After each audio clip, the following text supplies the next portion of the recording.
Ona. Okay. Hey, this is nice. Na video.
Good morning.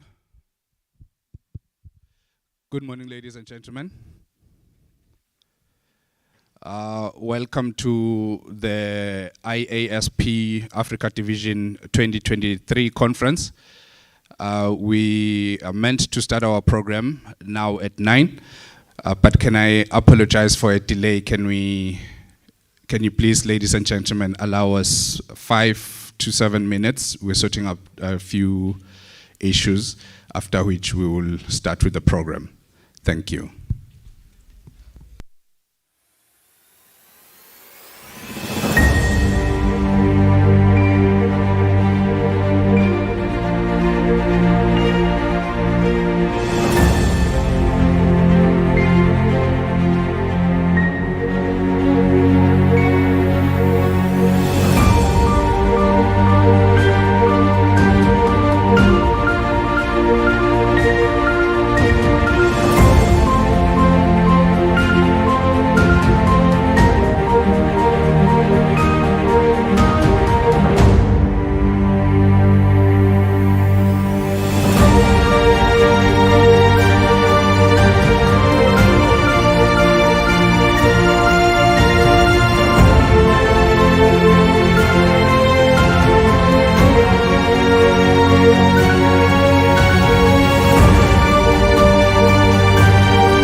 Thank you. Can we give her a round of applause as she comes up?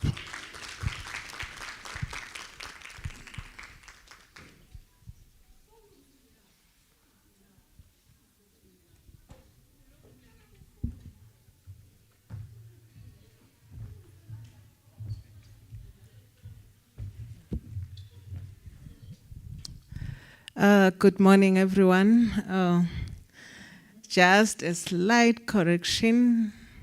I'm Dr. Iasp Matsapha, and I'm from the Ministry of ICT. Yes, I'm the Director of Research, Science, Technology, and Innovation. Fortunately for me, I only have 1 minute on the stage because our superiors are still coming. Our PS is coming. Her Royal Highness is coming. Hence, mine is just to say, as a ministry, as government, we really appreciate the opportunity to host this very, very important conference. In our country, we are doing it for the very first time. And for sure, we promise that we are going to ensure that it goes smoothly. And we are going to make sure that, and let me make a promise that we have high quality presentation. Remember, abstracts were submitted and they were evaluated. So we are sure that what we have here, it's a high quality material, high quality presentation. Having said that, I would also like to appreciate our sponsors. We know that if it was not for them, this day would not, we would not be here had it not been for our valuable sponsors. Again, thank you for the submission of abstracts, because we know for sure that had it not been for that, this day would not have happened. So it is for that reason that I can also see our CEO from the RSTP. Thank you so much for giving us an opportunity, because we know very well that the staff was just running around making sure that this day is a success. So thank you so much.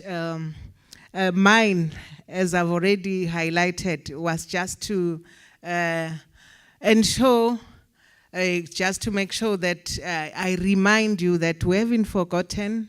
We are not saying this conference it's not important to the ministry. The reason maybe our superiors are a little bit late. They are highly engaged in other activities, hence they are going to join us later. Thank you so much.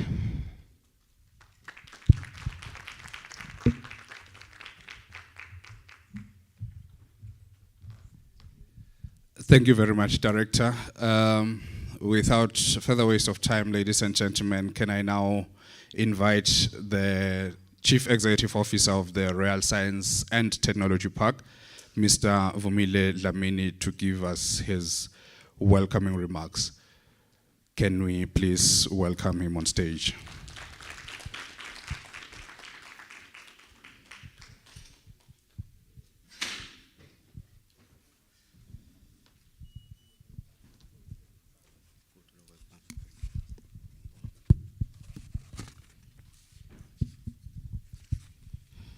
Program Director,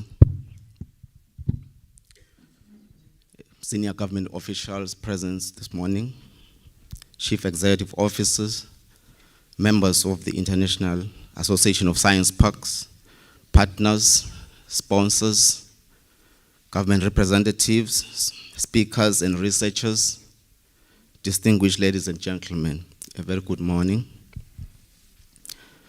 It is an honor to be with you today, and I'm delighted to take this opportunity to welcome you all to the International Association of Science Parks and Areas of Innovation African Division Hybrid Conference. It gives me great pleasure to be in the presence once again of the Chief Executive Officers, esteemed representatives of science parks and government officials, RSTP partners, sponsors, researchers, speakers, and all distinguished guests. I would like to express our gratitude to Food and Agricultural Organization in partnering with RSTP towards implementation and success of this project. And the following institutions that sponsored the project, namely the CCG Systems from South Africa, the bronze-sponsored Eswatini Investment and Trade Promotion Authority, World Fruit Program, the advertising sponsors, Nedbank Eswatini, Eswatini Development Finance and Corporation, Financial Service Regulatory Authority, Eswatini Bank, Eswatini Railways, Eswatini Electricity Company, Central Bank of Eswatini. Our registered companies, Eswatini Environmental Authority, Eswatini Energy Regulatory Authority, and the First National Bank. Let me also thank the media fraternity for their unwavering support in communicating the entire nation and the world about our conference. Distinguished ladies and gentlemen, we are honored to have among us speakers, paper presenters, and exhibitors who are industry experts, researchers, policymakers, entrepreneurs, and youth representatives from diverse sectors in the Kingdom of Eswatini and from across Africa who will share invaluable insight into the theme Innovative Partnerships for a Sustainable and Climate-Resilient Africa, Management and Solution. We are truly obliged. This theme brings together government and stakeholders to explore smart agriculture and value addition, the blue economy and sustainable water management, green energy, circular economy, forest ecosystem management, building resilient cities. And through this partnership, it will be possible to achieve the ambitious goals of the National Determined Contributions, NDC 2021. According to the UN's report, the production and use of energy are the two largest sources of global carbon dioxide emissions. As a continent, it is imperative that we respond proactively towards mitigation and adaptation efforts to counter the adverse effects of climate change and achieve the agreed upon sustainable development goals. The impact of climate crisis inevitably hinders progress towards achieving the sustainable development goals. Therefore, we need to be on track. Africa is more vulnerable to these harsh effects of climate change. Various continents have experienced drought spells, hunger, extreme weather patterns, water scarcity, and etc. Sectors such as agriculture, energy, health, ecosystem, and biodiversity, infrastructure, and water have been affected. Hence, the pressing need to public partnership through all sectors is essential.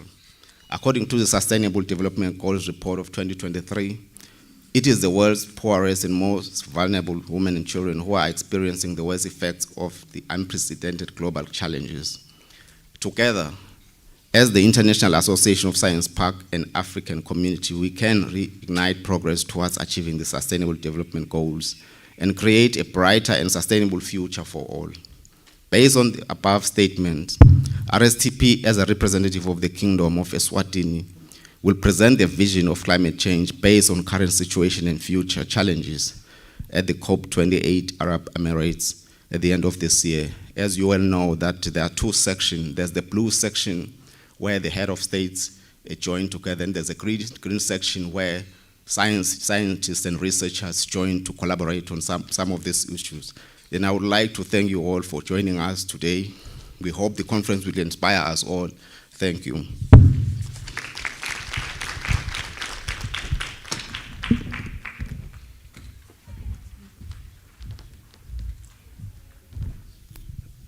Thank you very much to the CEO of RSTP, Mr. Vumile Dlamini. Can we give him another round of applause as he sits down?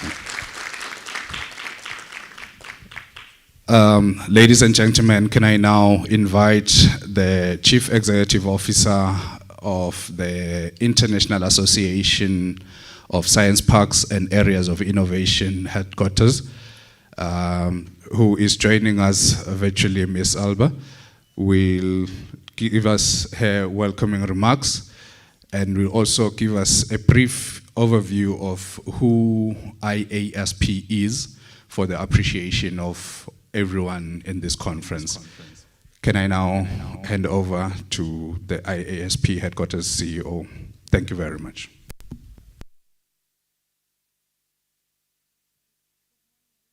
I trust you can hear me well. Distinguished authorities, CEOs, ladies and gentlemen, dear colleagues and friends, it's truly an honor to be with you at this year's ISP Africa Division meeting this year in the Kingdom of Eswatini. So my special thanks go to RSTP, the Royal Science and Technology Park, their leadership, local authorities and team for hosting us and facilitating such a rich program, many sessions, really key for today's society. I must say I'm really impressed by all the preparations. Warm thanks also goes to Mr. John Tanui, current president of the ISP African Division and representing also Consa Technopolis in Kenya. Consa Technopolis has been a great support and highly encourages also this kind of activity to stay connected and share knowledge. And as a non-profit membership-based organization dating back to 1984, the ISP is the leading global association of innovation communities. We are present in 79 countries, and we have many years of relationships with innovation projects in Africa, of course, in particular with members of the African division, such as colleagues in Botswana, Nigeria, Kenya, Angola, South Africa, and of course also Eswatini, who all help enrich innovation conversations at a global level.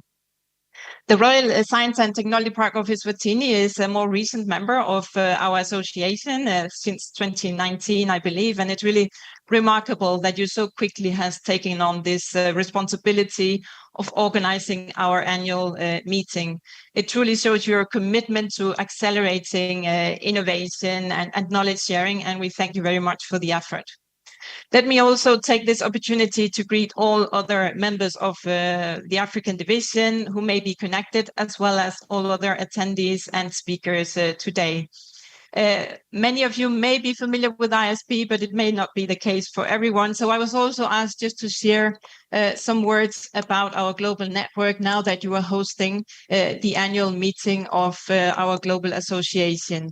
I'm putting on just a few slides for you also to get the visual image of the ISP. So very briefly, we are a worldwide membership-based network. Eswatini, the RSTP is one of our members, and we are gathering innovation projects such as the Science Technology Parks, Innovation District, knowledge-based projects on incubation and the like, and we have over 300 members now in 79 countries. That also translates into being the gateway to many companies, innovative companies, all from the startups to medium-sized enterprises and big corporates. And for more operational purposes, we also have 7 regional divisions, the African division being one of them. And you will see that we are already reaching the high number of this year, actually the 40th conference of our global meetings as well. Here you have just the visual picture of our regional divisions, who are also then represented at the ISP International Board of Directors. You see there Mr. Tanui, who is our Africa Division President. And that is simply a way to make sure we always capture all the different perspectives from around the globe. In terms of a network, we are first and foremost the platform for our members to give you visibility, facilitate knowledge sharing. We have many services, of course, just as also consultancy. We can help in the startup of new science parks or projects being set up. Also the visibility layer, of course, to be known by peers for the park, but certainly also for the companies that you may be hosting to help them also internationalize. We have this whole scheme of different statistics. We try to capture all the trends of the industry, allowing our members to tap into all this data and also compare how they're doing and learn from others on a daily basis. ad hoc inquiries, studies, you name it. There are many different things, and of course also the networking layer, which I hope you're also having some good conversations today in Eswatini. In terms of knowledge and this connection, I also just want to highlight the richness of a network like this, because we have, of course, this multitude of projects who are part of our community. I mentioned before the different labels. There's so many projects nowadays out there, but all with this common mission of supporting sustainable economic development in their cities and regions. And that is really where you can have this fast track, we could say, to enriching also your local community back home. Knowledge tools, well, there are different ones in our website. Maybe one that I could highlight for you here today is one we call the Strategigram, and that is a tool that can really help also the managers of the science parks or innovation ecosystems to analyze their strategic profile on 7 axes. It allows them to benchmark, compare with others, and perhaps find out, well, who should I visit? Where should I go for a learning mission or similar things? Also just for daily connections, where we, of course, facilitate that connection among the members. Statistics I mentioned before, you see here just a little snippet. It shows the urban density of this type of projects that we have, whether they are located inside or outside of the city. It's more all the different value-added services that are present in these spaces. You also see this very high number of MOUs between members working together internationally. But I would even dare to say it's up to the 100%, because anyone present in the ISP really has this in national innovation. Tech sector highlighted, you have the top 5 there in the industry, of course. It's a whole multitude of different sectors where members collaborate. And to that, the last point around the importance of being located within this community. You have like-minded peers, other companies that you can connect with, and you can help each other. And now I get just to a very important highlight as well, because we are just in a little month's time going in Luxembourg. That's the annual World Conference of Global Network.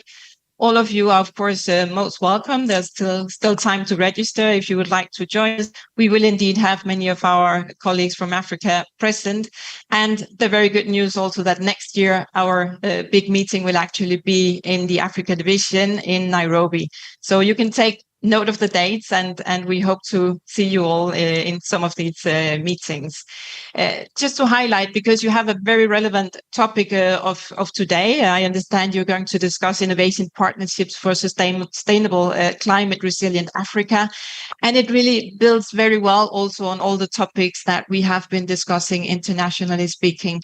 Last year, the World Conference in Seville was around green and digital change powered by innovation. And this year we are then bridging to the mega trends to a broader level, where there is also a plenary session on the last day, where we have a nice representation from Africa. You see there just a little overview with the Solution Innovation District. We have South Africa and also Consa Technopolis from Kenya, addressing the very key item also of talent attraction, retention of talent, so untapped talent for the future and how we go about that. I think this is really also a key item, because together as a community, as innovation actors, we can lead the way. We can help African innovation professionals also be more visible on the world map of innovation, and also jointly explore how countries in Africa can capitalize on the youth demographic, entrepreneurship and technology to foster sustainable economic growth in your communities. And that is really what links very well to next year's topic, already selected by the board of directors and steering committee. So you see that in Nairobi next year, you'll have the opportunity to tap into and also contribute, because there will be a call for contributions where you can also submit papers for presenting. And the main theme will there be demographics, entrepreneurship and technology, defining the frontiers of future economies. So with that, I think that is all from my side. I just want to thank you for your attention. And around today's topic, I really would like to wish you some very fruitful conversations, discussions, and of course, networking for all of you who are there on site. I would love to have been with you there in person, but at least we have technology, we have this opportunity to be connected, and it has been a pleasure to be with you for these moments here in the opening. So thank you once again, and I wish you a very successful event. Thank you.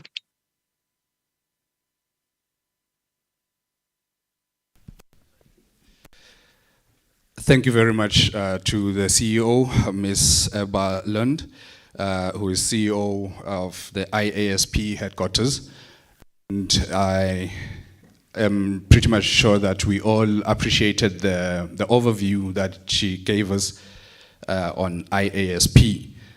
To also give us remarks virtually will be Ms. Rebecca Kelly, who's Assistant Director, ICT Office, under the Office of the Principal Secretary, IASP Africa Division. She's representing the CEO of IASP Africa Division, John Tunai, but his remarks will be delivered by Ms. Rebecca Kelly. Can I now hand over to her?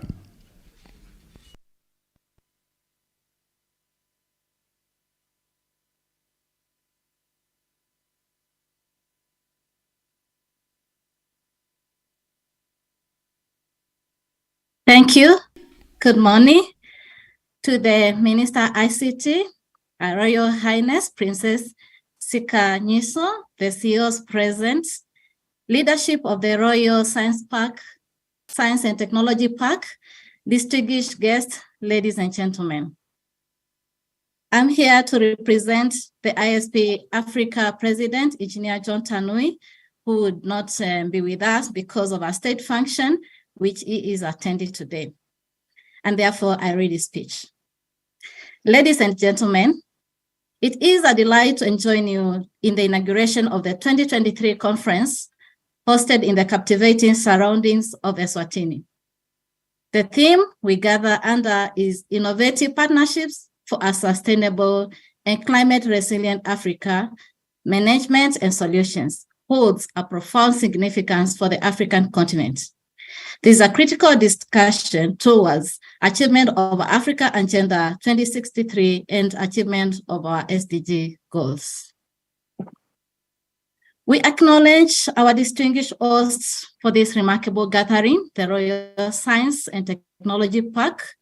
Their resolute commitment to nurturing regional cooperation and fostering capacity building resonates deeply with Africa Union's Agenda 2063, harmonizing seamlessly with the aspirations of the ISP African Division. The significance of hosting this continental conference in Eswatini extends beyond geographical location, symbolizing the collaborative spirit that binds our nations and regions together. Hosting this event signifies Eswatini's role as a proactive player in shaping Africa's sustainable future. This conference offers an opportunity for Eswatini to showcase its own innovations, solutions, share its experiences, and contribute to the larger discourse on climate resilience and sustainability. Throughout the course of this conference, we will immerse ourselves in discussions that hold the key to Africa's sustainable and climate resilient future. From exploring novel approaches to ecosystem management to unveiling revolutionary clean energy solutions, from delving into effective community engagements and strategies to shaping robust policy frameworks, our agenda is a mosaic of insights that can fuel tangible progress. Ladies and gentlemen, let us remember that our discussions are not confined to the exchange of knowledge alone. They are about forging partnerships that transcend conventional boundaries. The intricacies of our challenges necessitate unity of purpose, vision, and action. Researchers, policymakers, entrepreneurs, and communities must join hands in a collective pursuit that will redefine the trajectory of our continent. In closing, I express my heartfelt appreciation to the organizers, speakers, participants who have brought this conference into actualization. Your dedicated and shared goals is a testament to the power of collaboration. As we navigate these engaging discussions and cultivate connections that bridge the divides, let us remember that the true impact lies in translating ideas into tangible outcomes. In conclusion, therefore, ladies and gentlemen, I thank all leaders and the esteemed participants for this conference for being an integral part of the journey towards a climate-resilient Africa, which holds the potential to chart Africa's destiny. Let the spirit of collaboration and innovation guide us as we collectively steer the course towards a more prosperous, sustainable, and climate-resilient Africa. And as we say from Nairobi, asanteni sana, thank you.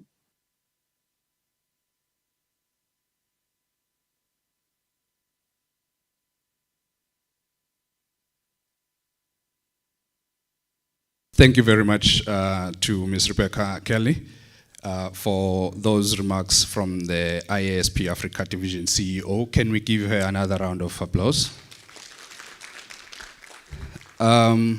To the delegates from outside of our borders who mostly are joining us virtually, we have a short video of our CEO that explains the RSTP and how we came to host this conference.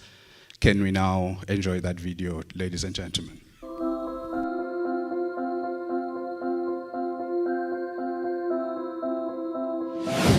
Welcome to the International Association of Science Parks and Areas of Innovation Africa Division 2023 conference. This year, we are honored to host this prestigious event at the Royal Science and Technology Park of the Kingdom of Eswatini. The Royal Science and Technology Park is the vision of His Majesty King Mswati III, who aims to increase the kingdom's economic growth and human capacity by developing a knowledge-based economy and infrastructure through science, technology, and innovation. The Royal Science and Technology Park is a multi-sectoral high-tech special economic zone that provides the best services and support to ensure investors enjoy our highly competitive incentive package. The Royal Science and Technology Park is divided into two sides, the Nogwane side and the Pochwane side. The Nogwane side covers an area of 157 hectares and is dedicated to biotechnology research and development. It houses state-of-the-art laboratories, greenhouses, animal facilities, and incubation units. The Pochwane site covers an area of 160 hectares and is the hub of information technology-driven services and products. It houses the National Data Center, the Advanced School of IT, the National Contact Center, and the Business Incubator. The theme for this year's International Association of Science Parks Conference is Innovative Partnership for a Sustainable and Climate-Resilient Africa, Management and Solution. This theme is relevant to our continent and our country as we face the growing challenges of climate change, especially health and livelihoods. We need to find innovative ways to adapt to these changes and mitigate their impact. We hope you enjoy this insightful conference as we leverage on how to best equip ourselves to deal with evolving impacts of climate change through thought leadership. We hope you will enjoy your stay in our beautiful kingdom and explore our rich culture, nature, and hospitality. Thank you. Siyabonga bekunene.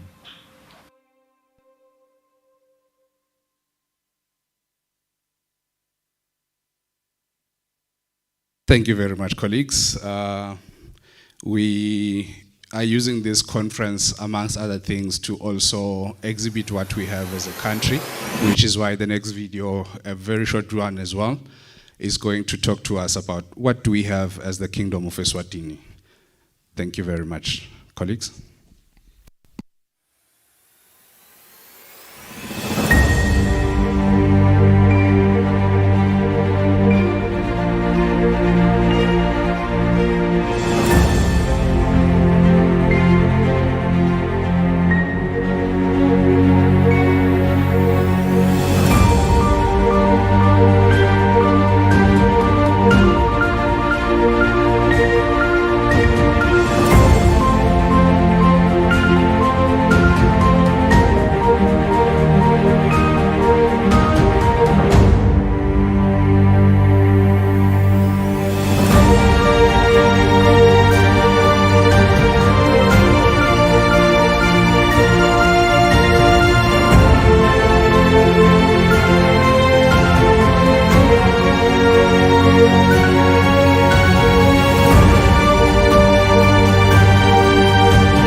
ladies and gentlemen.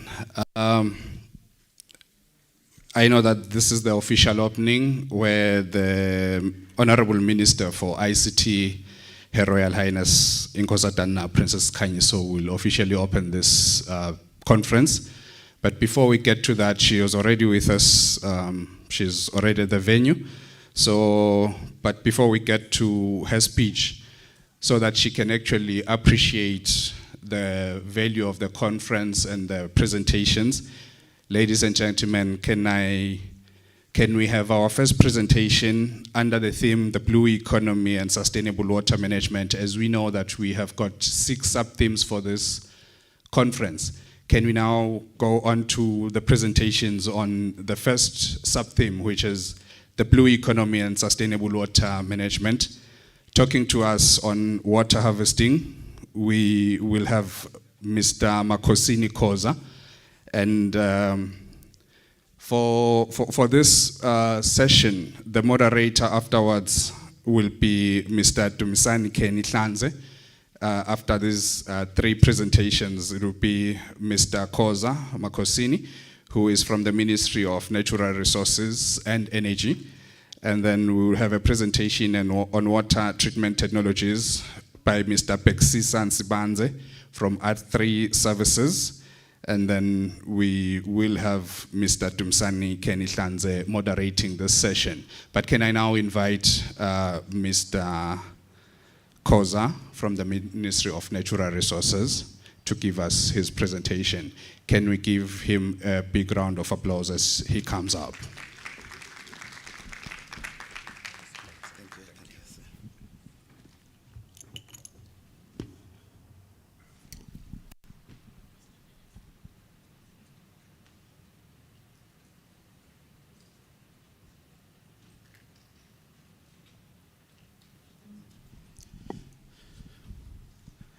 Thank you, Program Director. Good morning, all.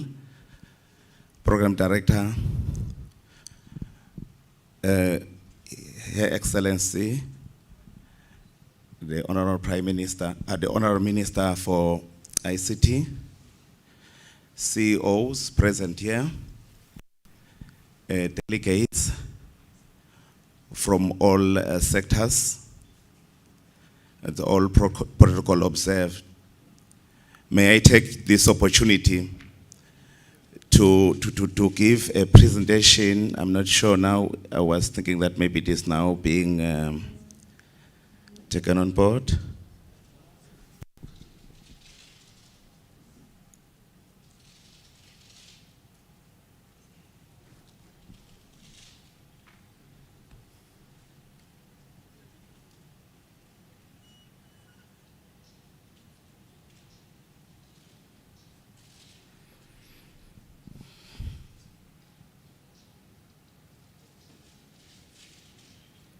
Thank you. I've been given this topic. Thank you once again from the Royal Science and Technology Park for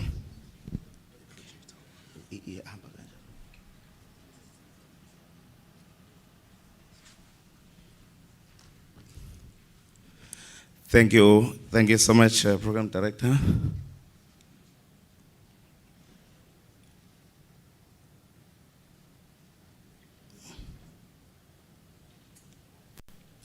Oh, sorry.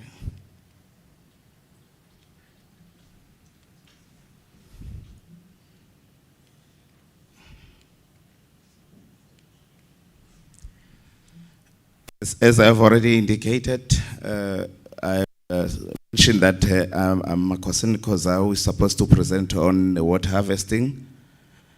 As we are aware, the water that we are talking about is a scarce resource, which each one of us who is here is expected to ensure that is utilized efficiently and effectively for the benefit of our socio-economic development.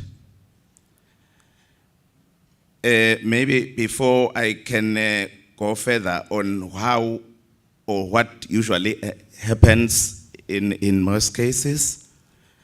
We are from the Ministry of Natural Resources as a Department of Water Affairs, which is one of the departments responsible for the management and upkeep of the water resource, through which the department has got 3 sections. We have got the water resources section that deals with the management and monitoring of the water resources in all our rivers, the major rivers. For those of us who have been to geography of land geography, we used to say that we have got about 9 rivers in the country. And then we have got the dams, 5 of our dams, which we usually mention. From the Komati catchment, we talk of the Makuka Dam. From the Mbuluzi section or Mbuluzi catchment, we have got the Mjoli Dam, and also in the Lubovan. These are some of the areas where we usually undertake under the water resources management or section. And we also have the rural water supply section that deals with the provision of potable water supply to the rural areas of the Kingdom of Eswatini. And we also have the hydrogeology and a drilling section that deals with the surveying and the exploration and the drilling of groundwater so that it can also be made available for our needs.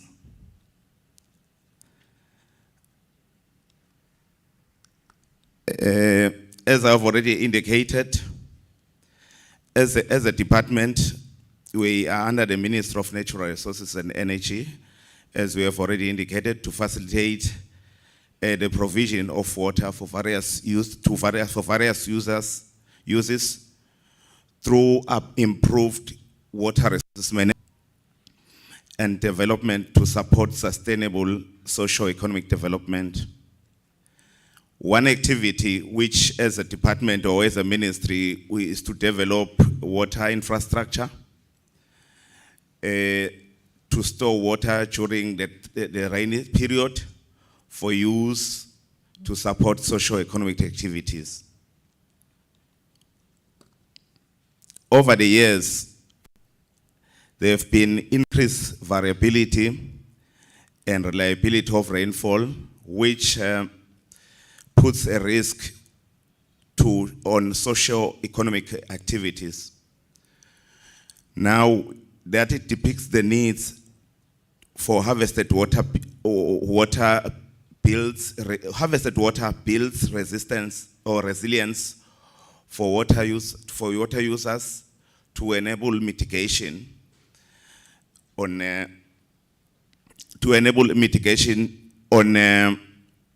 in ensuring that we do have amount of water for our needs, more especially during the dry period. We are seeing dams, which also helps us to improve the assurance of water supply, which is very, very key. That's where maybe some of our presentation will be based on, more especially on the harvesting aspect. We are seeing dams again as a possible solution of improving socio-economic development in the country. And we are also seeing the need as well, not only harvesting water on the big dams, but we also encourage harvesting of water through rooftop harvesting techniques. As we have our houses, is very, very key. As the National Disaster Management have projected that we might have an El Nino period, and since we are aware that we not so long ago in the 2015-16 period, we had a number of severe cases where we had lots of water, or less water available due to the drought situation So there is a need to also then provide harvesting techniques for our use and also encourage backyard gardens for our sustainability. Now we do have policies and legislations governing the water sector. Now we do have, first of all, the Constitution of the Kingdom of Eswatini, Act of 2005. That it talks much about, if you read chapter 12, under 210, subsection 1 and 2, it talks of water, land, and minerals as a natural resource. And also entails that we need to also ensure that those areas are being kept even for the present and for also the future generation to come. And when you go to 215, it also talks much about no right or no private ownership to the water resource that maybe pass through your area or what. So we need to be very, very careful about that. And we also have the National Water Act of 2003, which also forms the Department of Water Affairs and also talks about the decentralization of the water management aspects to the river basin authorities, which definitely I will also indicate very briefly.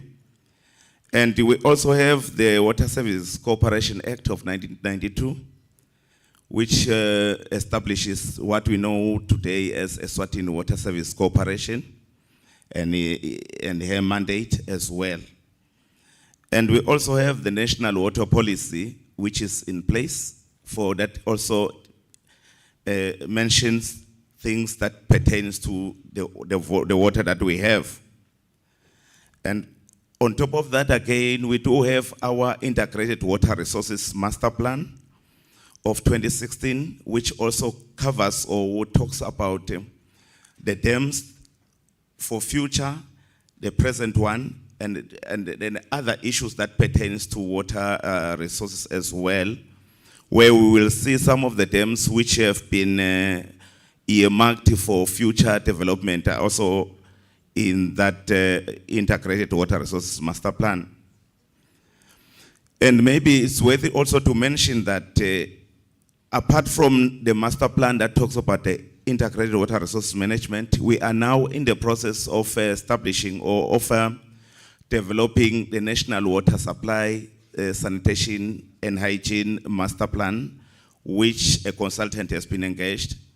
And by 2025, February, we'll be having that master plan in place.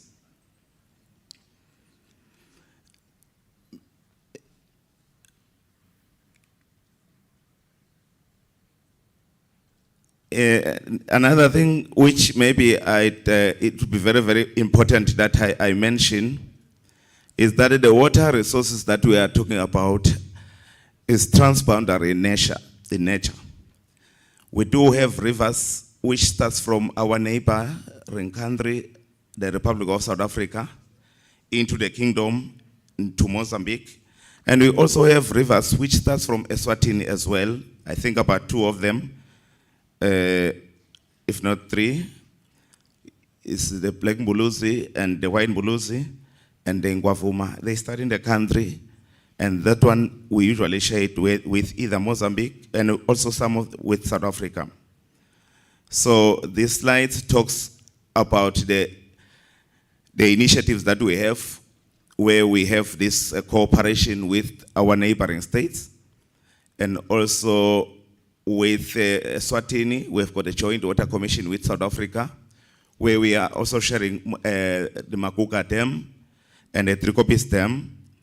And we also have a joint water commission with the Republic of Mozambique, where we are also sharing the Mbuluzi system. Just recently in 2021, November, we formulated what we call the Inkomati Maputo Watercourse Commission, which is housed in the kingdom in Babane, which replaces the tripartite permanent technical committee, which used to formulate these three countries.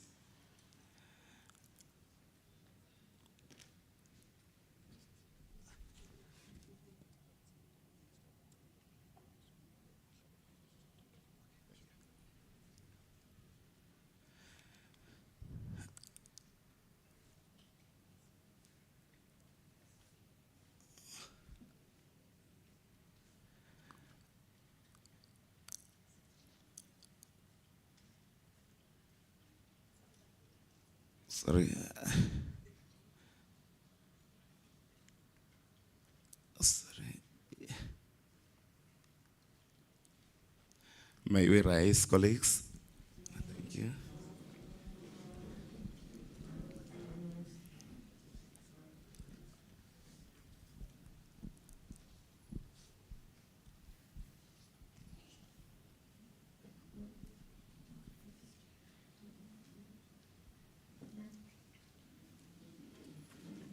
Thank you. Thank you.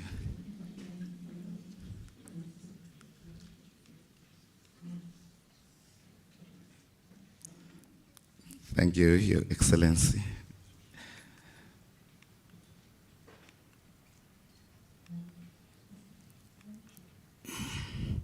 I had already passed the stage of my presentation. I'm supposed to be now talking about the river basin, or the river, yes, this one, thank you. So, as I've already indicated, Program Director, the rivers that we are talking about in the country, we've got 5 river basins, as I've already indicated. These 5 river basins are made out of the 5 of our big rivers, which in the north we have got the Lomati River, and then where it also formulates a basin, and the Komati, the Mbuluzi, and the Great Usutu. The Great Usutu takes into consideration Ngwavuma, no, not necessarily Mkonvo and Ngwempisi, and the Likli Usutu. Then we have got the Ngwavuma basin. Now, the department monitors the flow measurements in the rivers in what we call gauging stations to ensure that as it comes into the kingdom, down into our neighbor, the water level, be it water level and also and the water quality, being maintained or being measured, even through our laboratory where we measure our water quality to ensure that the water that we receive from our neighbor and the water that leaves the country, or even before it leaves the country, when it is being utilized for industries, for agriculture, for whatsoever use that we are using in the country, we maintain that the water quality should be in the acceptable standards. Then we also, as I've already indicated earlier on, that we have decentralized water management through the river basin institution. So now there is a need that whenever you want to apply for any permit for use, let it not be in Mbabane, but can you go down to the basin institutions? Whenever you want water from the Komati, the basin itself is able to assist on that permit as well.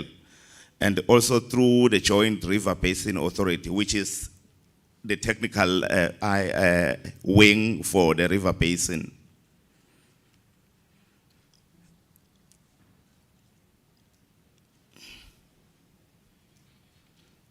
Now, for any infrastructure development, one needs to undertake the pre-feasibility. We also have to do feasibility studies together with the environmental and social impact assessment. We also need to after you have fulfilled that, you need to develop, or the government structures needs to mobilize and resources to fund the developed infrastructure.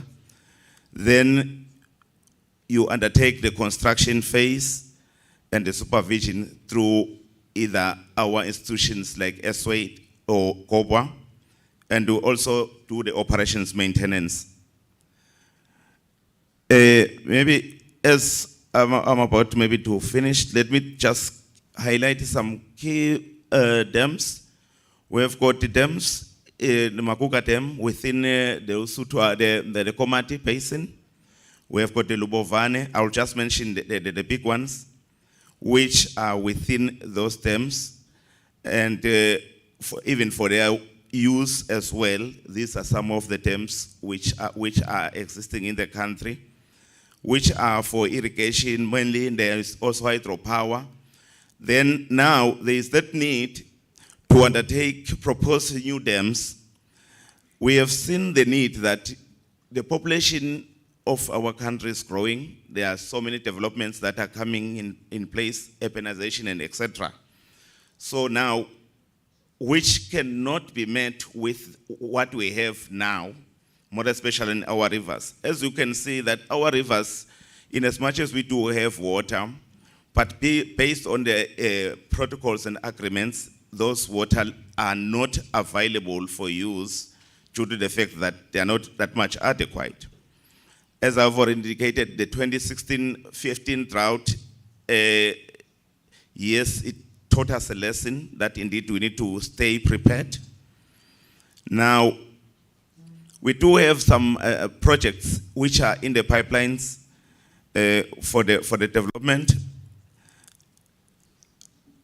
Maybe to mention some, we have got one dam, which is the Nondo Dam, which is up in the Lusitwana catchment, which we are earmarking to provide potable water within the Mbabane Mansini corridor, which already by now we've got feasibility, technical feasibility is now done.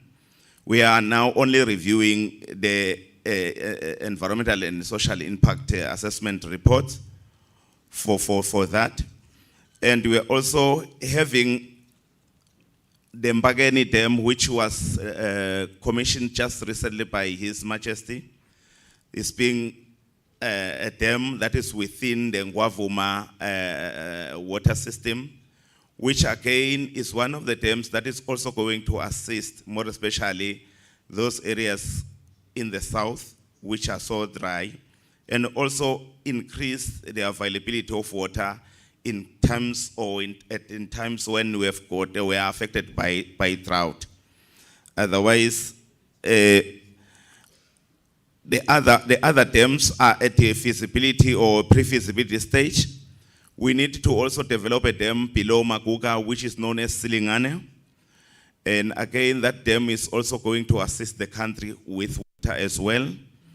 And also in the Ngwempisi, we also having one that needs to be undertaken there. So there is a need to have funders, financiers to assist in developing these dams so that in future we are able to carry or we are able to have or harvest more water. We have seen just recent rains coming in and water going down into our neighboring states or even into the sea. So by ensuring that we develop such infrastructure will assist us in future to have more water so that we can develop or meet the demands of our developments economically or otherwise. Thank you so much, Program Director.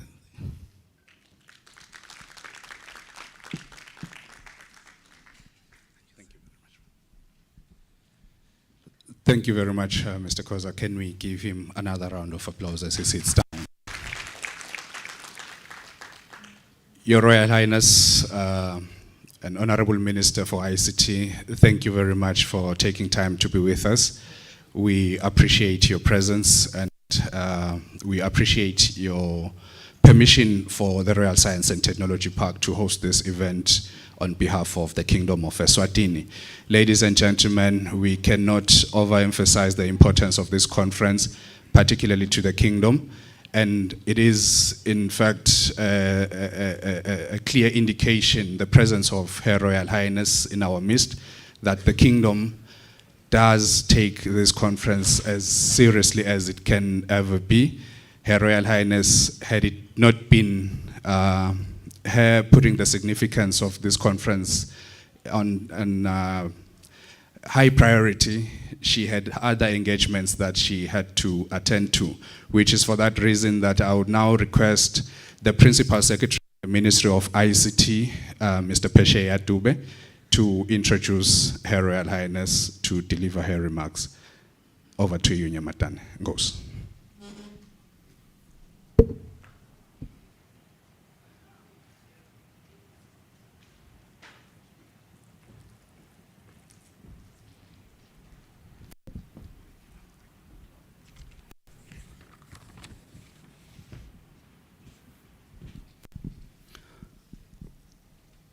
Your Royal Highness,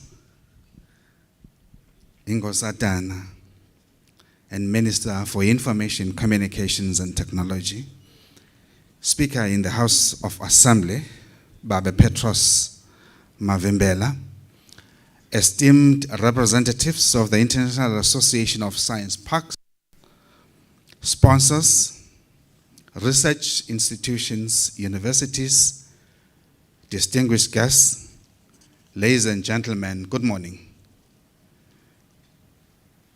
Distinguished delegates, it is my singular honor and privilege that I stand before you as the Principal Secretary in the Ministry of Information, Communications and Technology.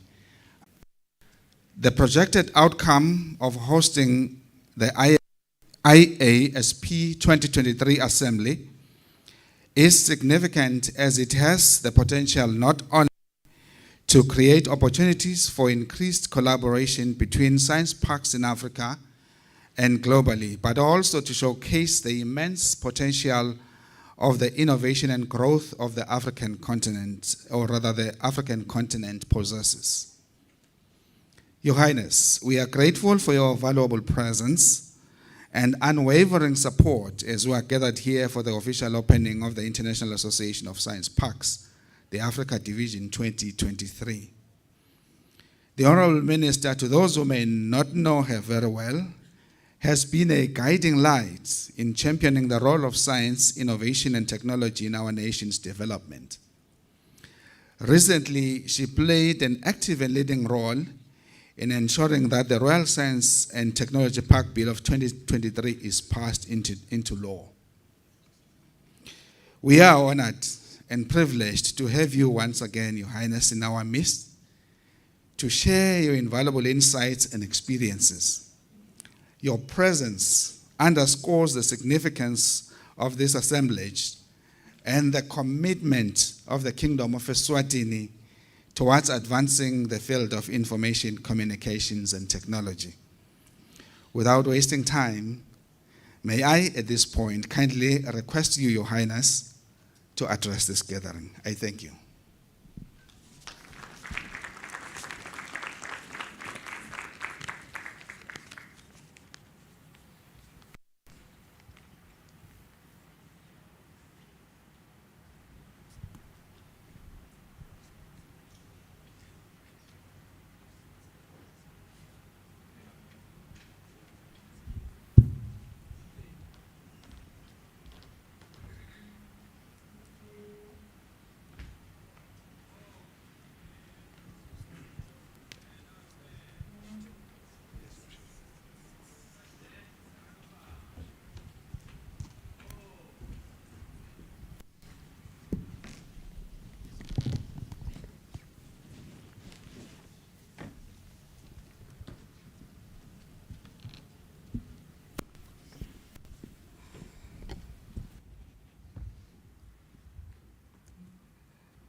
Thank you, Program Director.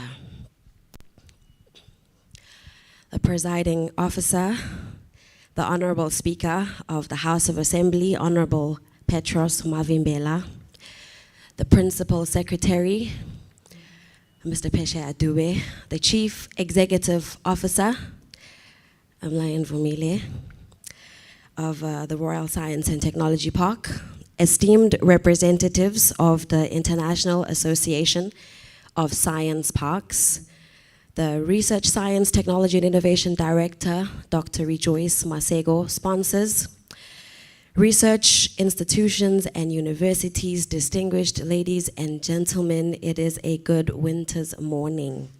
Begunene. As the Ministry of ICT, it is my pleasure to extend a cheerful welcome to you all here today, physically and virtually, to mark the official opening of the 2023 International Association of Science Parks, the Africa Division Conference. I would like to express my gratitude to all who contributed towards making today's event so splendid a success, and commend you all as we support the move of Africans, shifting our focus from young people looking at an academic future towards a creative, innovative, and entrepreneurial future. This is indeed inspiring. We all deserve a round of applause. It is a pivotal moment as we are assembled here today to explore the theme of innovative partnerships for a sustainable and climate resilient Africa, management and solutions. Together, we will delve into the intersection of demographics, of entrepreneurship and technology in shaping the African future. Artificial intelligence, robotics, and telemedicine, underground highways in California have already improved the quality of life and turned us into cyborgs, which Elon Musk describes as a generation that has become part human and part machine. The fact that you cannot survive without your telephone goes to say.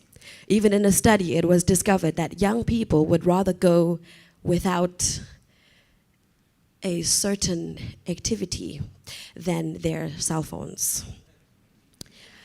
I am proud to mention that the Royal Science and Technology Parks were established by His Majesty as a resolute vision to foster inventions in Africa. And we have our own Liswati who has built a cell phone.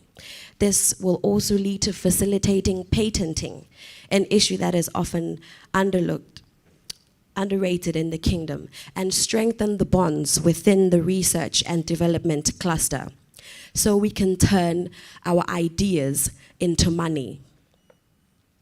So our aim is to be a focal point for research in the kingdom, to bridge the gap between academia and industry, and to nurture knowledge-based businesses through the incubation of technopreneurs and high-tech entrepreneurs.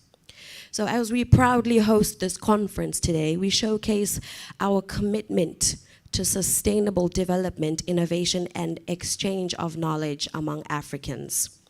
Science parks such as ours play a crucial role in the global innovation ecosystem.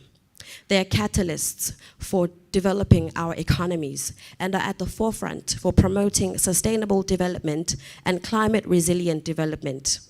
In the African context, where climate change poses some of the greatest challenges, innovative partnerships, which means creative partnerships, becomes more vital. These partnerships will bring together diverse stakeholders to develop and implement effective solutions that will address the impact of climate change across various sectors. This is why we as a kingdom look forward to launching our first satellite. Some countries in the African continent have already beat us to the race, but we must study and assess the conditions related to the ABCH atmospheric, which speaks to the air, biospheric, which speaks to living things, cryospheric, which speaks to ice, hydrospheric, which speaks to water, and lithospheric, which speaks to the solid outer layer of the earth. One of the most pressing issues and policy makers to implement climate-smart agricultural practices. I thank the Principal Secretary for his very humbling remarks about me, but I owe my success to the presiding officers, the Honorable Speaker and the Senate President, for allowing us to drive through 7 pieces of legislation during my term in office.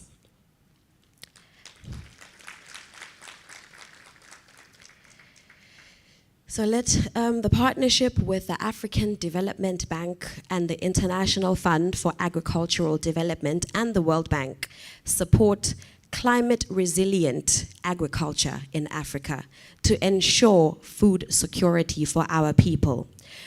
Water scarcity is the last that I will speak to, a profound challenge affecting Africa, with more than 300 million people lacking access to potable water. Climate change further exacerbates that problem. With changing rainfall patterns and increased water stress, nobody likes rationing. We therefore encourage innovative partnerships so as to develop sustainable solutions, such as rainwater harvesting systems, improved water storage infrastructure, and water conservation practices. An example of this can be found in our partnership with the African Water Facility and the African Union, as we establish the Pan-African Water Partnership to promote sustainable water management practices across the continent. Distinguished ladies and gentlemen, the importance of creative partnerships to promote sustainable and climate resilient development in Africa cannot be overstated. We must collaborate with stakeholders from different sectors and achieve common goals to address common needs on the African continent. So we learn from best practices and successful case studies. So let today's conference be a platform for knowledge sharing, capacity building, and networking, ensuring that our partnerships are effective, well-managed, and impactful. We have today not only the opportunity to showcase the RSTP, but also our world-class infrastructure in the kingdom, state-of-the-art facilities, and cutting-edge research and development capabilities in the kingdom. Somebody spoke to me yesterday about how excellent our network has become and how tourists from Bushfire and Ludru Festival are remarking about our 24-hour service, which is an accolade to the kingdom.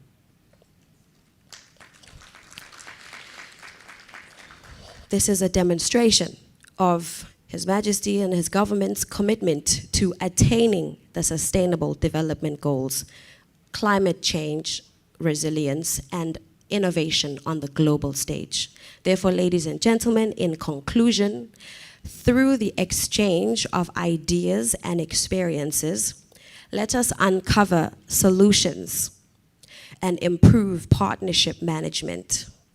Let us utilize this conference as an impetus for change toward a sustainable and climate resilient future. Together, we can plant trees under whose shade the next generation will sit. Once again, it is to my gratification, Honorable Speaker, to wish you and all our distinguished members here a very productive conference. I declare it officially open.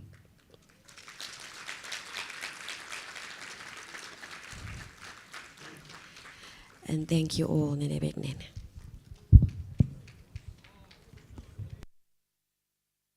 Goes.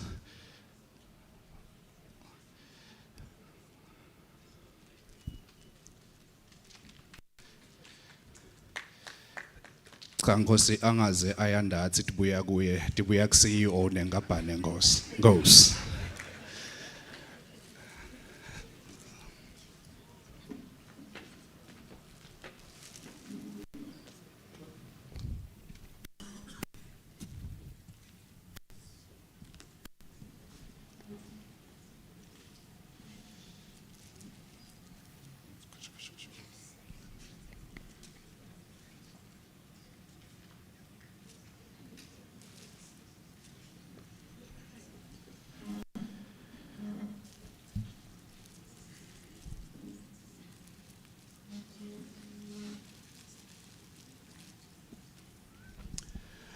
Goes. Ladies and gentlemen, can we allow the Honorable Minister to, to be excused as she has other very pressing activities to undertake. Siyabonga kakhulu Mlangeni for gracing us with your presence. As the Honorable Minister walks out, ladies and gentlemen, can I now invite all of you to our morning tea, which will be served just to my right, on the other side of this room, to my right. Can we all have tea? We will have a 15 minutes break, ladies and gentlemen, so we can enjoy our tea and quickly come back to proceed with the rest of the program, as we have a very packed program that is also going to be very interesting. For those that may not be aware, our restrooms, we've got two sets. There's one set of restrooms to my left, just where the exhibitors are. And then there's another set upstairs. When you walk out of that door and you take the stairs, you will then walk up to the bathrooms. According to my watch, ladies and gentlemen, I don't know if it's the perfect time that I have, but I believe it is. The time now is 10:35, which is 25 minutes before 11. Then that makes us to take 15 minutes up to 10:50, which is going to be 10 minutes before 11. Let's enjoy tea. Thank you very much. For those that are joining us online, please enjoy tea as well.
to. Ladies and gentlemen, can we reconvene so that we can continue with our program? We have actually overshot our time now.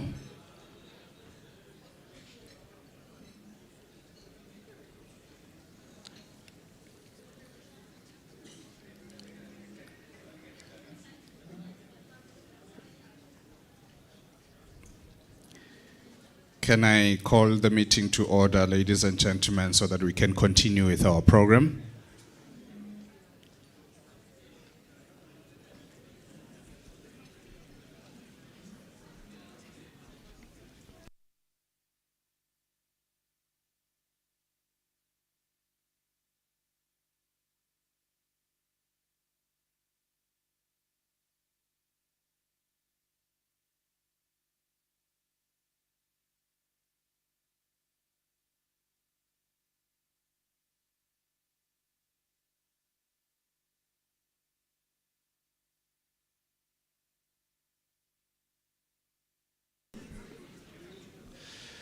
For those of us who are still enjoying our coffee, we can come back into the room with our coffee so that we can continue, ladies and gentlemen.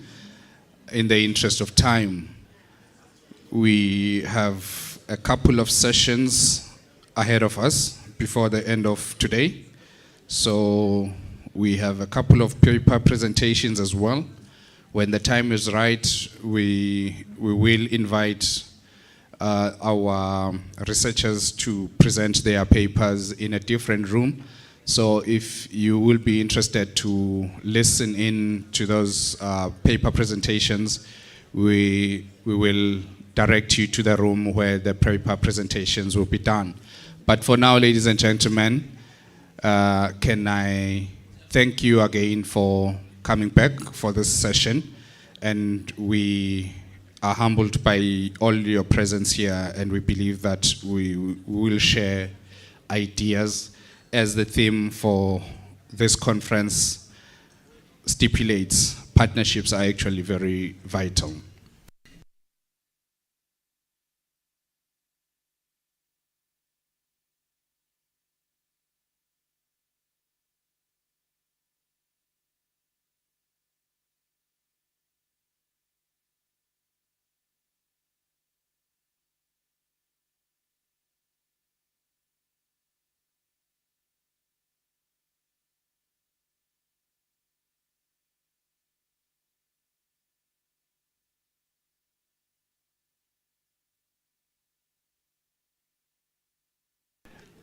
Well, ladies and gentlemen, I am advised that we are now good to go, even for those that would want to listen to the paper presentations. For the same sub-theme of the blue economy and sustainable water management, we are going to have 4 presentations. Dr. Rejoice Masego from the Department of Research, Science, Technology and Innovation in the Ministry of ICT will talk to us on emerging pollutants within the context of wastewater management. And then we will have Mr. James Mutua talking to us on blue economy and sustainable water management. He is the founder and lead researcher at Kewell Society. And then we will have another presentation. We will announce the other presentations as we continue with the rest of the program. But for this session, so those presentations will be done in the room upstairs, ladies and gentlemen. We walk out through that door and we take the steps up. There will be a room to your left when you land at the foyer at the first floor of this room. So that is where we will have our paper presentations. So for those that would do the presentations, I would invite you to go to that room, and those that would want to listen to those presentations. And those that are joining us virtually, ladies and gentlemen, we believe that we are now able to join the different rooms as they are indicated in our virtual platform. But for now, can I invite the moderator for this session, under the sub-theme, the blue economy and sustainable water management, Mr. Dumisani Kenny Hlanze, to take over the reins. Can we give him a big round of applause as he comes up? Mr. Hlanze, thank you very much.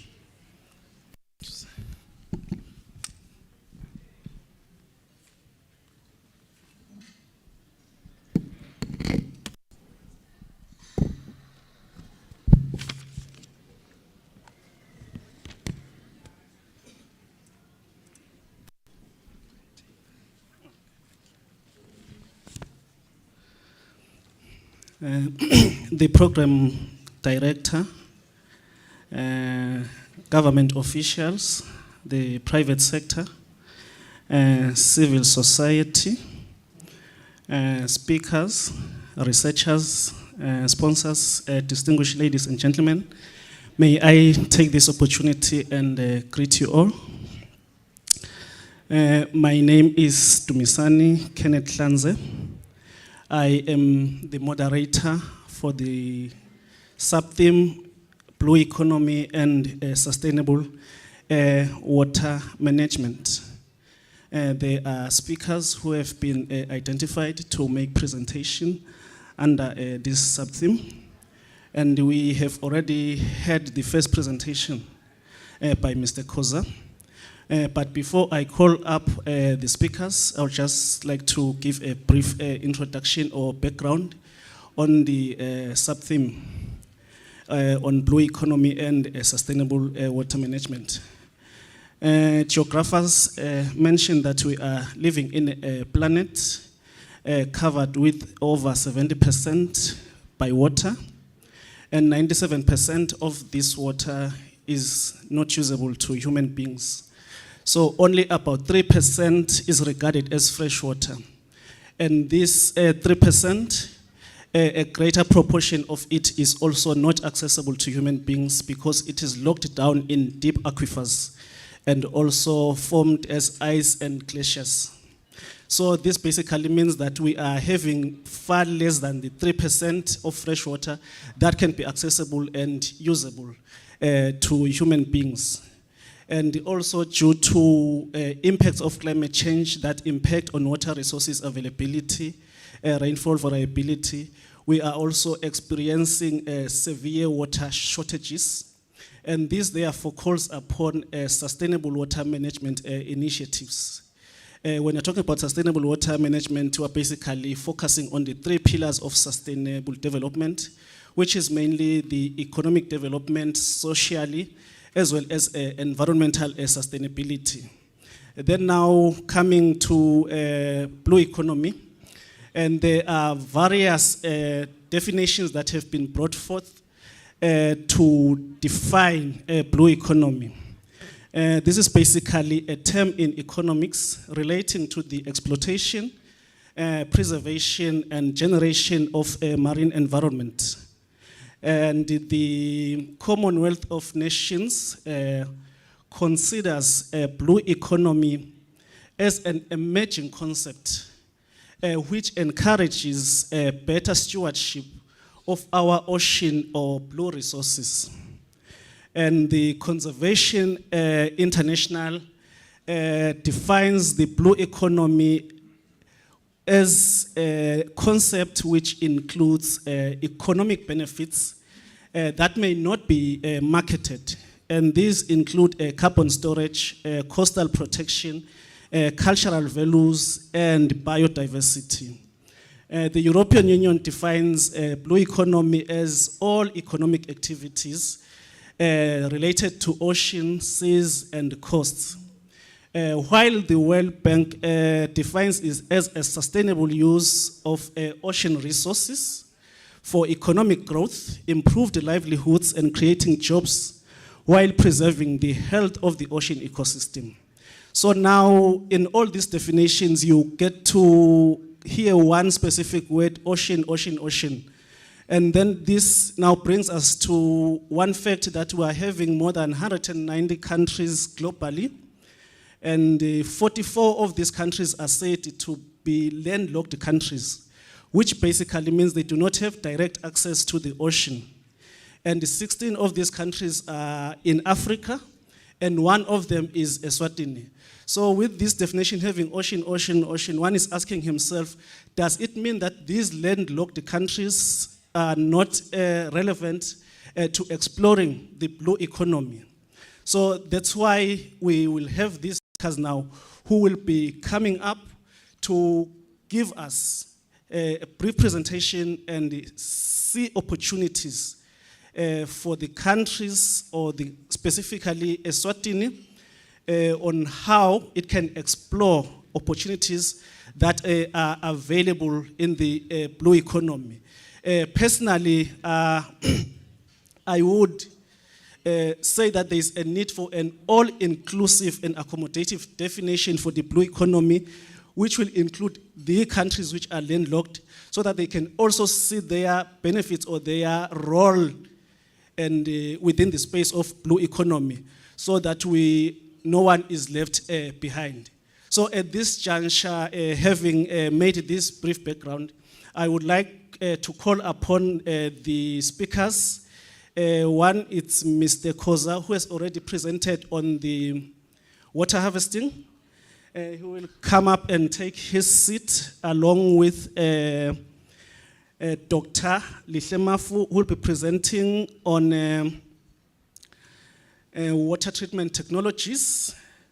And we also have Mr. Beksisa on waste water management. May he also come up on stage. The approach would be that because Mr. Koza was presenting at a national scale, before Dr. Mafu and Mr. Beksisa take the podium, I would like to invite questions and comments from the floor, which will be aligned to the presentation that has been made, and also under the sub-theme on blue economy and sustainable water management, based on the brief background that has been given on the sub-theme. Ladies and gentlemen, may we welcome them with a round of applause.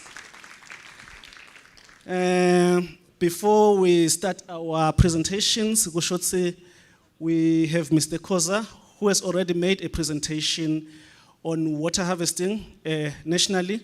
So based on the blue economy and sustainable water management and what he has covered from his presentation, I'm sure there are questions or comments or clarities that the floor would like to get from that presentation. So at this moment, may we invite comments specifically to Mr. Koza's presentation.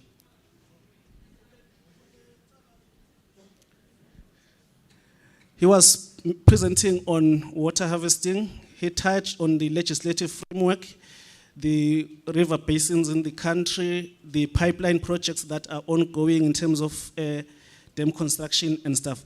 So if you happened to have questions or to need certain clarities around those areas, can you please come up with your question so that it can be addressed? Thank you.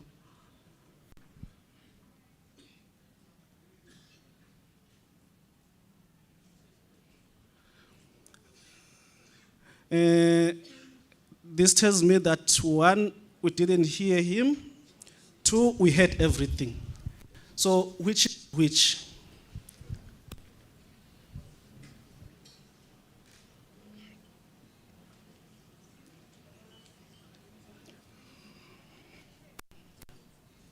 Okay.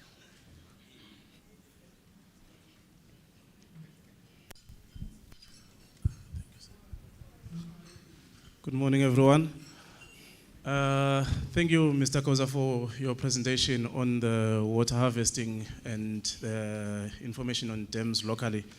Maybe one would be interested in knowing what technologies, or maybe what environmentally friendly technologies are we having in place for preventing water losses from the dams that have been constructed. I know a number of dams locally use the I don't know what the specific name is, but the black plastic to make the layer at the bottom to prevent seepage or leaking of the dams. But what other technologies are we looking into to use to prevent the leaking of those dams? I know it's quite a serious problem, especially in the lower basin where there is lots of agriculture going on.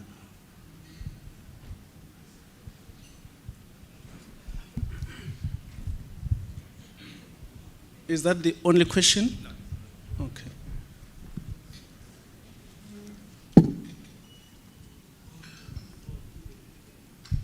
Thank you, moderator, ladies and gentlemen. My question is about the proposed dam, which is around the Manzini-Mbabane corridor. Who are the beneficiaries? Are our farmers going to benefit from that dam?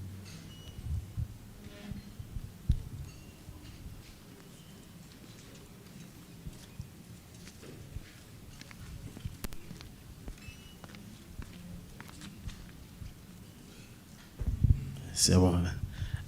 Ngicela ukukhuluma Siswati. Rephrase my question. Umbuto wami concerns nam ngiconza kula madam. I think we all know, it's public knowledge ukuthi the country is trying to revive economy. Thus kunema activities la misana nabo mining, which might lead to the opening of the mine letinsha letinengi. Kukhona lesikubukako in terms of kungapollute la manje lesinawo, because I think siyati kusti mine itsebenzisa ingcumbi yemandi, and letinye ti located etindzaweni la kanza sinema streams lagcina angena maybe emadami la khona njawo maguga. Yes, for the benefit of those who didn't understand the question, basically the country is also exploring mining.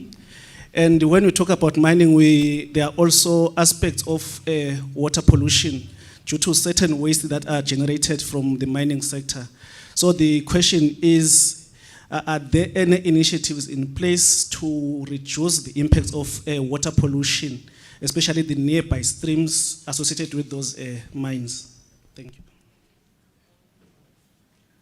you. I think Mr. Koza, over to you, sir. Should I stand up? Okay. Thank you, Program Director. Yes, maybe on a question that deals with the environmental aspects of the issue of seepage and maybe evaporation. Yes, it's true. In our dams, which we are constructing, there is sort of like an allowable amount of seepage which a dam can undertake. It cannot be 100% sealed. But then the challenge may be if then that allowance has been exceeded excessively, or has been exceeded not necessarily excessively. That's when now you can safely say that dam has not been constructed up according to the standard. Now, with the big dams, there's no kind of technology that you put in place except that you put the rightful material for the construction. If it is a rock fill, you ensure that the concrete and everything that you pour is up to the required grade, and the compaction, if ever there is that kind of approach that we are employing on that dam. So that's what we need to do. You cannot prevent issues of losses such as evaporation and also of seepage. Yes, there will be some seepage that will be there. But now going down to balancing ponds or balancing reservoirs, which are now located in the low field, more especially which are now used by farmers. Yes, you do have these sheets which are known as polythene sheets, which or sort of like a kind of polythene membrane that prevents seepage, because now you can safely see that these ponds, they are being lined. If you go down to areas such as Bospofan and the likes, there are those ponds and those plastic sort of kind of material are being used to prevent such losses. Yes, it comes at a cost, but at least you are able to ensure that you have adequate water resource available for your farming activities, maybe in the form of sugarcane or whatever crop that you are growing. Now, with the proposed Nondo Dam that is being constructed, or that is being proposed to be constructed within the Sushana catchment, it is going to benefit, as I already indicated, it's going to benefit the farmers as well. Maybe that dam specifically, its purpose was mainly meant for domestic.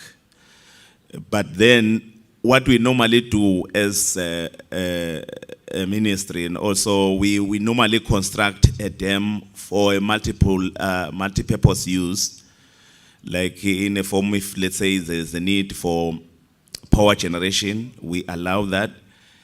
Tourism, we allow that, and also in the form of agriculture. Like the one in the Nonvo aspect, the amount of agriculture that will be undertaken there is not that much, because when we looked down below the dam, the number of hectares which we found was not that much. I think it was, by that time, it was almost about 800 hectares, if I recall very well. So we find that, yes, there will be some little agricultural activity that will undertake them, but then a majority is just the domestic use, and also maybe some little power generation that will be there, looking at where the dam is located. In the issue of the minings and the likes, when it comes to maybe pollutions, maybe in the form of our waters, within the ministry, we do have our laboratories. What we normally say, any development that you undertake, be it in the form of mining, be it in the form of any industry or agricultural activity, we monitor the water resource wherever you are. Take, for instance, we have the industries around Matsapha. And whenever now that those industries have used the water resource, maybe let's say they are using the water resource for their raw material and stuff like that, there are safe discharge standards, which we are also working hand in hand with the EEA, Eswatini Environmental Authority, to ensure that the discharge standards of the water into the river systems are up to the standard which are there. And at the same time, if let's say you pollute the environment or the water resource, maybe not necessarily using the water resource or any other means, definitely, like, we are constantly monitoring the water resource, we can safely say, yes, indeed, you have been polluting the environment or also polluting the water resource. Then we can follow the principles to say, what kind of penalty can you be now be undertaken to ensure that such water bodies are kept pure. So otherwise, we feel that there is a need for all of us to monitor and safeguard the water quality of our rivers for the benefit of ourselves economically, for ourselves as far as domestic use concerned, and also for our neighbors, so that we can also stay peacefully with them, because the water in the river systems is being monitored, so that we also remain at peace with each other. Thank you. Thank you, Mr. Koza. Maybe before we call the next speaker, maybe my question is, when you were making your presentation, you touched on issues of policies and legislative framework. So I just want to understand if within those legislations or policies, are there any specific economic initiatives that are embedded in such policies that can help the country in terms of economic growth and development, specifically water-based or water-derived initiatives, such as issues around tourism, around power generation, around fishing and stuff, but for economic growth?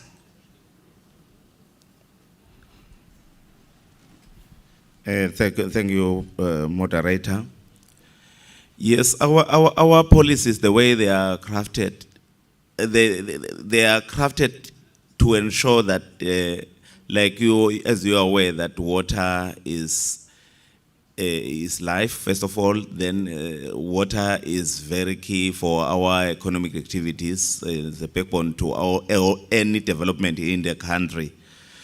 Definitely, whenever we craft these policies and the laws, which we are grateful for our members of parliament and our legislators for enacting such laws, we also include or ensure that any matter that deals with economic growth or development and also means of enhancing development within the sector, be it irrigation or industry, is enhanced within the law. These policies and legislations are not there just to frustrate or any development, but they are there to enhance, ensure that we are able to access this scarce resource for economic activities, and also be in a position, if it is in the form of power generation, for instance, you are able to generate, because what is very important, you are able to generate and also allow the water again to flow into the rivers for other entities or for other activities to be undertaken through those use, be it downstream users in terms of irrigation, or be it tourism or any other use that is also going to develop or improve the economy of the country. Thank you, sir. Thank you, Mr. Khoza. Due to time, I would like to call upon Dr. Lihle Dixon Mafu, who will be making a presentation on water treatment technologies. May we give him a round of applause. Thank you. Sanibona Malangeni. Thank you very much, CEO and the leadership of RSTP. We also take this opportunity to appreciate all government leaders that are here today, and the Iasp for such a conference where it is a meeting that is looked at as a engagement between us researchers and innovators with government and public sector, so that we can look how we can sustainably develop whilst we are dealing with the rampant impacts of climate change and the erratic economic trends. Mane CEO ngathi kunenkinga lapha kude screen lengisibonako mina kanzi Pesha, I would need to see something. Ongathatha lokwami. Yes, please.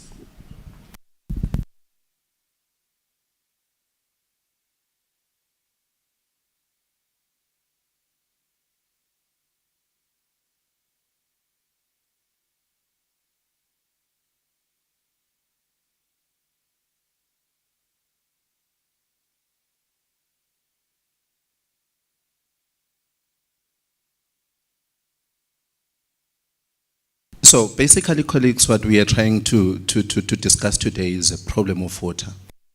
We know that we have had also in the news of various problems that we are having with water since 2008. And ever since, the problems have been problematic. In South Africa, for instance, there has been a rampant cholera that has almost killed more than 40 people. That is something that should be happening now, that we are aware of our water resource and what is it that we need to do. But the problem is that with water treatment and water quality, there is also the quantity issues that are coming as a result of climate change. Now, with water quality and water quantity, what we have been noting of late is that there are issues of new pollutants that are coming into the water systems, and the reduction in the available water for economic use is that there is an issue of biodiversity disturbances because some of the rivers that we are having are now drying up. We are also having new toxic substances that are getting into the water systems, where our current water treatment regimes are unable to do with that for us. There is also a new in the introduction of nutrients, pesticides, and other pollutants into the water systems. And there's been an observed failure of our current treatment systems, in particular, the quality of wastewater effluents. And this is not unique only to Eswatini. It is in the region, other economies that are like ourselves, and also in federal countries. So what we want to speak about today is, what is it that is happening? How does this water get into our river systems? Pesha yang shito what's logo ethu logo akuhambi kahle.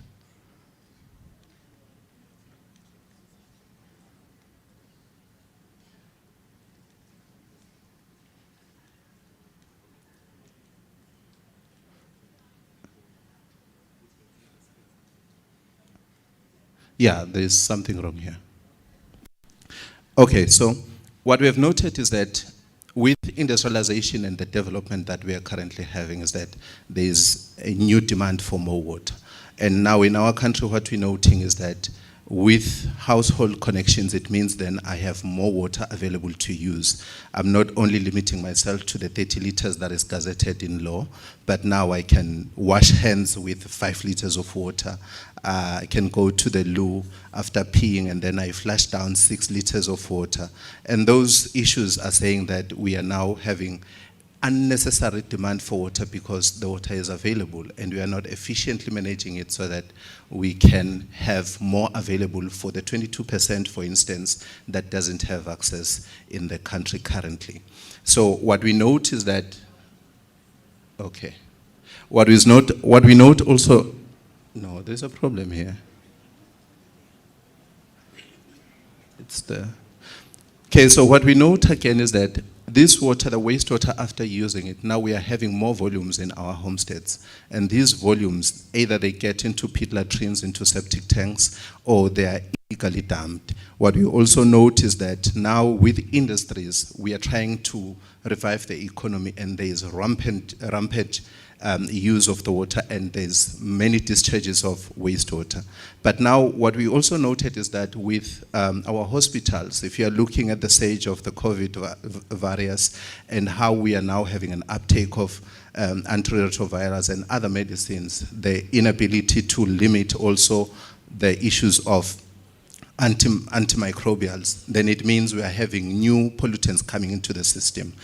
If the industries, including agriculture, they do not have any pre-treatment before this wastewater gets into your treatment plants, then it becomes a problem of the quality of the water that then gets into our water systems. But before we can be able to understand what is it that we need to remove, we need to know what is it that we need to remove and how much of it is there. We have done a lot of work we have many spreadsheets in the country of water quality, and these spreadsheets are not helping us much because some of the pollutants that we want to remove from the water require very sophisticated instrumentation. So now we have to, as a matter of agency, venture into mathematical modeling to try and look at the low-hanging fruits of parameters so that we can then look and say, okay, this COD, we can easily test it in the lab, and from the COD that we can easily test in the lab, we can then be able to link it to emerging pollutants, for instance. And then in that way, we are sustainably trying to make sure that we know what is it in the water. There's also now the geospatial analysis of the water, where we are looking at the social data and looking at knowledge systems to try, indigenous knowledge systems to try and link from what we used to know, ukuthi nangabe lamandane elkawozi kusho ukuthini, nangabe kude makawozi kusho ukuthini, and then we need to bring that into the science to give confidence also to our people to say this water is fit for purpose. So what we've noted when we are trying to look most of our water systems is the emergence of new pollutants. And we are finding that the water matrices are changing more than we are catching up. By the time we're trying to deal with atrazine from the rural sector, or we are trying to deal with Roundup, we find ourselves having also deal with halogen byproducts. These disinfection byproducts are also a problem because our current regimes are unable to treat that water. So what is it that we think of in the country and in the region?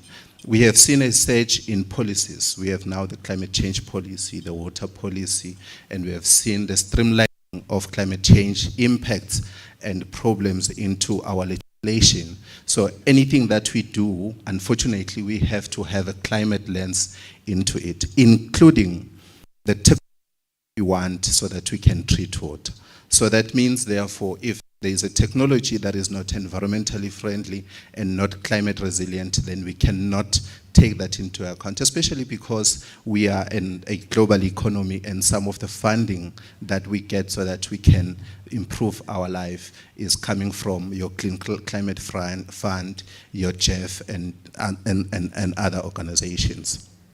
So the issue of your domestic wastewater balance is that we are seeing high volumes of wastewater from high potable water use, the contamination of groundwater resources.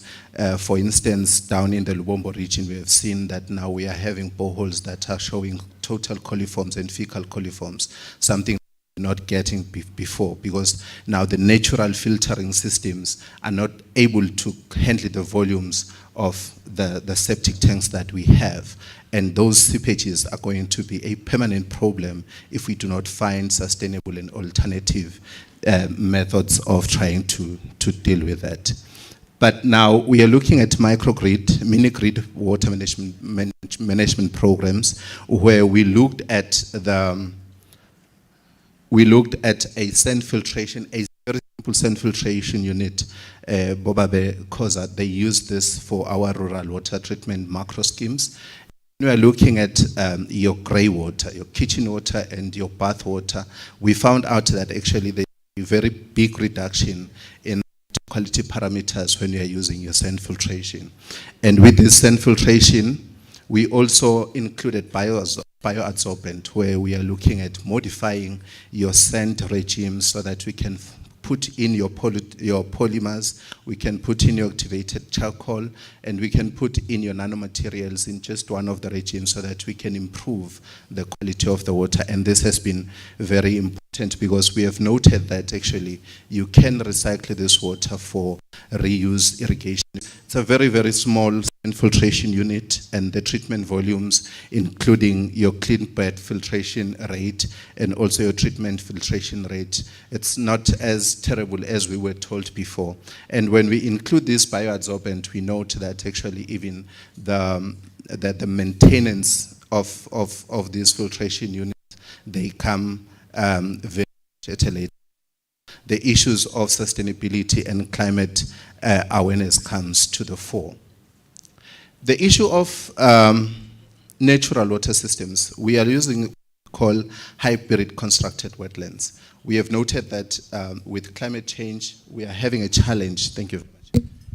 We are having a very big challenge of the drying wetlands. And when you are having dry wetlands, then it means your carbon sinks, or the capability of the country to have carbon sinking is really not preserved. So what is it that we are trying to do here is we're trying to have the water from the septic tank, and it passes through a number of filters, a combination of your horizontal and your vertical filters, where you find that in those constructed wetlands, we are having umhlanga, your normal reed, your reed canary grass, and common cattail.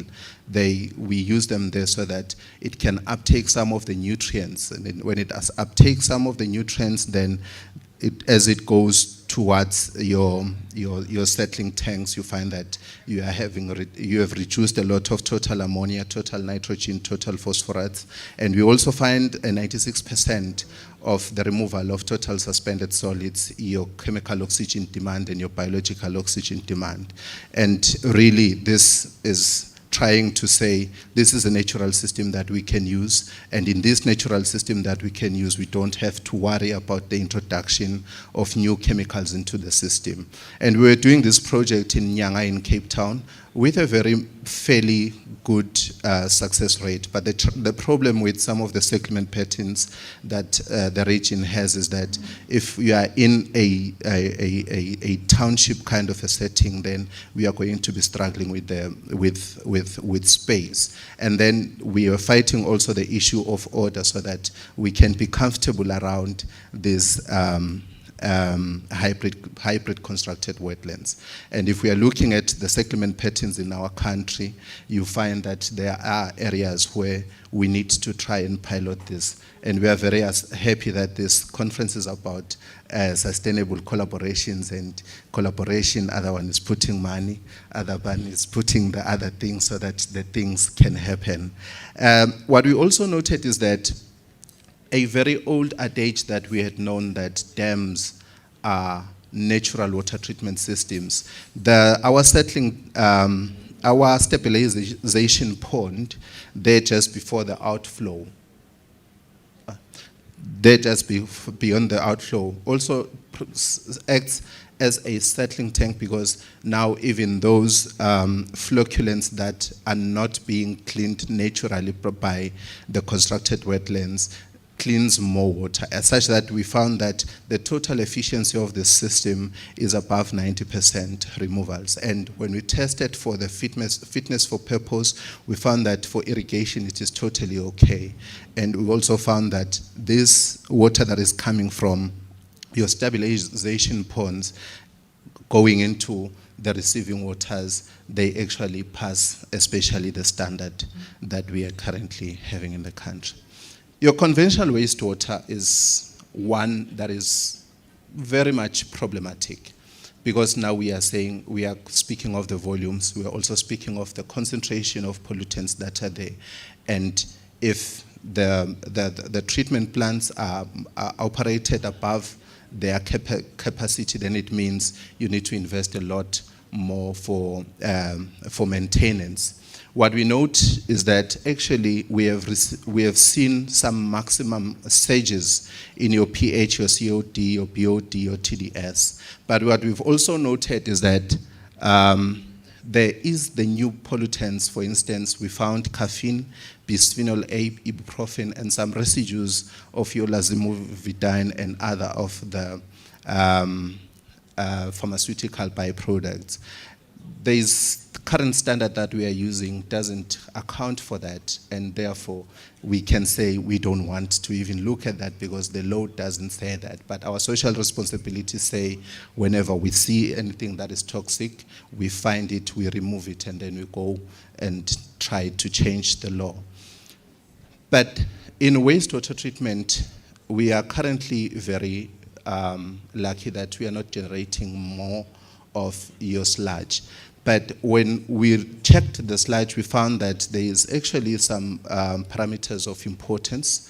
We are finding that there is your potassium and your phosphorus, which we can try and look for their fit for purpose use in agriculture.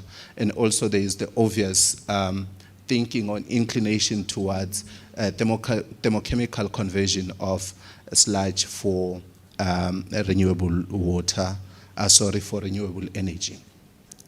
But with the current wastewater treatment, we have noted that there's some insinuations towards using membranes.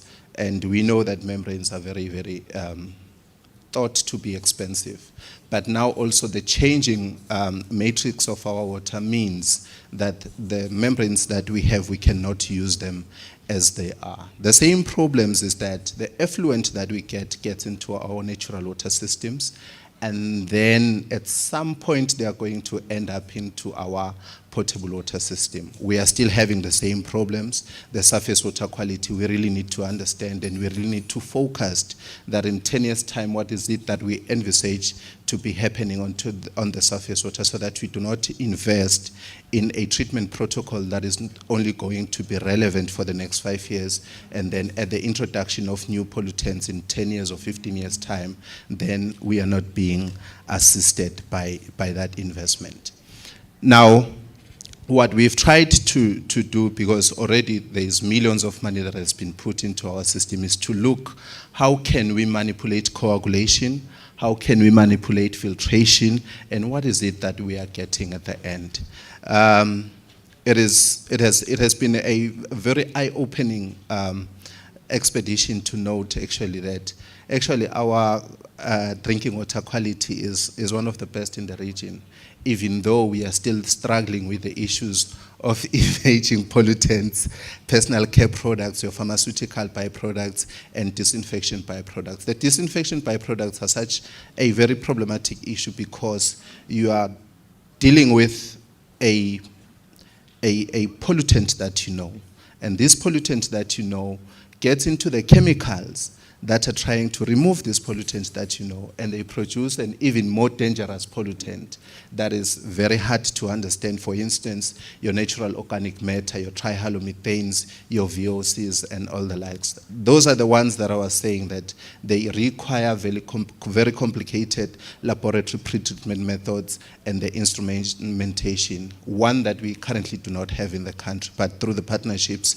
we have been able to try and look at it. That is what we are having in the country. And I know that the biotechnology park, those laboratories, CEO, are going to come in very handy.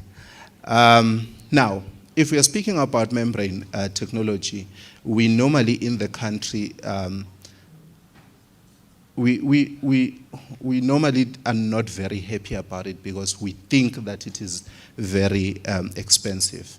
But we forget that actually even cell filtration, the most basic, it was expensive when it first came or when it was first introduced. So we really need to look at how we can improve our thinking on membrane treatment, and also how we can manipulate the functionality of these membranes so that we can modify and we can improve your filtration. What we are noting with membranes, it's just a size exclusion. But what we have been able to successfully do is that we also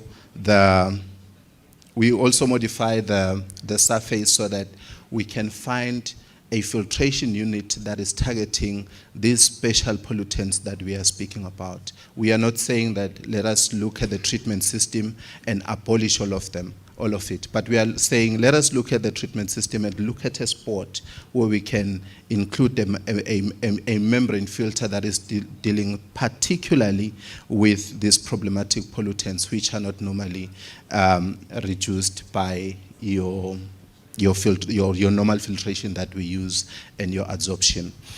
So with membrane treatment or the use of membranes in water is you are looking to reject what you don't want, but you want to prevent fouling.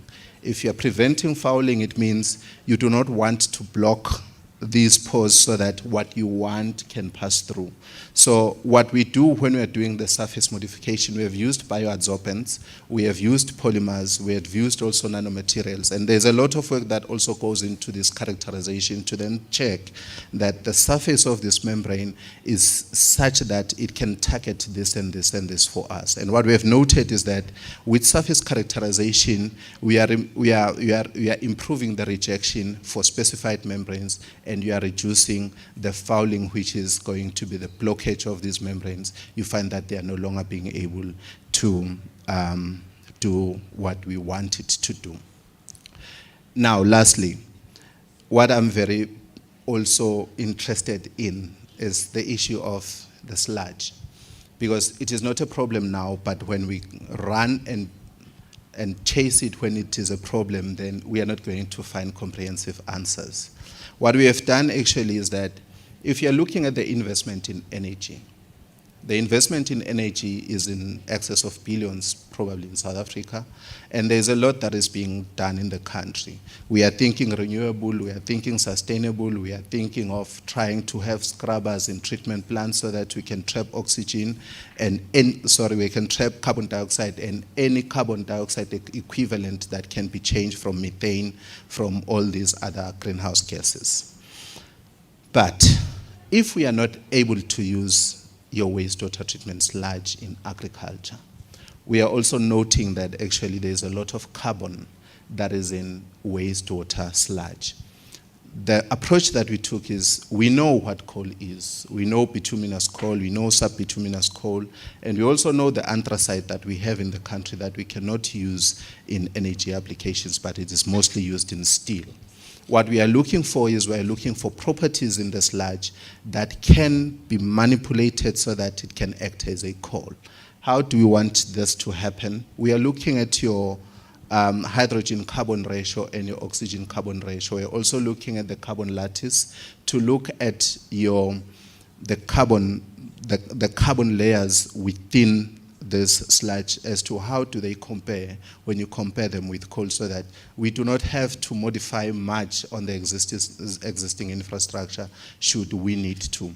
But what we noted is that it cannot obviously be used alone for large scale, especially when we are thinking of issues of base load come 2026.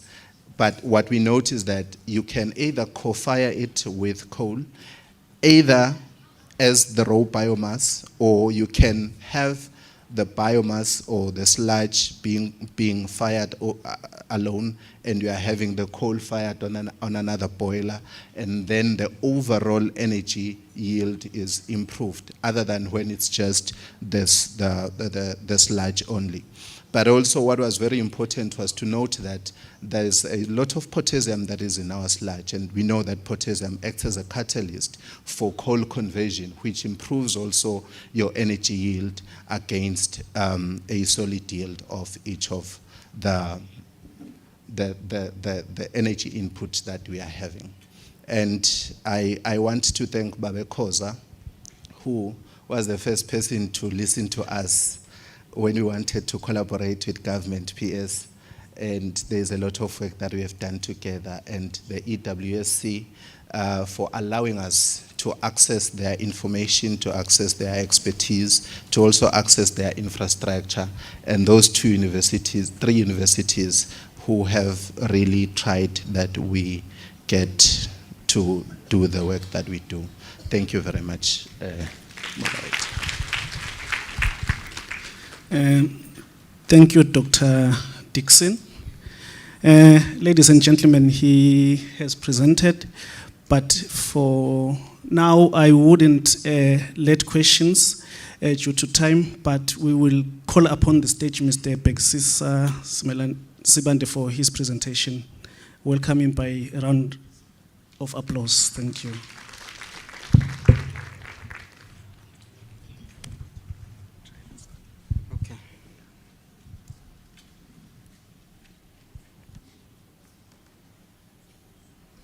Sanbonani Begunen.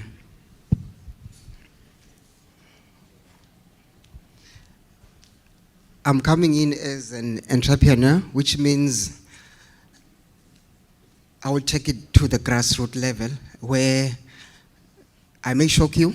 Those who have sensitive stomachs, my apologies. You may have to close your eyes in some of the presentations, because we're talking about wastewater. Wastewater is wastewater. So it means it must be wasteful. So I will shock you, but also I will also try and show you what we are doing at the ground level to make a difference.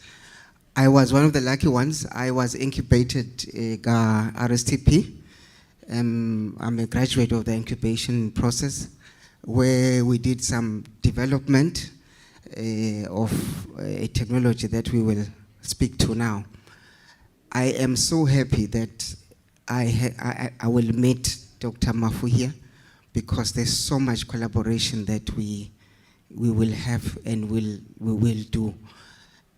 I also hope from this presentation, people who want to collaborate, as the theme is about collaboration, will see exactly where they can make a difference in practical terms, and they will see how we can do that collaboration, because we need to make a difference in terms of wastewater. Governments enact legislation, the executive puts regulations, industries do what they do, but somehow someone has to make something happen practically. That is where entrepreneurs come in, because if entrepreneurs are at the coalface of that process, then there's a very good chance it will be sustainable. Researchers will do research like Dr. Mafu here, but somehow it has to make a difference at the grassroots level. That is where we are. I hope to just give a window of how that practical application of technologies and know-how into wastewater. Okay, basically this is how our presentation will go. I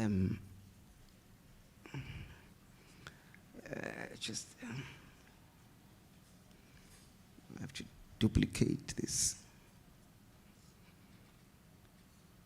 Okay. We will start off by what is wastewater.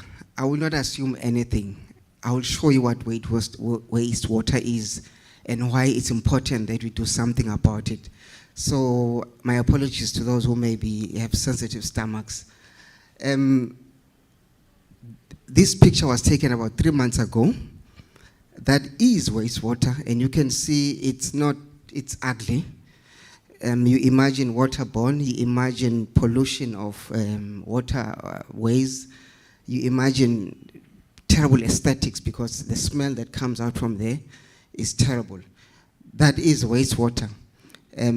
Look at those poor ducks. They think they're having a lunch, but that is wastewater. So now the question is, what do we do? That is where wastewater management comes in. In this slide, which will take about 15 seconds, it will present to you exactly what wastewater management is, and you can then infer from that what can happen around it. It's going to take about 15 seconds, so you better be attentive, CEO, or else you will miss it.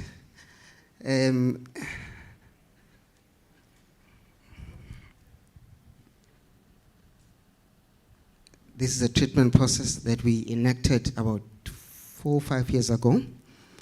You can see at the beginning of the short video, water that looks waste. It really looks like waste, but somewhere, somehow, 24 hours later, it comes out at the end looking as clean as water that you would drink from a tap. Now, that is what wastewater management encompasses.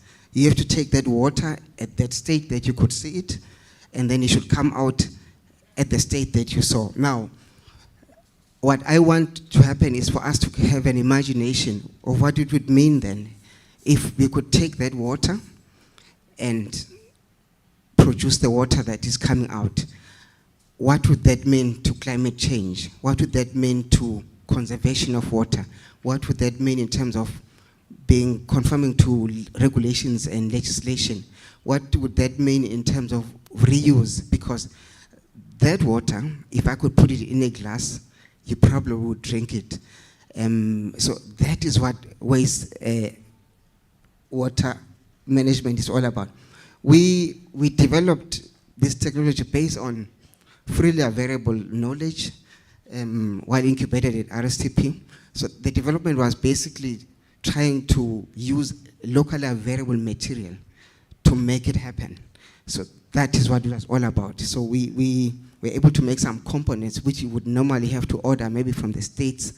We then developed to make them locally. So which means this technology becomes accessible, that means we can maintain it, and means we can sustain it. It's a purely biological process. Dr. Mafia, luckily, he expounded on treatment processes, so we don't need to go there. So we can treat all types of wastewater. There's black water, that's from the toilet. There's gray water. Gray water is the one that comes from washing, minus the one in the toilet. Industrial waste, we also can do that, but you will have to incorporate other technologies for certain types of waste, which Dr. Mafu would then have to come in there. Now, I think from the illustration of what happens when you manage water correctly, you will have promoting environmental conservation, conserving water, because if you look at that water, you can take that water and reuse it, which means now you will have to abstract less water from your taps. And also, good hygiene. I mean, if you have treated that water to that state, it's released into the environment. That means no longer will you have waterborne diseases. Now, the impact or the relevance of water treatment or water management in the economy, I think Buba Bekosa have talked about the harvesting. We can now say, in terms of the water management, there is an impact that it has in our economy. As entrepreneurs, that is where we normally then pitch, because then there are rands and cents and malangans to be made. Now, you can take water management to the home itself. You can create plants, we create plants within the home to treat the water, such that you can then take the same water, put into the cistern for flushing your toilet, or you can take that water, water your lawns and your gardens. I know because I am 90% in doing it in my home, in my house, because we have the technology and we have the land to do it. So it is possible. Now, imagine then now if you separate your gray from your black, which I have done, what then tends to do it creates more room for reuse. Because if water is minus the one that you could take your water to the water services from the toilet, and then you remove the bath water. It's cleaned much easier and also more amenable to be used. So you can actually add even washing cars to that. That's water management. Now, obviously, that speaks to climate change, because now suddenly, so you normally toilet water is about 25%.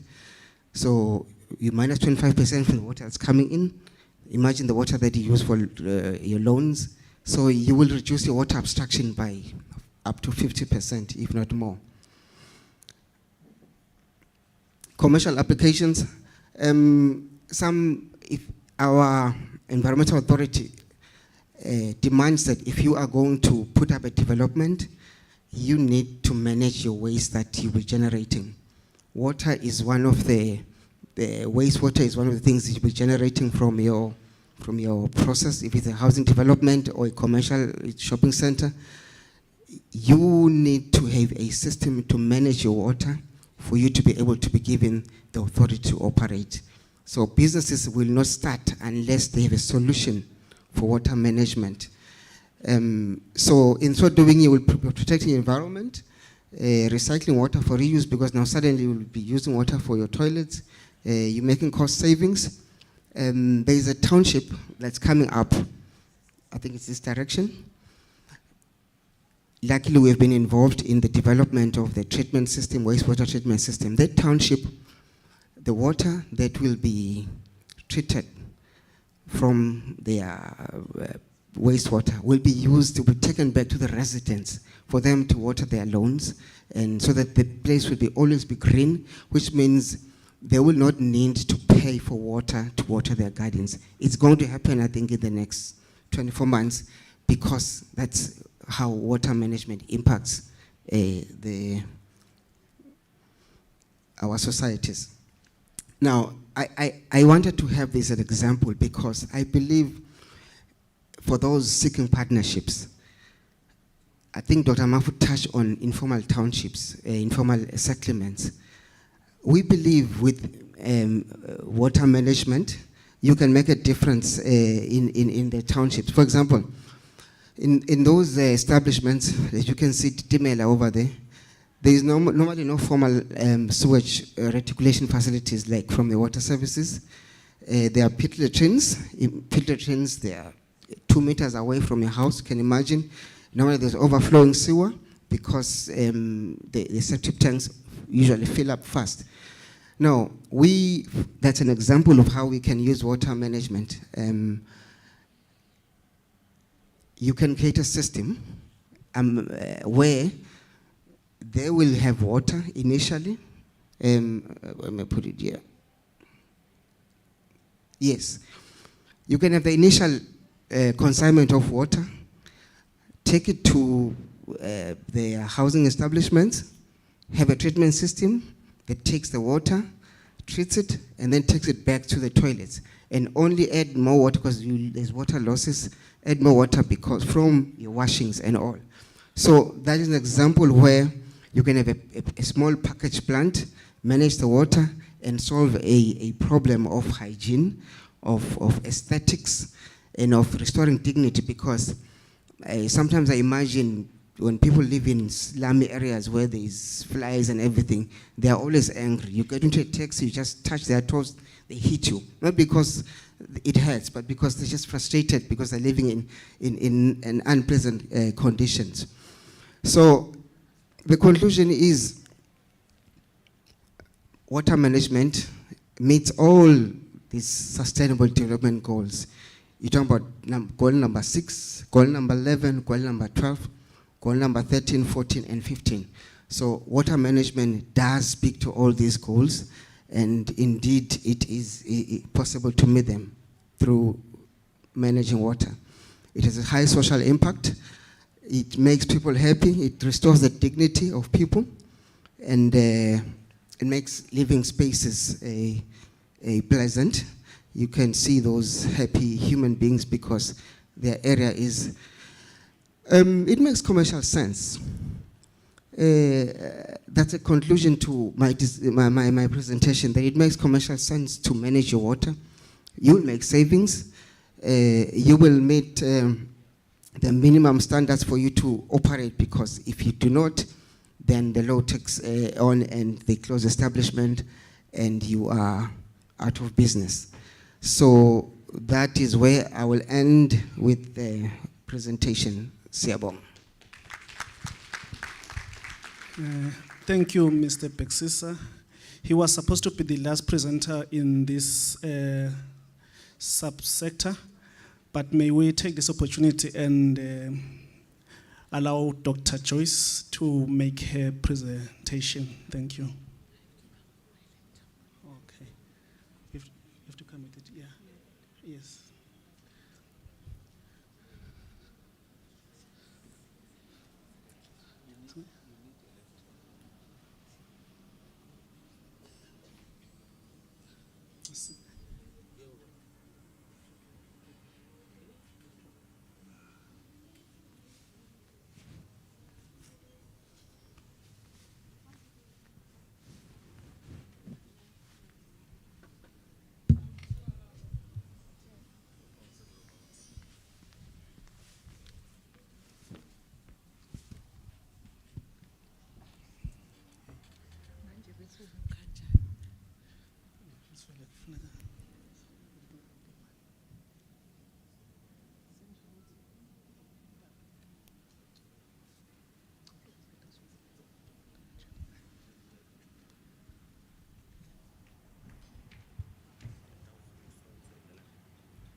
Good morning, everyone. I'm still waiting for my presentation from.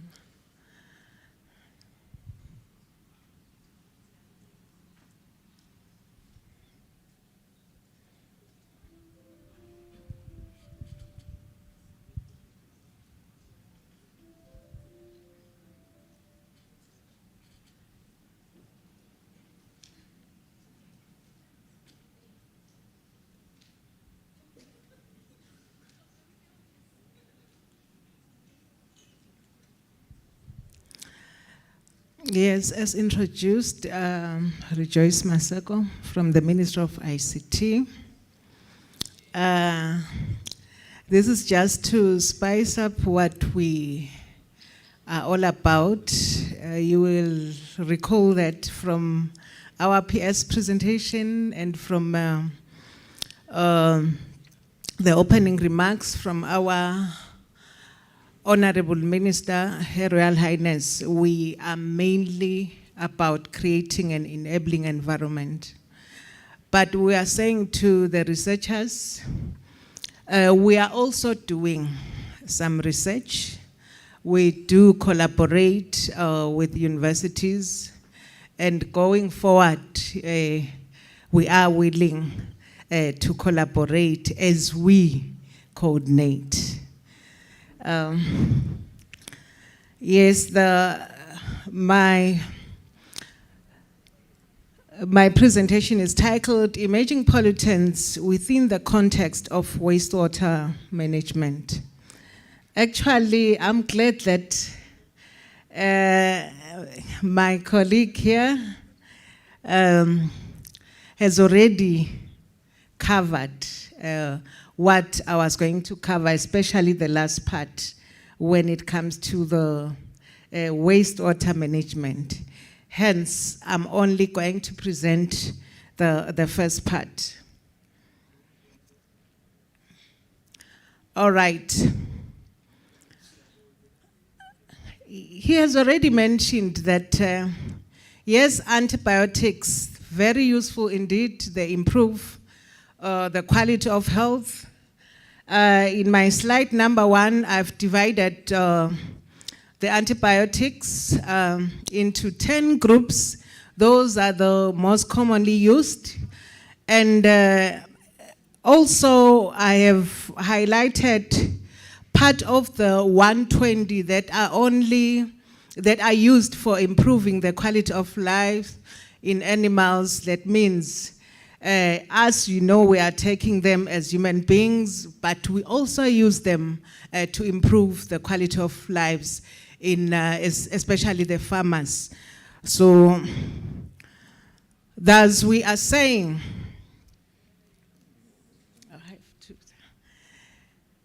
yes, they were first introduced in the 1930s and mainly for fighting bacteria. So either they stop their growth or they just used for killing bacteria. But we have noted with great concern that as it is, the southern part, including our country, there has been an increase in the use of antibiotics.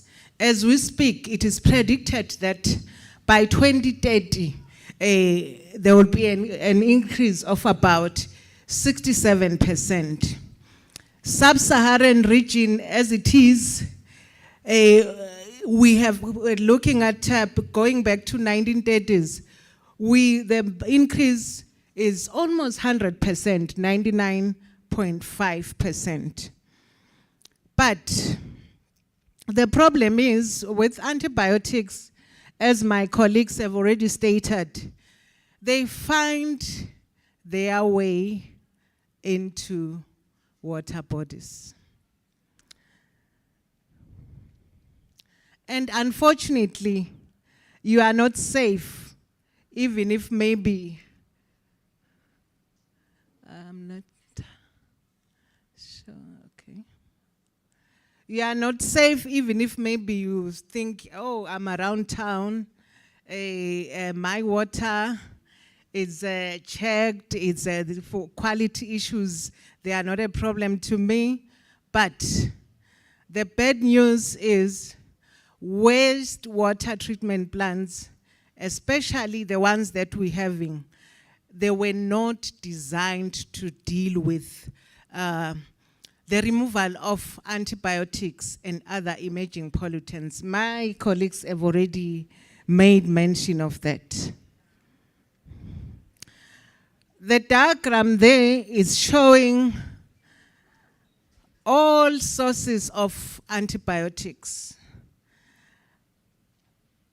as they find their way into the wastewater treatment plants.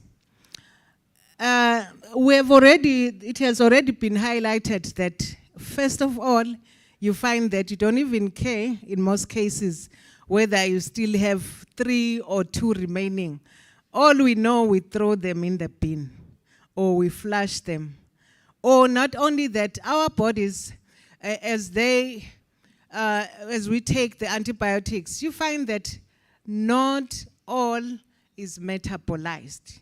So thus it goes down into the waste in the toilets. Then remember the end results for those who are in town, it goes to the wastewater treatment plants. Okay, not only that, we have evidence. It's not only maybe to say we are not thumb-sucking this. Literature review has proved that all over the world, yes, we do have antibiotics, the remains of antibiotics coming out of wastewater treatment plants. That means the current plants, they can't handle it. It has already been stated.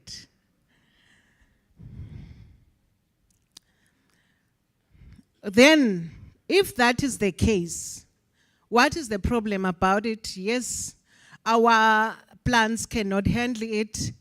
Yes, we throw them anyhow. Then, how then do we manage it? I know, I just read through some of our literature review. I think one of our researchers in the country, from the Ministry of Health, even our minister, made mention of the fact that we really need to ensure that we use antibiotics in a responsible manner.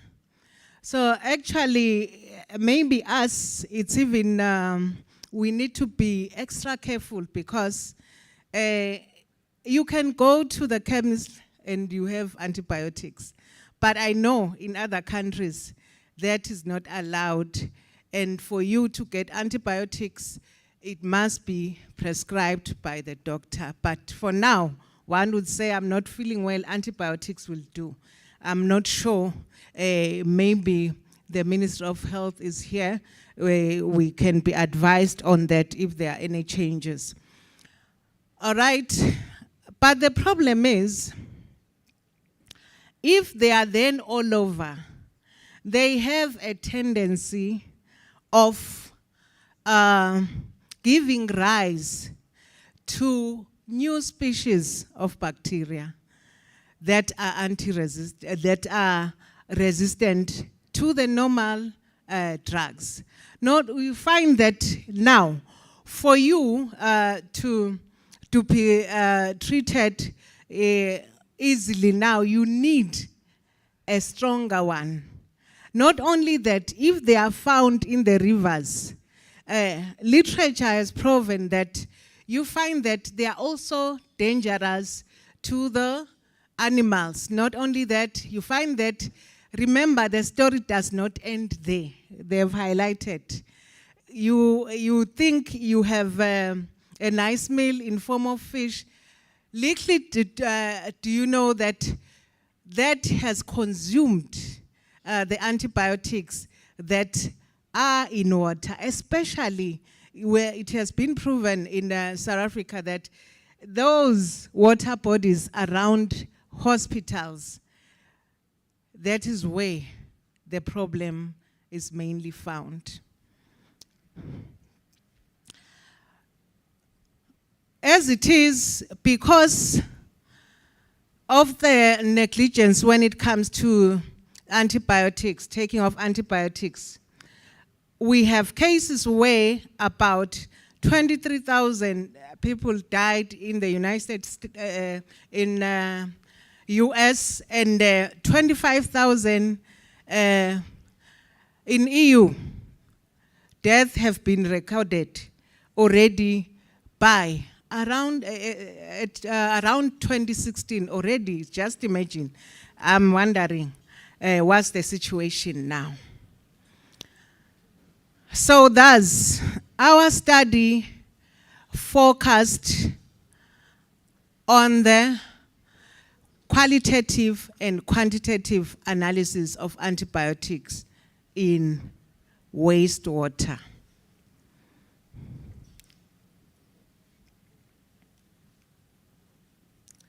Now I'm focusing here, sorry about that. Okay, what is it that we wanted to achieve? We wanted to identify the presence of antibiotics, about 16 of them, in wastewater. We also wanted to compare their differences in concentrations in both the influent and effluent of wastewater treatment plants. We also wanted to assess the efficiency of the treatment plants. We also wanted to investigate the effect of seasonal changes in the concentration of antibiotics.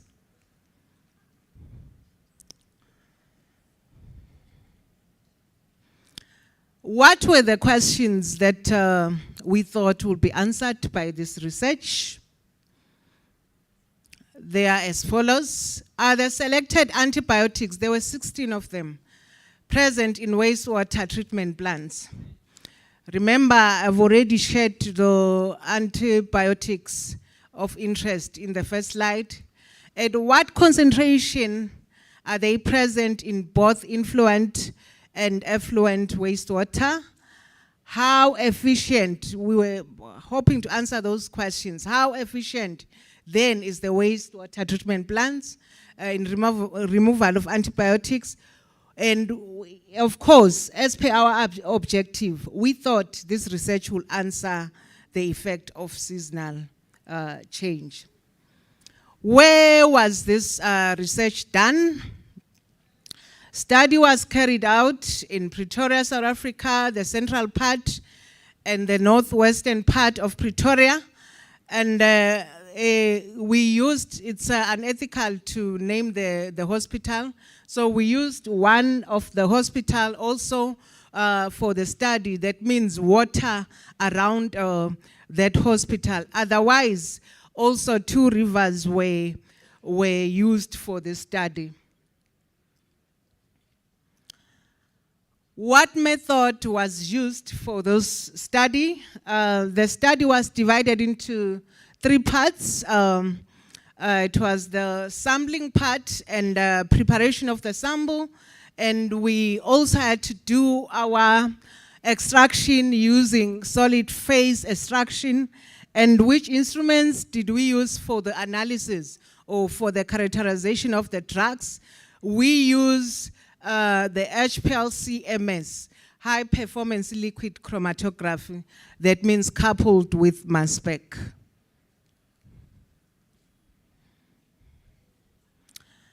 All right, already to answer our questions, yes, we had to do the sampling both in summer and winter, because we wanted to find out, do we have, maybe if there is drugs in the wastewater, do we have more in summer or do we have more in winter? Then samples, yes, were collected at the point of influent and effluent for both wastewater treatment plants. That means because we didn't want to be biased, we used 2 plants. Yes, for the rivers, we used 2 rivers. We had to ensure that we collect upstream and downstream to avoid biasness. And actually, the same points, the water was collected at the same points for both summer and winter. I'm not going to go into the details of what was used to collect because that is for the scientists. Yes, but otherwise, we use polyethylene bottles and we ensured that they are thoroughly cleaned before use.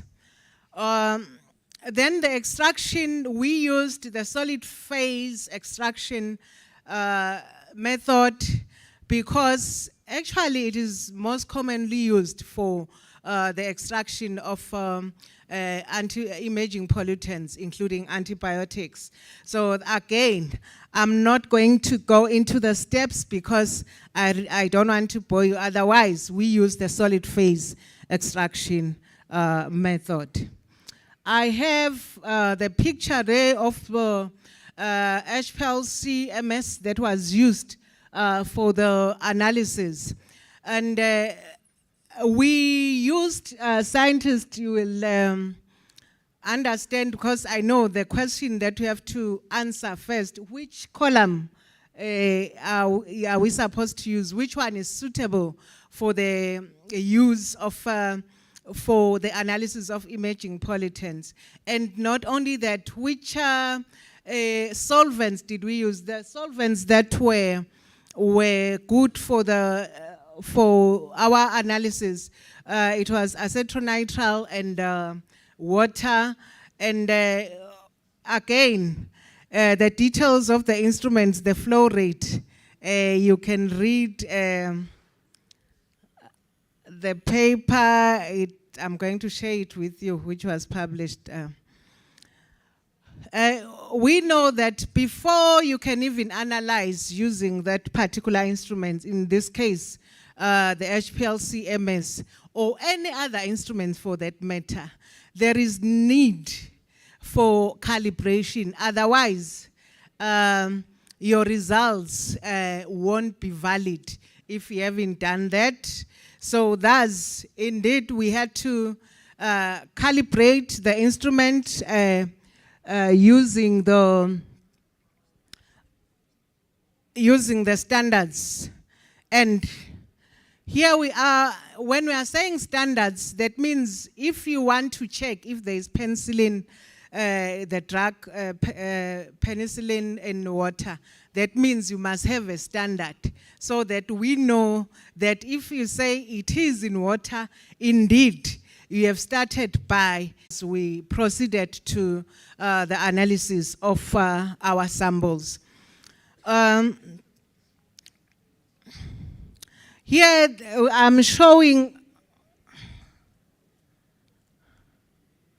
2-in-1. Those are the standards. Here, the graph is showing the results of the base peaks emanating from the standards. So we knew what we're expecting before running the actual samples.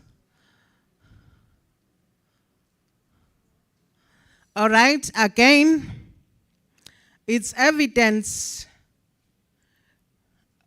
that indeed our standards or our instrument, it gave us nice peaks for the standards. Hence, we were confident that come our samples, if there are any drugs there or any antibiotics, surely it's going to give us good results.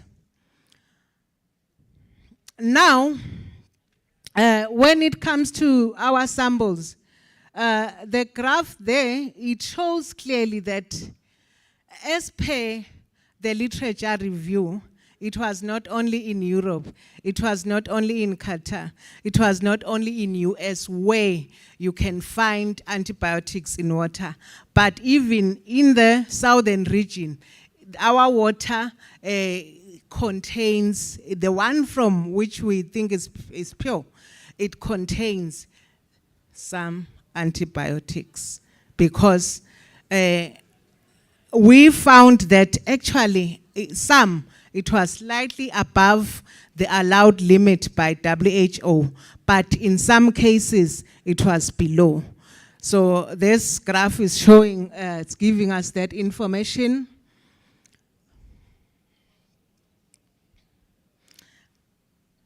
This table that I'm showing now is depicting the concentration of the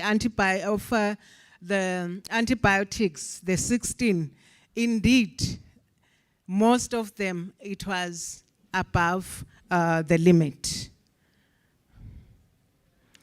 More of these results coming from the rivers. If you collecting water from the river, they are antibiotics. And I'm sure it's coming from the waste, because our rivers that we used are next to the industrial site. So that means we do have antibiotics even in rivers.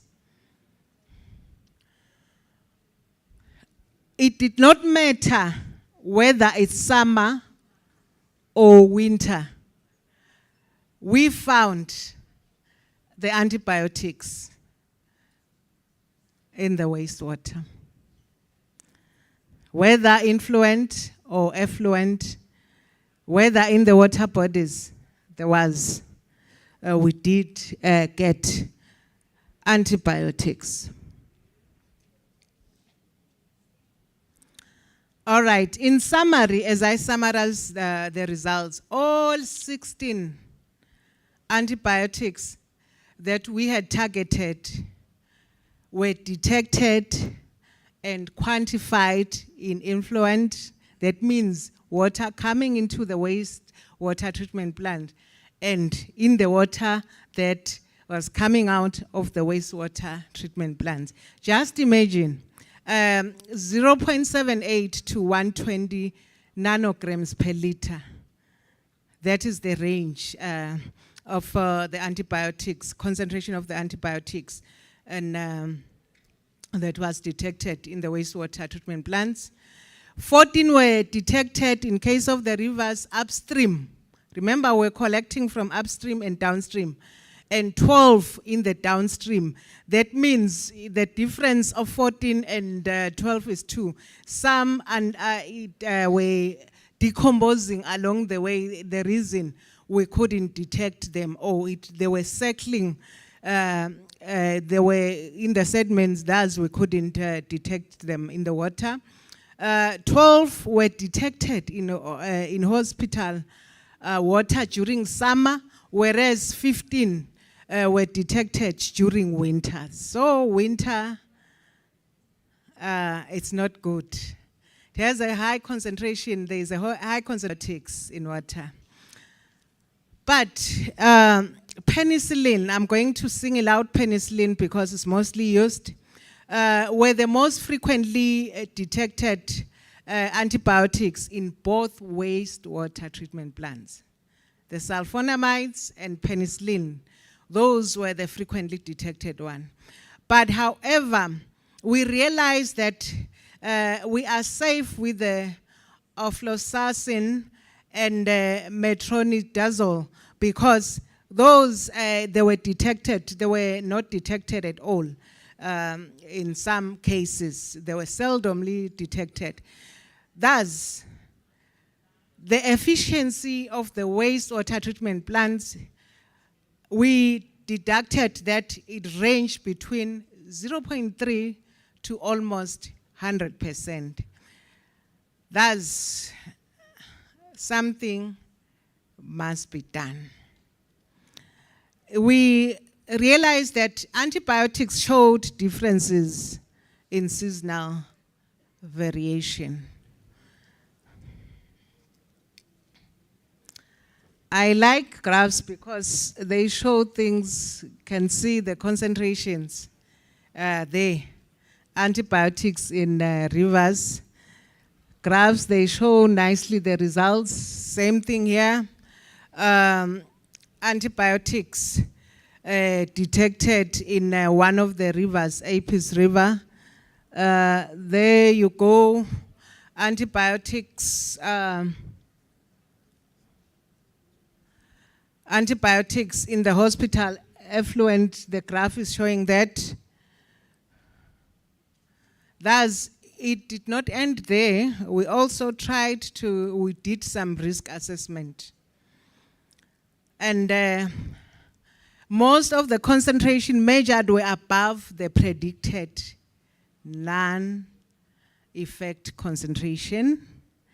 And the range is between 0.01 and 0.889. It doesn't look good. We then classified the antibiotics that were high risk, low risk, based on the predicted values. I'm not going to go into the nitty-gritties of the method. There goes the method that was used because of time.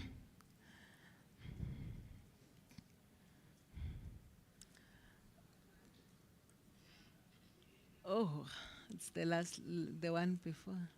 Those were the antibiotics. As earlier stated, the concentration were above the limits for almost 14 antibiotics, including the most commonly used, your penicillins. So it doesn't look good. We need to do something in terms of wastewater management, because remember, we use this water for irrigation. If we are talking about, as already highlighted, sustainable agriculture, we are supposed to use that very same water. How do we know that it's possible that the high rate of cancer is related to this? Because most of the antibiotics, you find that they deal with the cells also, especially when they are in high concentration. So who knows, something must be done.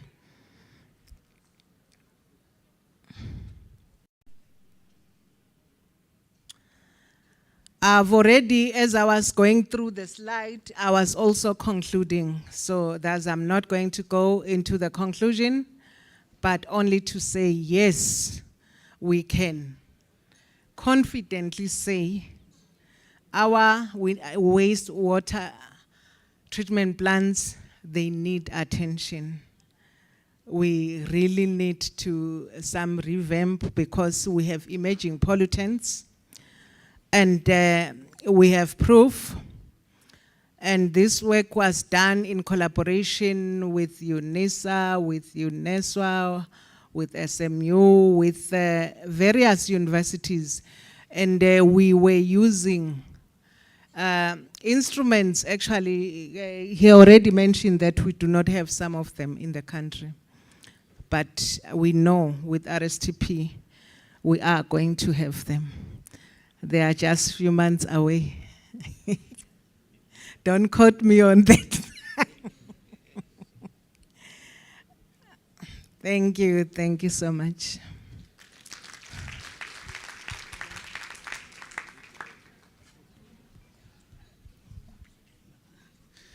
Thank you, Dr. Joyce Masego. No, this one is mine. Yes. Due to time, may we just spend at least 3 to 5 minutes making questions or comments on all the presentations that have been made. But on overall, we understand that the first focus was on basically water quantity, speaking to the water available, the legislative framework, as well as the socio-economic development aligned to water resources, presented under water harvesting by Mr. Makosini Koza, And we also talk to water quality, especially under water treatment technologies and emerging pollutants, and the efficient and sustainable water use and wastewater management. So these are the key takeaways from all these presentations, which then now I would invite questions and comments, maybe one or two under each of the presenters before we give back the Tinzambo PD. Yes, sir.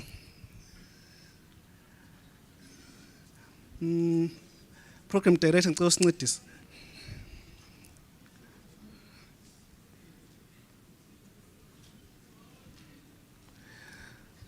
Ngicela tiphakame tandla sithathiphinde setibona. Eish. Thina ngakhulu but asicale la mfo. Yes.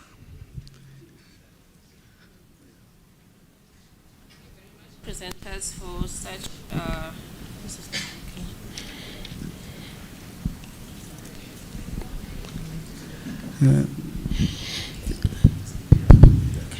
Okay, thank you for the beautiful presentations. The first one is just a comment. Dr. Mafu, you gave us some insight into natural water treatment system which you tested and it worked. And also in Eswatini, I know that there is also oxidation ponds, which are treatments of wastewater through the interaction of sunlight and bacteria. I think if we lean more towards those natural systems as nature intended, we treat our water that way, it will be very good. But I really like to urge you to collaborate with indigenous knowledge holders so that you integrate that knowledge into the Western way of treating water. My question builds on that. We know that most of these treatment processes, they result in carbon emissions, which increase the global greenhouse gas emissions in the atmosphere. So my question is, it's not directed to anyone in particular, but to everyone on the stage. How can we strike a balance to both mitigate climate change and at the same time treat our water to a level acceptable by who? Thank you.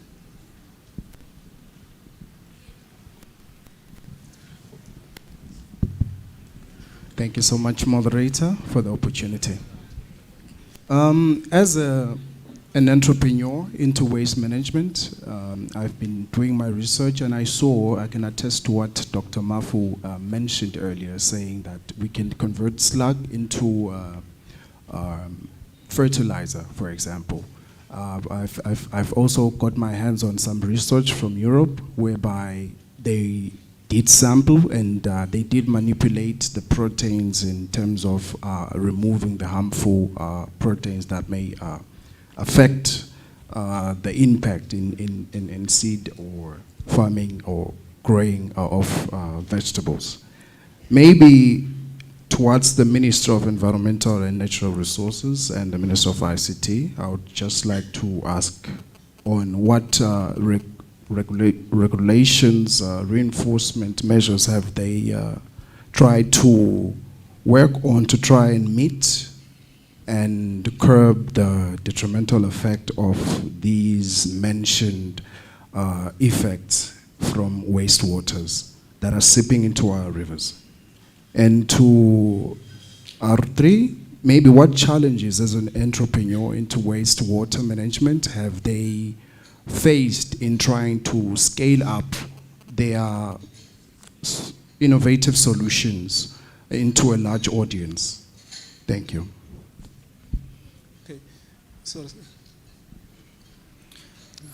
Okay, thank you, MC. Well, first and foremost, thank you, Kubonya, for your presentation. I just have two questions for you. The first one is, as a ministry, do you have public awareness programs to promote the responsible disposal of antibiotics? And my second question is, are you thinking of technologies as a ministry? Are you thinking of developing some technologies as a ministry to address the long-term effects of antibiotics in water systems? Thank you. Yes. Thank you. No, utawubeka ngeSiswati Chief Mathandela. Hello. Thank you, Chairperson. My question is directed to Dr. Kubonye. Thank you so much, Dr. Kubonye, for such a fantastic study. But now I want just to find out if, are you planning to do a similar study in our own country? Because now we understand these complexities for another country, which is good, but it's not helpful enough for us. Because we need to understand our own situation so that we can come out with the relevant solutions. Otherwise, your studies was very good. You've done a fantastic job. So much. Dokotela, the last doctor ngabaningi bodokotela. Dokotela sesethuke kakhulu ngendaba yama antibiotics ukuthi sitawugula kangaka. Ukhulume ngale wastewater management. Ngifuna kuva ukuthi le primary water yona nihlolile yini kwekuthi lele siwadla kwemanti manje wona affected kangakanani kuloko. Nekwekuthi ke dokotela la ngiyeva le njengoba nikhuluma ukuthi lama solutions ekuhlobisa emanti nekuthi siwadle sinetiseke asuke akhuluma agcwele kakhulu ngala ngasemadolobheni nasetindzaweni lokhanza ukuthi ma cities noma ma towns kanzi liningi lethu lisemakhaya liningi lethu lisemakhaya ngibiyele nje kule le presenter le landzele yokugcina kwekuthi seyikhona isolution kwekuthi emanti uma sowadla uma sowatreatile the waste one utawukhona ukuthi songawasebenzisa uwadle noma unisele noma uwashe ngilanga kanani lo singakhona ukuthi ungacala leyo process kuyenda ngakhona nikutendela mina ngandlunganye ekhalam noma kufanele kube ngilesigabeni sekuba lidolobha na ngashiya lapho nakunene.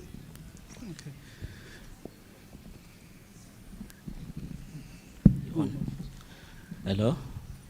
Yes, sir. All right. Morning, everyone. Mine will be a comment, not a question. I am from Eswatini Water Service Corporation, so I'm phonic defender, but ngifuna maybe kunike that for lokugcina. I think Dr. Mafu mentioned lokuthi we currently have one of the best quality water in the region. Lawa leswakhicitako sinikete wona. Siyajabula ukuthi sinikete mandi lahlobile. Kodwa kuliciniso lokuthi ikhona le challenge of these emerging pollutants. Kuliciniso phinze njengoba ashido Dr. Maseko ukuthi maybe ma treatment plants ethu design bekangasi designed for these new emerging pollutants. However, izinkampani lekhicita emanti eSwatini akusho ukuthi sihledi kude lesikwendako ngaloko sibambiswene ne-university lekhona kangwane i-UNESCO kanye ne-UNISA. Siyabuka lokho ukuthi ngabe yini lesingayidevelopa ukuthi babe nekusita lokuthi sibe nekhona ukutreata lama emerging pollutants lakhona including antimicrobial resistant pollutants. Kungaphindze kucela ke kithi sonke la erumini especially environmental authority ngibonile ukhona babedlala kanye maybe na university ukuthi water pollution control regulations wethu are 2010 under the Environmental Management Act ya 2002. Cishe wona sathi ngavele lokubuketwa because nje kude la khulumisa khona these emerging contaminants. Ngakho ke that gives inkinga kumuntu lofuna ku designer i-wastewater treatment plant kude le document lesemthethweni la ngabase khona ukuthi if ungida developer i-wastewater treatment plants, these are the levels that I have to meet kulama contaminants onke lawa leka washido Dr. Maseko nalamanye lamaningi maybe lesawabuka singambane ne-university phinza ngiyabonga but isikhumbule lokho ukuthi emandeleni wadlako cha wona ahlobile bekunene siyabonga.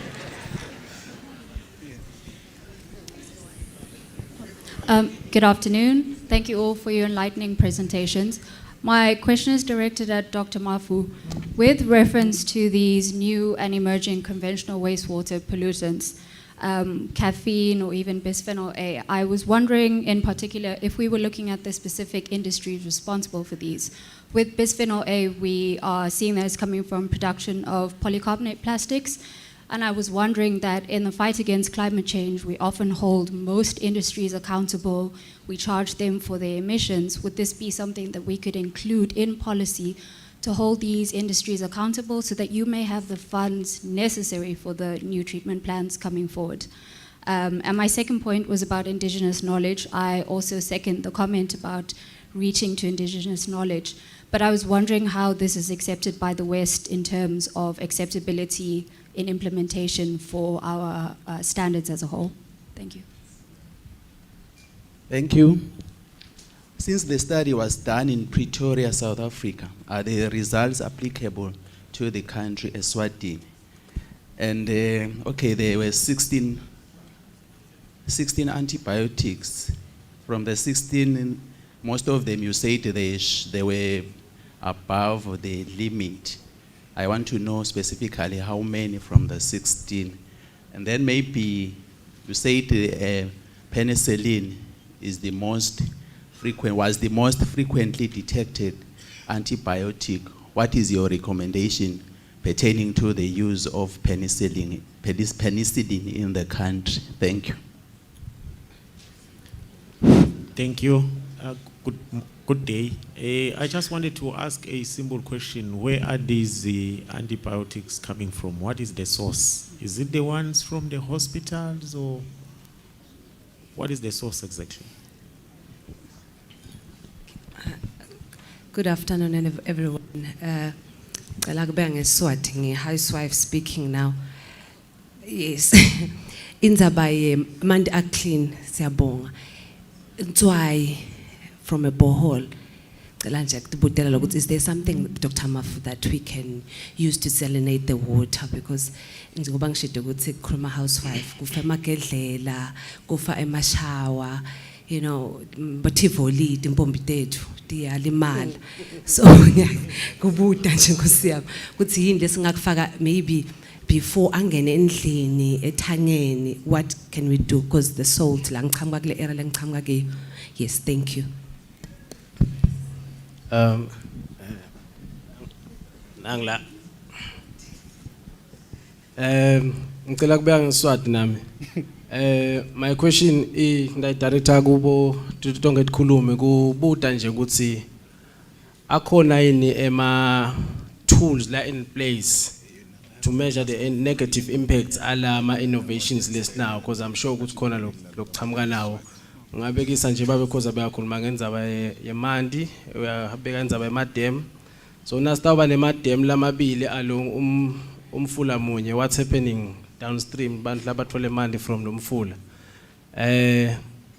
Babebhekisisa ukhulume wastewater, wasitshengisa leli thulusi lasanalo yena, but if usesitawufaka singiloya kufaka endlini yakhe nje asisibekise lamadolobheni sokufaka endlini yakho, how is it going to negatively impact us noma the environment logo? Nekuthi ke le I don't think ukumenshile ukuthi ubasebenzisa ini kule nto yakhe, but he did mention ukuthi ku organic. Are we able to sustainably provide those things ku maintain leyo system ukuthi irun maybe for a long time? Siyabonga. Okay, thank you. Last question. Okay, I have a question for R3. I think it was your presentation on cost savings. You said if you implement the wastewater system in your house, you have cost savings. So what is the payback period for those cost savings? Because you have the initial investment and those cost savings over time need to be paid off. So what is that payback period? So for example, solar with solar, if you implement it at your house, it's a 7-year payback period over those cost savings from the grid. So what is that for personal water waste treatment? Thanks. Okay, thank you, ladies and gentlemen. Due to time, for me, okay, I have 2 pages of questions, but due to time, I won't ask those questions. I will attend each and every one of the presenters to respond to the questions. And there are questions which were asked in vernacular. So for those presenters who will be responsible to respond to those questions, may they also start by rephrasing them into English, so for the benefit of those who are online. So may I give this floor to Dr. Mafu first to respond. Thank you very much, Babe Shans. I think my first question was very difficult on the carbon emissions and water treatment. I think what we try to do is that the carbon dioxide emissions, we want to reach net zero because of the sinks and the emissions. We are not trying not to emit at all. But the country currently, voluntarily, EWSC, I know, they are in a program of doing carbon accounting to say for each liter of water that they produce and distribute, and for each liter of water that they treat and send back to our water systems, how much carbon dioxide equivalent are they producing? So we really need to try and strike a balance. I think there's this Kutzell curve that shows that actually, as developing countries, we are having a challenge because the developed countries, they developed killing the environment and they developed faster. But with us, we have to develop without killing the environment, which is totally impossible. We need to try and reduce that peak of development against investment so that we don't kill the environment as much as the first world countries did. So we are trying to just reduce that peak so that it gets a little bit down so that we can achieve specifically the 2030 agenda, which is actually very close. There's this large beneficiation comment. I think Babe Koche will speak about that. And then there's the rural interventions. We are saying now that the country is going to review the Water Act, which I know that it's going to impact on the SWSC Act, which demarcates service provision based on location, which is not very correct in its nature, because then the investment in the infrastructure and everything is going to be dependent on the capacity of the rural water supply branch or of EWSC to attract funding. We hope that that's going to be changed as the country reviews the Water Act. And also we note the migration of our people into rural areas where they also need the same service provision as urban areas. We note also that these mini grid solutions and the increase in the invasion, so to speak, of EWC to rural areas is giving us the hope that we are going to get a balanced service provision. And then the salt and salinity of borehole water. When we're doing the vulnerability assessment of the most vulnerable parts of the country, the Shiselweni and the Lubombo regions, particularly led to Lubombo, we saw a lot of the fluorides, we saw a lot of the salinity, and the suggestion that was given there was that let us have all these water sources, pump the water to a certain reservoir, and then the treatment can then be more integrated other than to treating just one borehole. One is having this one problem and that one is having that one problem, so that we can have an integrated approach to solving those issues, particularly in the Lubombo region. We take the suggestion for knowledge, for indigenous knowledge, and we appreciate that the country is now more engaging, particularly to the international community, to say, this is what we are Swaziland, and this is how we do things, and this is how this links to what you guys know in the first world. We really have noted an upsurge in the uptake of our indigenous knowledge for the global market. Thank you.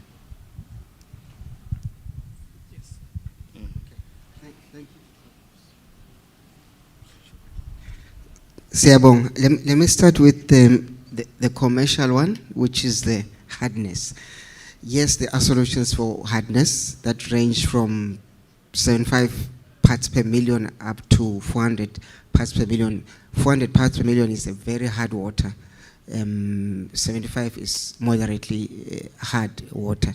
So yes, there are solutions. Some of them, one of them that I've just recently encountered is we don't even use electricity. You just use the pressure element as a pass-through, and then it reduces the calcium, which causes the hardness. But your traditional solution is a softener. A softener you install in your house, and it reduces your hardness and makes the water soft. Okay. There was a question on scaling up. What are the challenges in terms of scaling up? I think it's mostly appreciating the value of of water and water management. But to be honest, it is picking up. As I had an example just now, we are going to build the biggest plant that we've ever built, which is about 3.6 megaliters. Close by in a township that's being developed. So that speaks to uptake of the technology. We are building a plant, Gamula. Gamula, it's a factory, it's a government factory. It's 50 kiloliters a day. That speaks to uptake. As Pofaneni, MA is building a mall.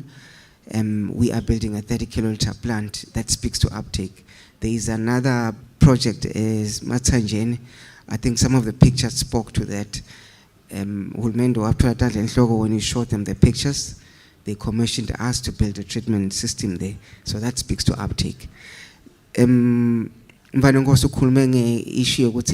comes to households, yes, we have plans for households. I think in about 2 months' time, I can call you up to my house, Ezulin, for you to witness what I'm talking about. You can have one for your household. An average high LSM house would use probably about 30 cubes of water a month. So that means you can save up to 20 cubes of water. That means that's less water that you would buy from water services. Not to say they will have less money, but they will be able to supply water to more people. So it is possible to, and we are going to showcase it using our household as an example.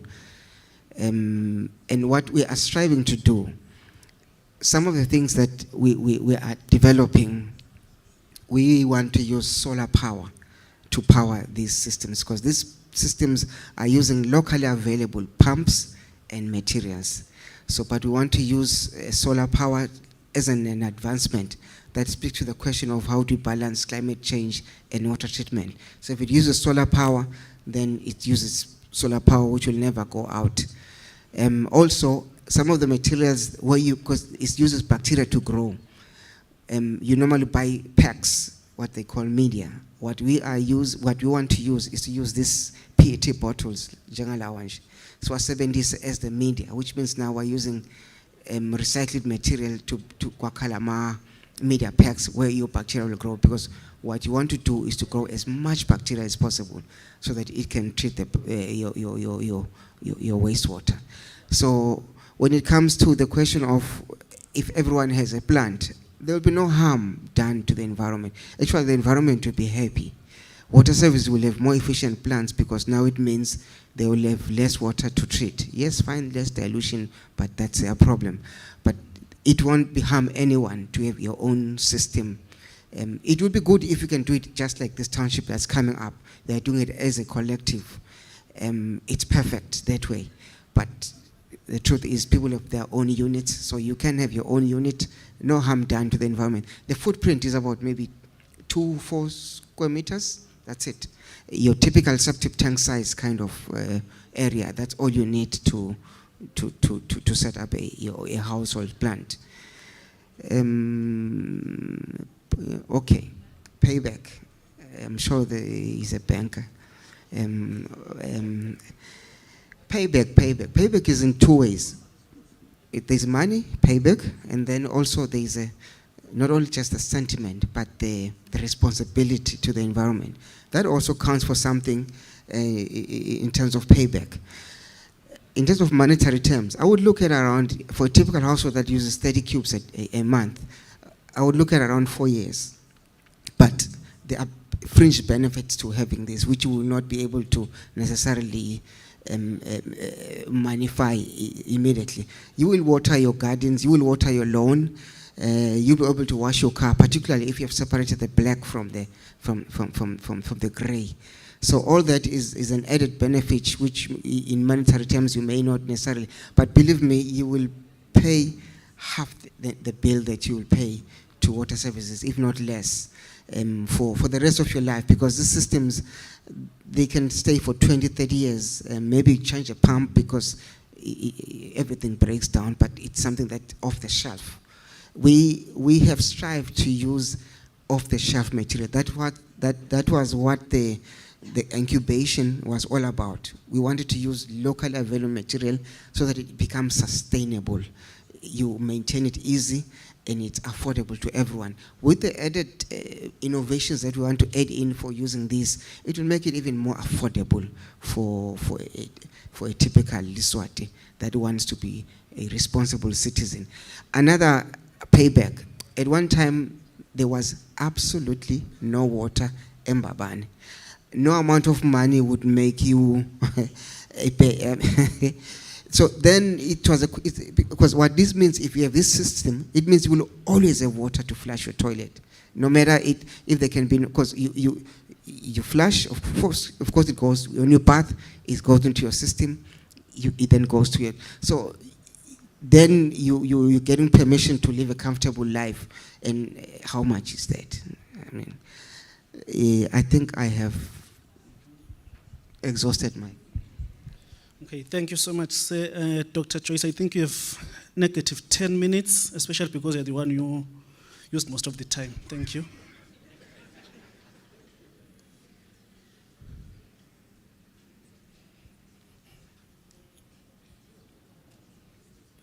Yes. Oh.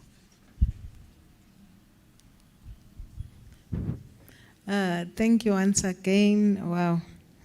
Very good questions indeed.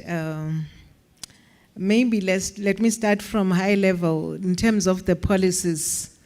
Where are the policies? Are we revising them in the, because now we have this emerging pollutants.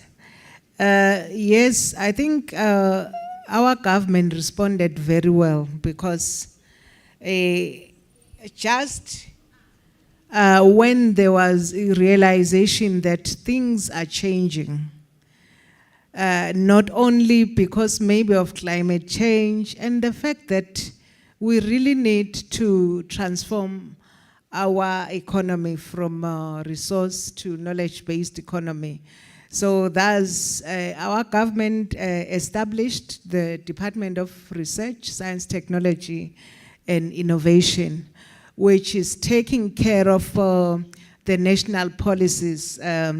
Yes, we are concluding the policy on science, technology, and innovation is addressing such issues of water management. There is a theme, actually, thematic area, and also in terms of the priorities.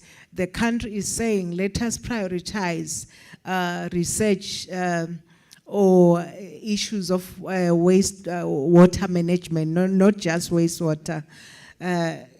Thus, we also have sectoral policies. The Minister of Natural Resources is here, but these policies, they link not only with our National Development Plan, the sectoral policies, they also link with the National Science, Technology, and Innovation Policy, which is aimed at addressing issues of wastewater management and just water as a priority in research. Technologies, yes, also the policy is touching on technologies that are meant to curb issues of water it says researchers must come up with new local technologies, because we don't want to be only to import technologies. We also want to have our own youth, our own people developing local technologies for curbing this issues of water management. So that's not only that, our king has just approved the National Research Council Act. It's now an act, so that means, because if we're saying, where are the local technologies? Where is the local research? It says, where is the money for research? So the National Research Council is going to be established in the near future, because already we have an act that is meant to establish it. So very soon we are going to see growth in local research. That means we are not going to keep on saying this was done in collaboration. Yes, we'll continue collaborate with other countries, because science is expensive in nature, research is expensive in nature, but let's have ours. And biotechnology park, it's nearing completion. I think it's just in a couple of months it will be done. That is where some of the technologies actually will be developed, because we are just completing the national labs there. We are going to equip them shortly with instruments that are going to respond to our research priorities. Already at the IT park, we have the incubation center. We are saying to our local researchers, we are saying to our youth, come, let's check what is in your mind. In Siswati, come so that we can incubate you. Sikufukamele kuto phuma le technology le tabalsito, not only in wastewater management but kulamanye ema research priorities. So were issues of policies and maybe the key actors in the national systems of innovation, where I've mentioned RSTP. It's coming up okay. We have universities, we have had quality presentation. Then we, amongst the key actors, as I summarize, a National Research Council going to be established soon. We have our academy, for short we say it's Iasp, Kingdom of Eswatini Academy of Science. That means those are the scientists, that well-renowned scientists. These scientists actually are advising government in terms of policies that will respond to the national priorities as depicted in our national development plans. So government is really working very hard in ensuring that we develop our local technologies. We know we have our partners, Taiwan.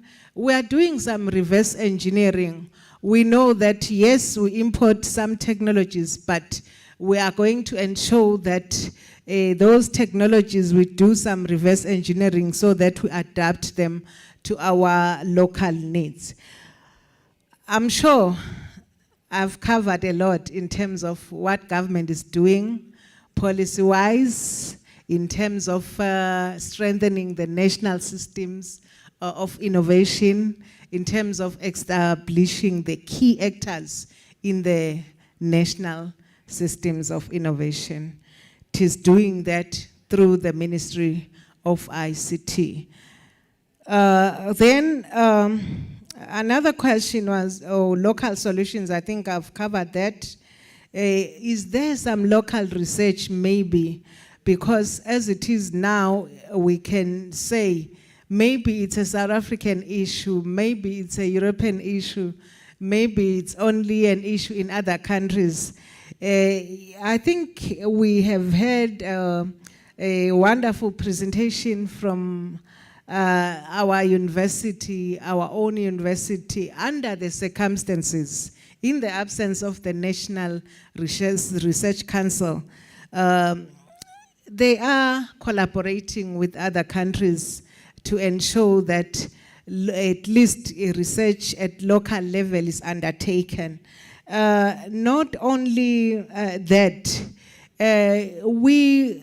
let me just commend the Ministry of Natural Resources, because really they are doing a lot. We have some of the officials which have registered with other universities. And I know there is one, I'm not going to name. We very soon will be undertaking research still on emerging pollutants, but at local level. Thus, we are just doing something also at local level. So thus, we are sure that indeed what is being said by our water department, very soon you are going to be proven right or wrong. But I'm sure already we've realized that they are doing great work, because they also have some instruments. You will agree with me, Doc. So it's not that they are thumb-sucking. They have instruments, just that we have to cover most of the country to make sure that we are all safe. So the negative part, we do have solutions. Government is doing something, and very soon the negative will become positives, and already some negatives have become positives. I'm not sure if I left out.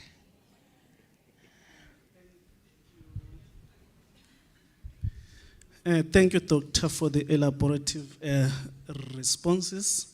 Actually, value a natural time eater.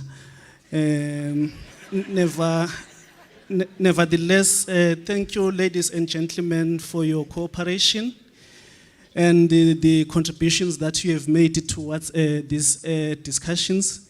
We are sure that all your contributions will contribute towards a sustainable and climate resilient water sector in Eswatini. And thank you to our panelists. May I, at this time, request you to let them go in peace through a round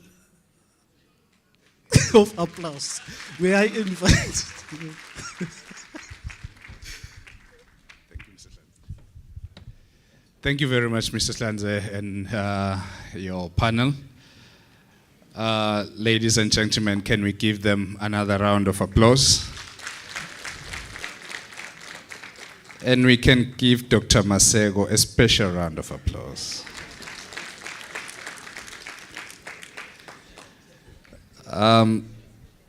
We will do a bit of reverse engineering in our program as well. We will now break for lunch, and I will request that we take 40 minutes, which will allow us to come back at 2 p.m. so that we can finish off the two sessions that are left for today. We will look at the circular economy sub-theme, after which we'll look at smart agriculture. I will humbly request my moderators and the panelists to make sure that we do not do a Dr. Masego on the next two sessions. Manangosi, I've had to change a church because I was a program director in my previous church, where one of the elders took a bit long time to address the congregants, and when I came back, those that are locals would know, we usually say "sikhatsi sezidliwe yinja," which means we've wasted a bit of time. And yeah, the elder did not take kindly to that because I don't know, he thought I mean nguye lo lodlele isikhatsi by saying isikhatsi sezidliwe yinja. So can I not say that again when I come back? Because I do not want to lose my job this time. I've lost membership to a church once. Can I not lose my job, ladies and gentlemen? Can we go for lunch and we'll come back at 2 and continue with our interesting conversations? Thank you very much.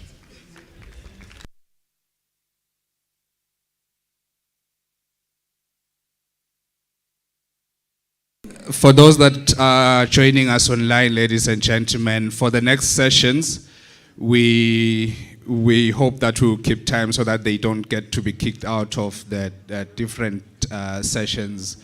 And we will have the paper presentations running concurrently.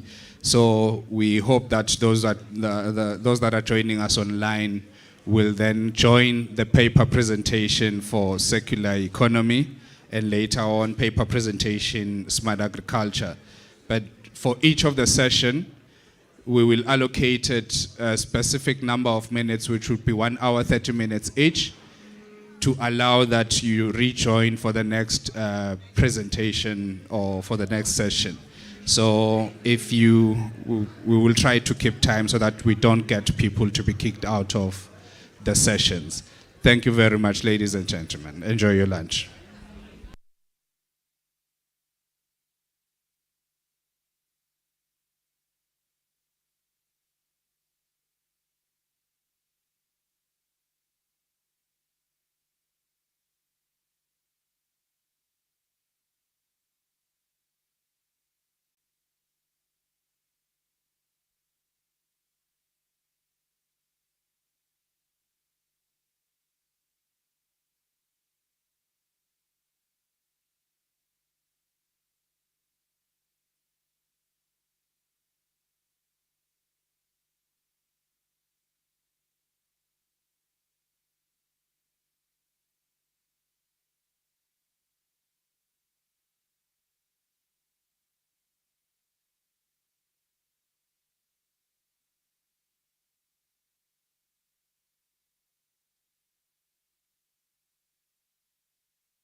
in and join the circular economy session, because we are running out of time on the previous session. So you may get kicked out and not be able to rejoin. So can I invite you to now join the circular economy session, which is going to run for about an hour, 30 minutes. If you stay on the current session, you may not be able to then rejoin. Can I now invite everyone to take their seats, ladies and gentlemen? If you are still having a cup of coffee with you, you can bring it in so that we can continue with the program. I humbly request the moderator for this session, which is the circular economy, to come up, and we will definitely continue with the program. And then for those that would want to listen to paper presentation, research paper presentations on room 2,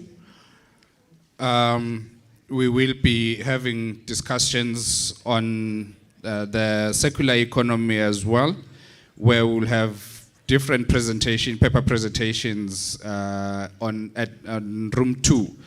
But for now, we will have, on this room, we will have Mr. Isaac Ladla, who's the Executive Director of the Eswatini Environment Authority.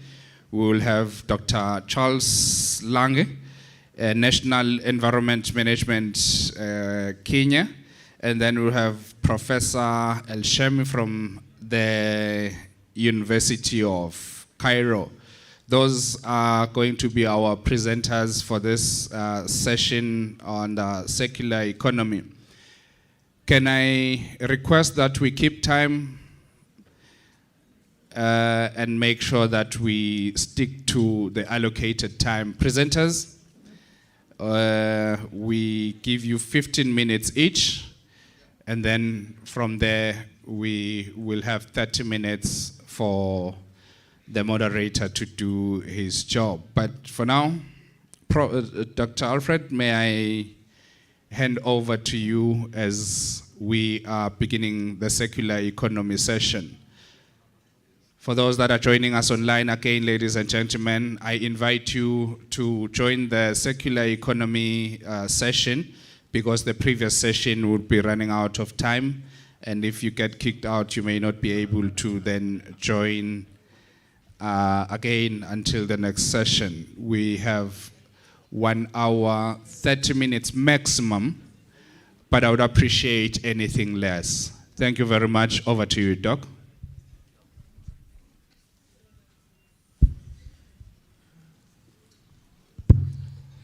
A good afternoon.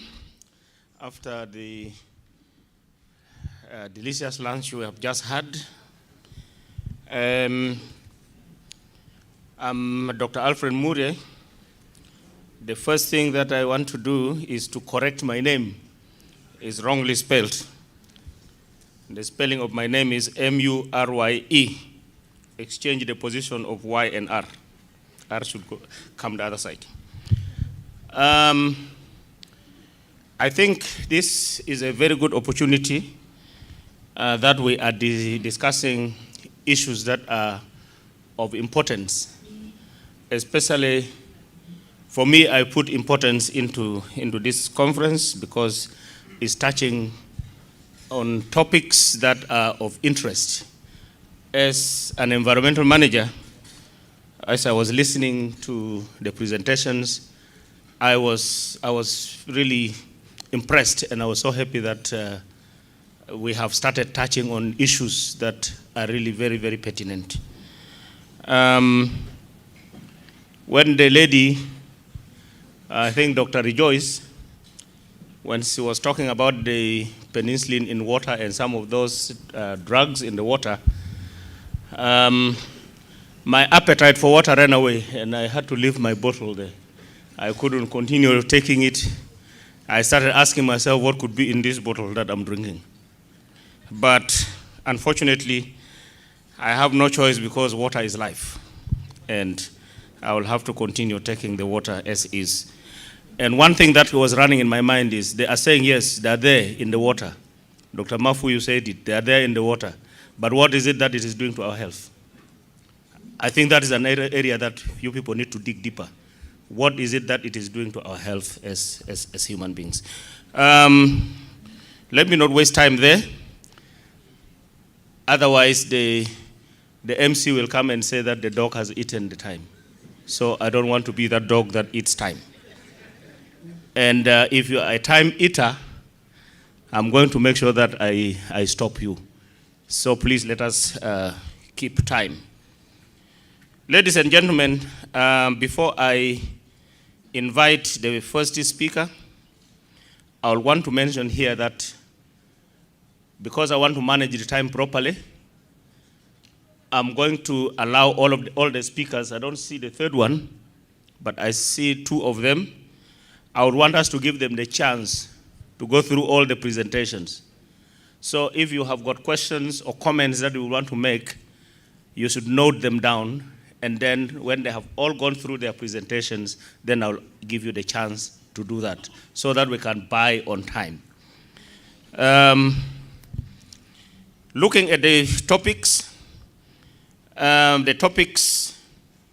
especially on waste management, I'm seeing the innovative recycling of waste management. This is an area that really need to be tackled, ladies and gentlemen, because the waste that we produce are the ones, first of all, that are going to take space from the landfills. Again, they are the ones, especially those that produce methane when they decompose. All those are going to be touching on the climate. And e-waste is another area of concern that is there.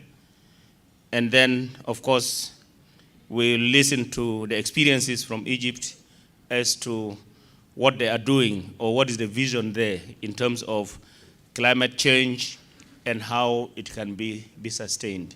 Let me not take time on that. I love climate change issues. I can talk on this one, but let me give chance to the presenters. And with that, may I invite the first speaker, Mr. Isaac Gladler, to come up and take the podium. Let us welcome him by a round of applause. Okay. The time.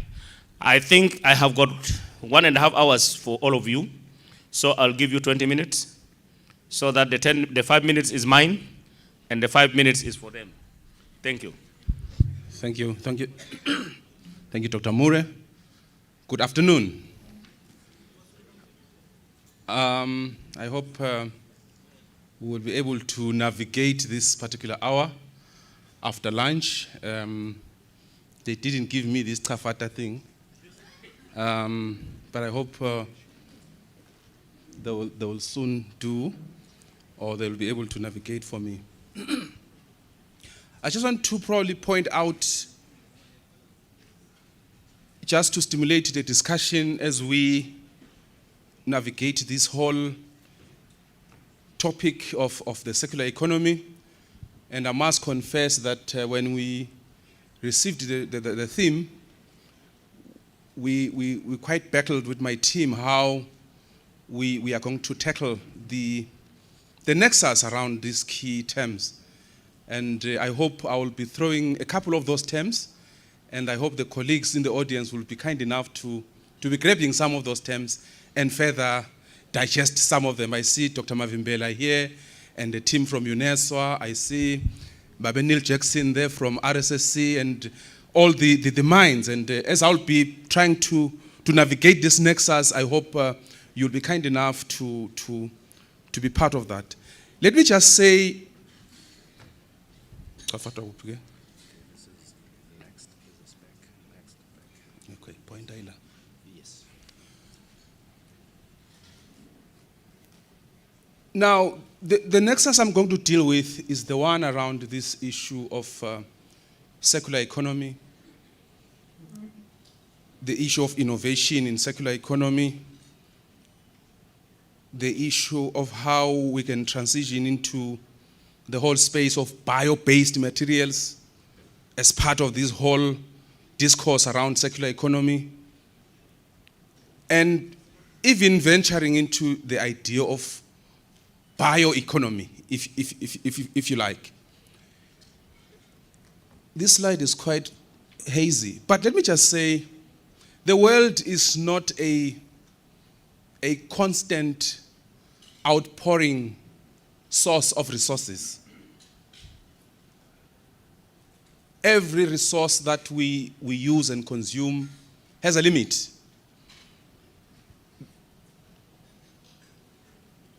The slide I have here is just trying to show the trends around what has happened in the past, say, 50 years in terms of resource consumption. But the major take home from this slide is that in the past 20 years, the demand for resources has almost doubled. You talk about cement, talk about steel, you talk about metals, you talk about plastics. The consumption just in the past 20 years alone has doubled.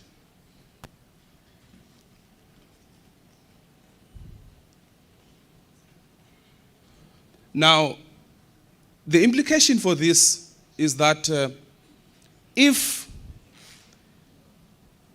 in the 1900s, one planet was enough to give us the resources that we use, whether it's the water that we're talking about earlier on in our discussion, whether it's the food that we're able to source in the market, in 2100 would probably require an equivalent of 4 planets to provide us the resources that we need. Why is this the case?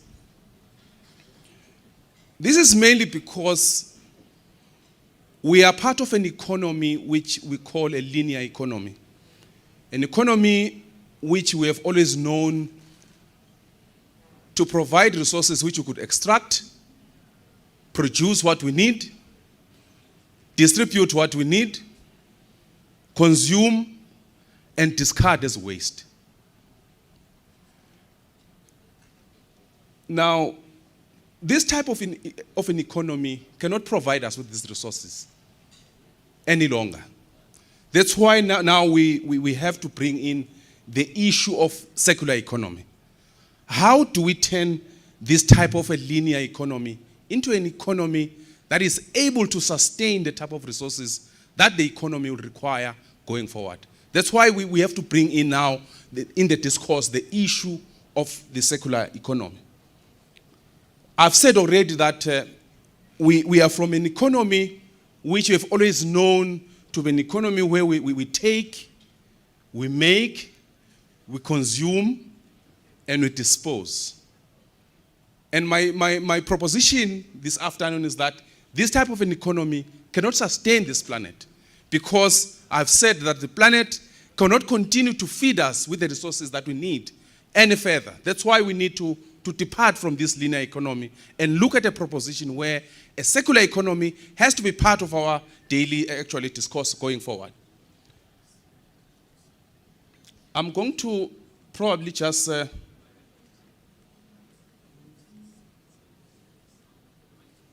point out a few things in terms of how now, how is this circular economy supposed to work? For this to work, we need to look at these 4 paradigms. The circular economy has to be founded on these 4 pillars. One, where we are able to say the economy can generate. Is it possible to remove this background? Just on the screen? Was it because of? For the circular economy to work, we need to look at how we can make this economy to increase income, because the issue of livelihoods is still going to remain with us. But the other key pillar is the pillar of how we can reduce resource dependency. And yet at the same time, we need to minimize waste. while we deal with the issue of reducing environmental footprint. So if we're able to deal with all of these issues, then we're able to deal with the issue of cleaner production, we're able to deal with the issue of better services, we are able to deal with the issue of how we can deal with waste at source through separation, and as well as how we can deal with the issue of promoting what we call green products. At the heart of the circular economy, these are the paradigms that we need to look at and make sure that they are part of our discourse going forward.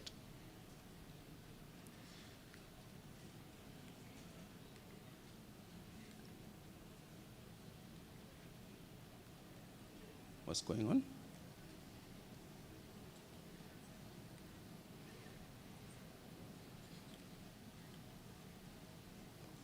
Now, maybe let me just stay on this slide here, but it's a bit not clear. But what I wanted to show here on this slide is the current situation in our case here in Eswatini.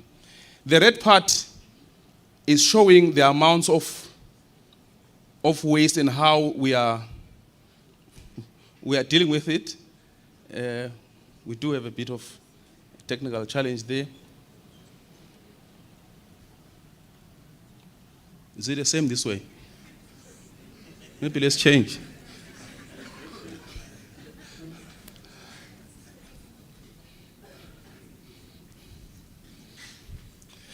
The point I wanted to make on this slide is that bulk of the waste that we generate here in Eswatini either goes to backyard pits where we dispose it, and the second largest chunk of waste that we generate, we burn. So we all know what happens to the waste that we put at the backyard pit at the end of the day. When the pit is full, what we do? We burn. At the end of the day, the statistics are showing that at the end of the day, about almost 80% of the waste that we generate here in Eswatini ends up being burnt at the end of the day. And only 16% of that waste is collected regularly. And only probably between 1 and 3% of the waste that we generate sometimes is collected for proper disposal. So as we deal with the issue of the circular economy, that's the paradigm that we have to deal with in our context. But what is important is that the issue of circular economy is more than just recycling. It's more than just recycling. It's about the infrastructure that support circularity. It's about the practices that support circularity. It's about the design. Because if materials are not designed for circularity, then we are not going to achieve what the circular economy actually can do. But the other issue is that there is a shift in the global discussion around particularly issues such as plastic polymers. His Excellency from WFP would probably agree with me that by 2025 there will be a globally binding agreement, which amongst other things is looking at how we can deal with the primary polymers of plastics. Currently, as we speak, we use about, I'm told the global consumption of plastics per year is an equivalent of $600 billion US. So at the heart of the issue of circular economy, therefore, we cannot talk about circular economy without dealing with the issue of plastic polymers. Because plastic polymers are amongst some of the most problematic materials that we have in the market. Unfortunately, the global economy is so dependent on plastics. Almost everything that we do has plastics in it. My non-functional pointer here has plastics, my microphone, my car outside, almost everything that we have in our lives has plastics. Now, here is the point that I wanted to move into. If we have 600 million equivalent of plastics in the global economy, what does it mean in terms of innovation? That's where the issue of bio-based materials comes in.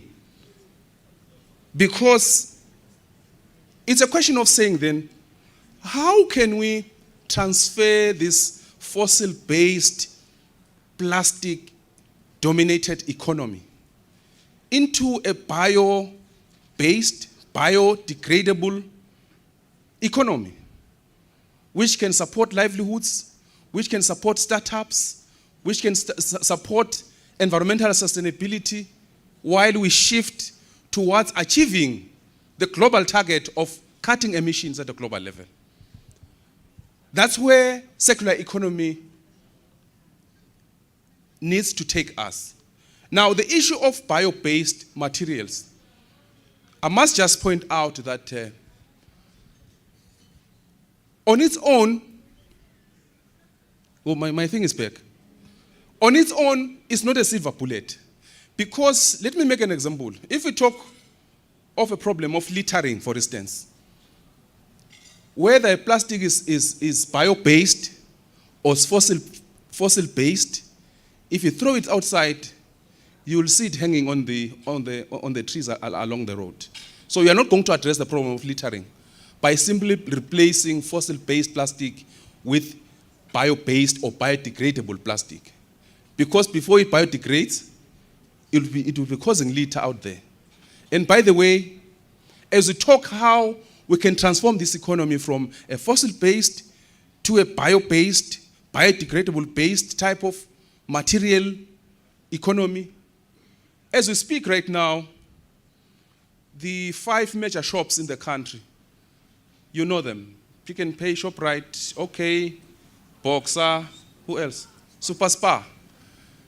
In July alone, those 5 shops, they imported more than 2 million plastics into this economy. Despite the fact that we already have now regulations that control plastic bags. If you go to the shop, when they give you the plastic, there's a levy there that you pay for that plastic. But nonetheless, this economy is still able to attract 2 million plastics just for the 5 major shops alone. What does it mean?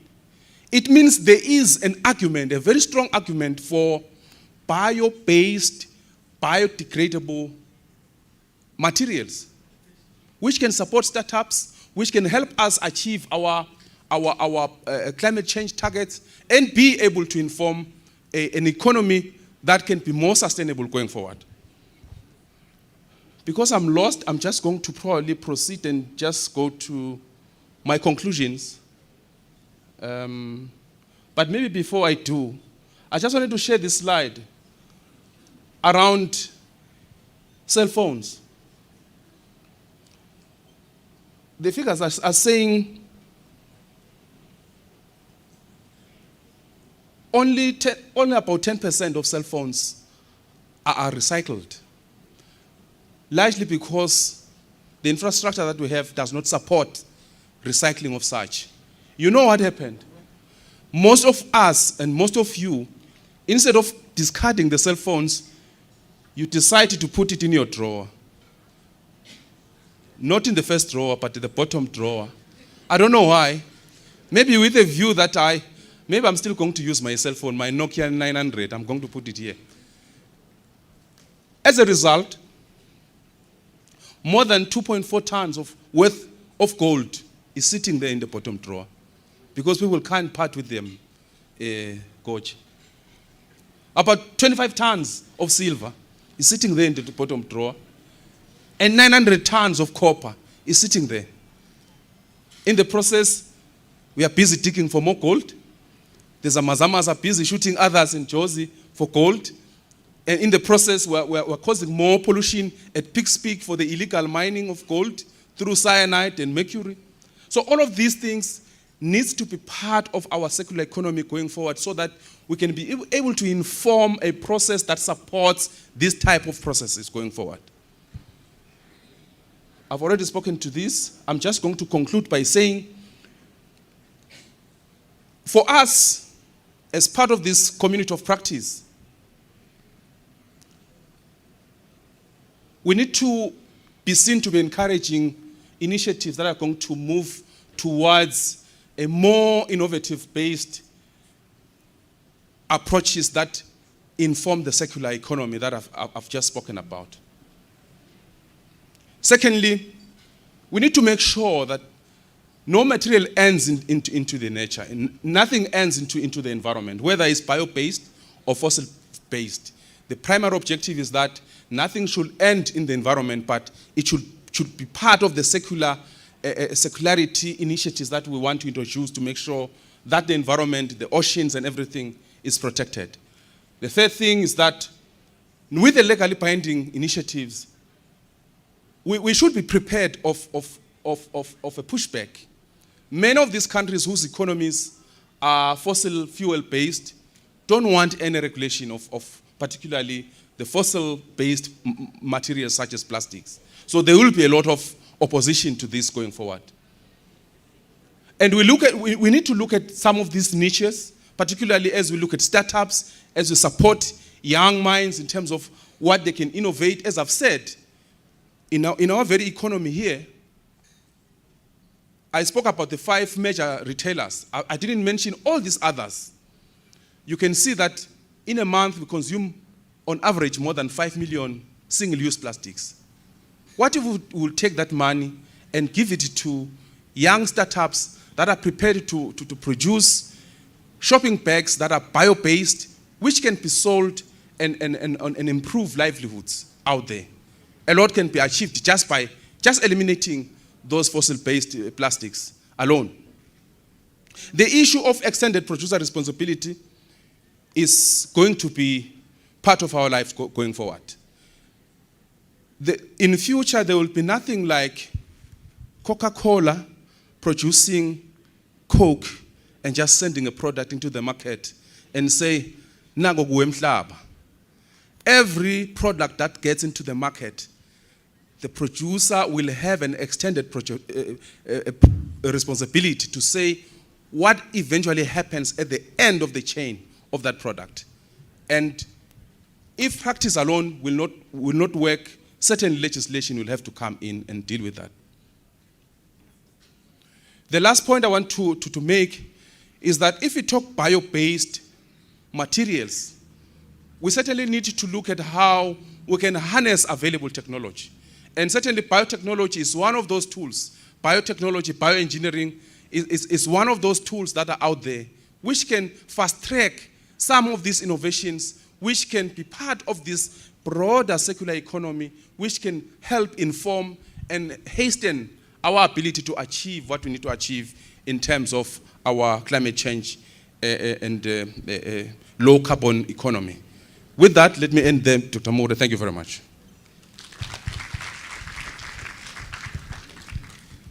Thank you, Dinat Ladla. You have saved me at least some time. And because of that, let us give him another round of applause. Tina, you have raised a lot of points as to do with our circular economy. And what I take home here is that you are saying we should move away from what we call the throughput economy, whereby you keep mining, using, disposing. Because if you do that, if you throw it into your pits, it is going to decompose and it's going to cause problems of either the air pollution, or it's going to cause problem with your groundwater, or it's going to be carried into your surface waters, and that becomes a problem. If you get those plastics, you go and burn them, they will cause problems of ozone depletion and other things that can happen. So we are saying that let us abandon this idea of extracting and using and throwing, because that is throughput economy. Let us try to move away from that. One thing that I also take here is that research is very important, in that we research and get new ways, we innovate in order to come up with better ways of dealing with things. He has mentioned things to do with plastics and so on. I'm happy with what I see in the market. For example, I think it is the umkenge milk. If you look at the container, they say it's plant-based. And then again, if you go to Pick and Pay, sometimes you have to take a paper bag, which sometimes it costs you about 5 rand. Sometimes I prefer that one to the plastic bag, which costs about 1 rand or 1.50 rand. And sometimes I refuse. In that, if I take the 5 R's of reuse, recycle, research, refuse, and so on, one of them is I refuse. I tell them, no, my car is very close by here, yet my car is far. One day I found myself having to put everything in my pockets. Here at, what do you call this place here? Mushaitafula. And then I walked with my jacket to my car and I put things there because I was saying, I don't want the plastic. Today, if you go via Johannesburg and you're going to Rwanda, they will ask you, do you have any plastic material? Because Rwanda is saying no to plastics. So I think, thank you so much for the insightful presentation that you have done. And I think we'll discuss more on that one.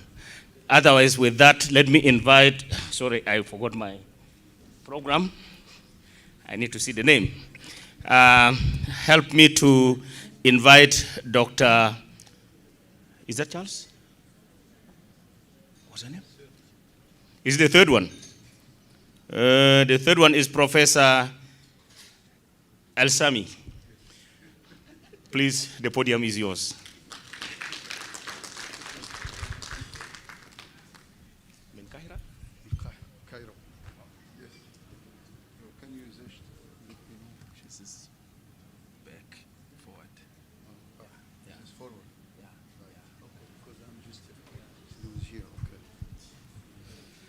Good afternoon, everyone, ladies and gentlemen. First, I would like to thank RSTP for inviting me to be joining this important conference. And I'm going just to squeezing for my presentation because I think it's more than 100 slides, but you know, let me just squeezing to be fit with the time in order just to have the moderator is gonna be, you know, accept our presentation as well. So could you please just to, okay. We're calling carbon offset, and we have to support each other regarding carbon offset. I'm going to just give it to you about the visions of Egypt regarding the climate change, which is our current situations and the challenge as well.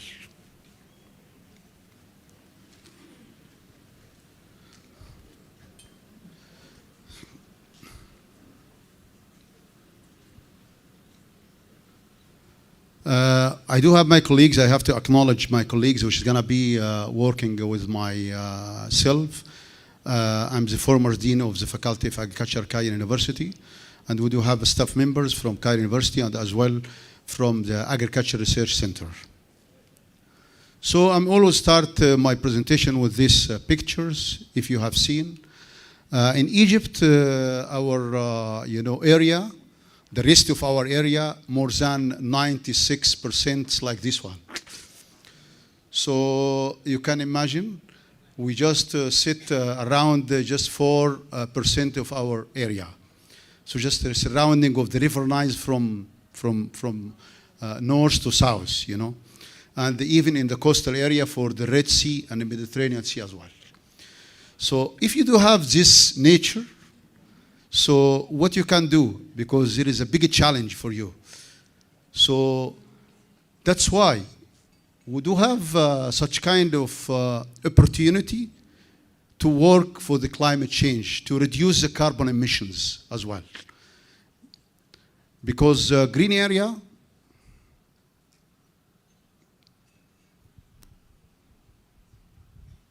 what's happened with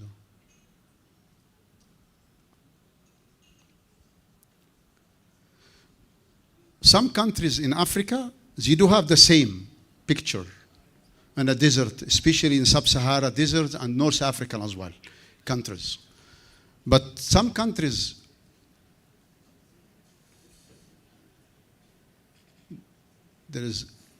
can you get back for the presentation?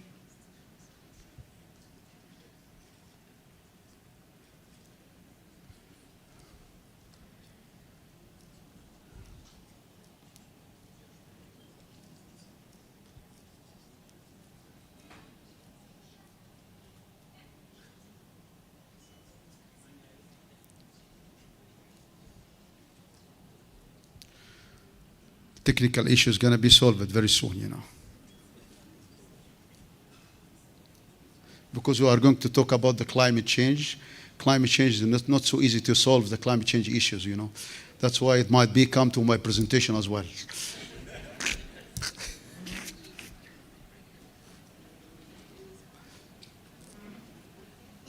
Okay. So some countries, why we ski just to move it? Okay. Some countries have the same photos. They do have forestry, they do have a green area, they do have some rivers, even in Africa. So Africa, two parts.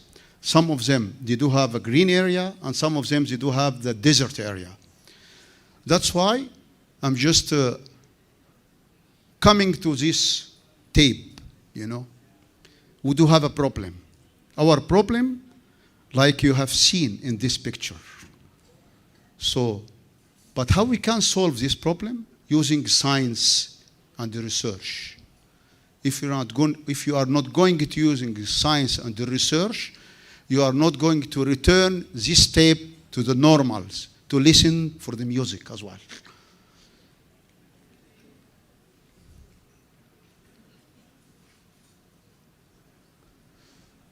In Africa, we do have all the resources. Like you have seen, there is a car. This car has a lot of parts, you know. So, but the resources has been divided for or among 54 countries. So we hope somehow in the futures, after 50 or 100 years, they can assemble the car by just combining the parts from each countries. So if they are going to open the borders, I'm sure they can assemble the cars because we do have resources, we do have a potential, we do have a critical mass, but we always, you know, export, you know, all the raw materials to be manufacturing outside Africa.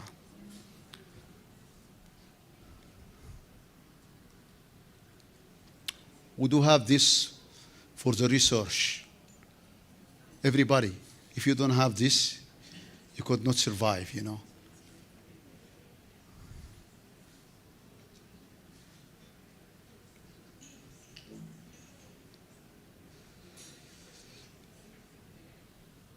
Regarding the climate change,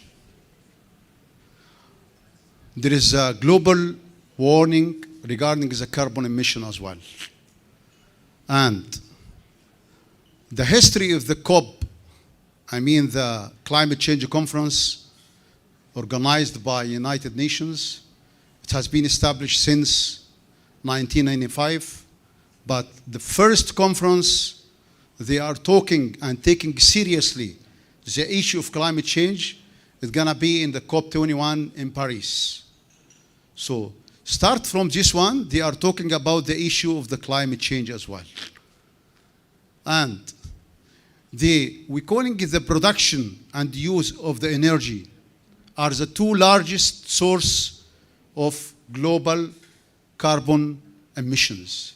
This is based in the United Nations reports.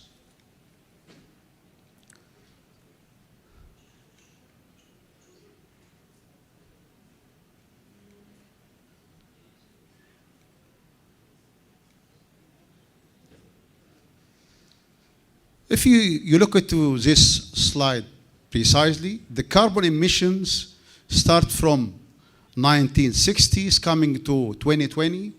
You see the curve is coming up. And the carbon emission is coming from the fuels and using of energy and the source of other energies. Even we do have the carbon in atmospheric, it's coming closely together in 2020. So we need to take actions just to reduce, you know, the carbon emissions. Even also here, the global emissions and the impact of the economics in geopolitical area, you have seen here, it's coming up. It's mostly, you know, costly, a lot of money. But if you look at precisely as well, during the crisis reasons, even the COVID, the last couple of years for the COVID-19, the carbon emission has been reduced very much. And even the crisis is coming somehow in between 1970, between 1990 and 2000, and so on. That's why the people during the COVID-19 does not using energy too much. That's why the carbon emission has been reduced.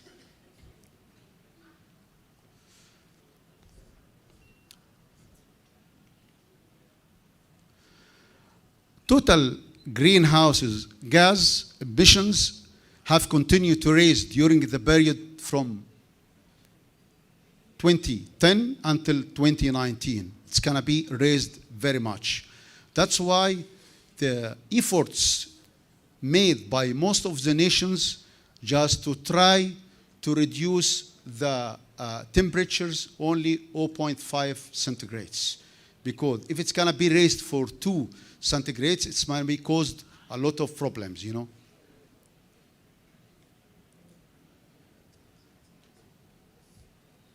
The carbon emission by sectors, the most emissions came from the energy sectors.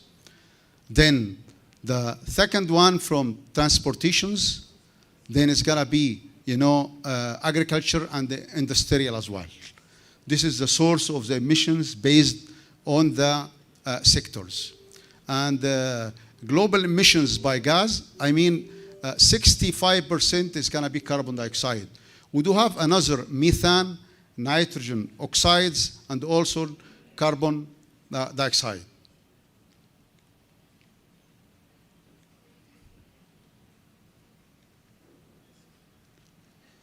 So by country, the one who's contributed very much for the carbon emissions, you can see China. It is, let's say, 27%. The contribution of China for the carbon emissions, that means the cause of the climate change, you know. It's gonna be the effect of climate change in all the worldwide. It is the source, it came from China. Second country is gonna be United States. It's around 5.7. If you calculate for the African countries, you could find the contribution, it is less than, you know, 0.5, you know. That means it is highly and huge emission. It came from the industrial countries like China and the United States. And the contribution from both of them just to reduce the carbon emission is not so high, you know, in comparison with other countries like Japan, for example, and even some country like Singapore. Those, they contributed very much to reduce the carbon emissions.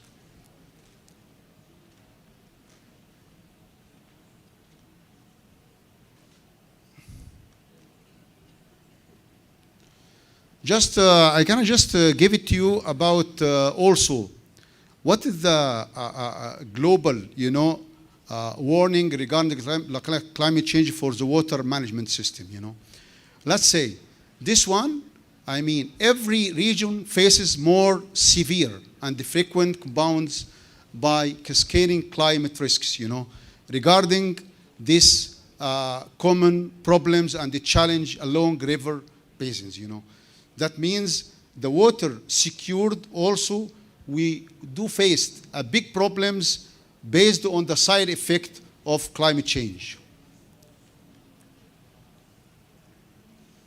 What is the impacts does climate change cause, you know? They made, number one, they made increased average precipitations and maximum temperatures. They made rapid change in climate through frequent extreme hydroclimate events, you know, affected primarily the water resource in agriculture sectors.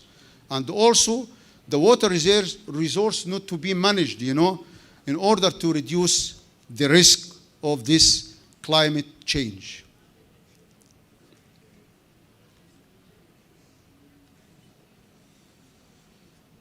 So in this case, we do have such kind of the projected change in the global average temperatures in the century, as I mentioned, we are just, challenged with reducing this temperature not more than 2 centigrade. It's going to be less than 0.5 in order to avoid the risk of the climate change, especially in agriculture sectors. Freshwater also, we might face a big problem with the resources of the freshwater supplies. It's going to be also, this is due to the most frequent heavy precipitations. Even it provides for the severe droughts as well.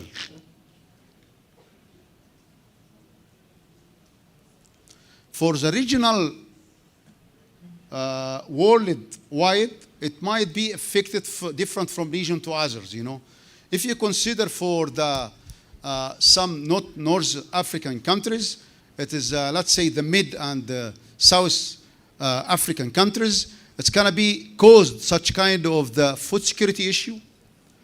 It's affected directly for agriculture sectors, and also it might be providing some flooding, issues as well, due to the heavy rain. So this is a side effect of the climate change for the water resources as well.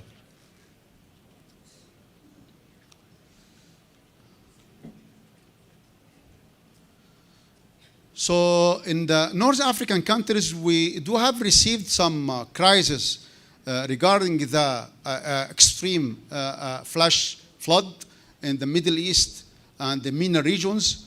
That has been affected in Algeria, Tunisia, and also in Morocco, as well as in Egypt as well. So we do receive this one of flash floods, and also in some area in Gulf area like Saudi Arabia.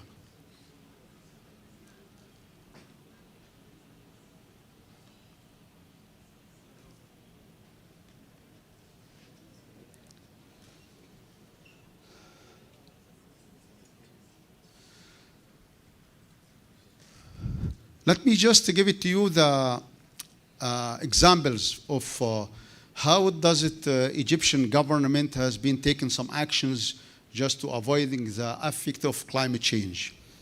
So we measure the emissions in Egypt as well.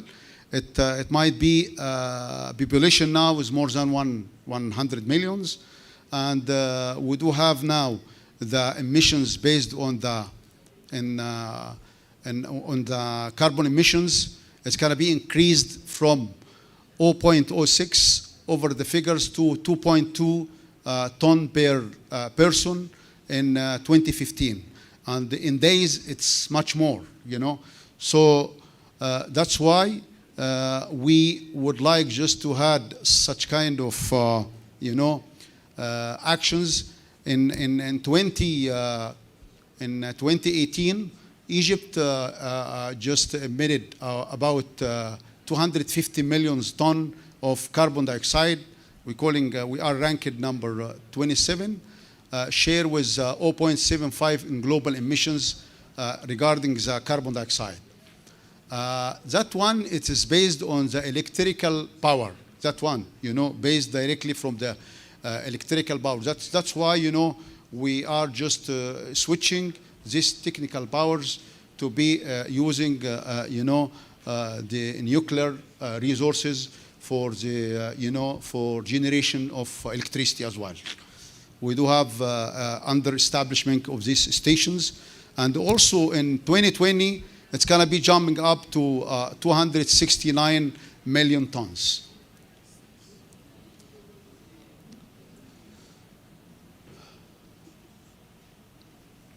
The key climate change in our country is going to be high temperature, might be more severe storm, might be more extreme heat, more floods. This is the effect of the climate change, more precipitations and more droughts. More droughts meaning you do have a problem to secure the agriculture sectors. That means we do have a problem in the food security as well.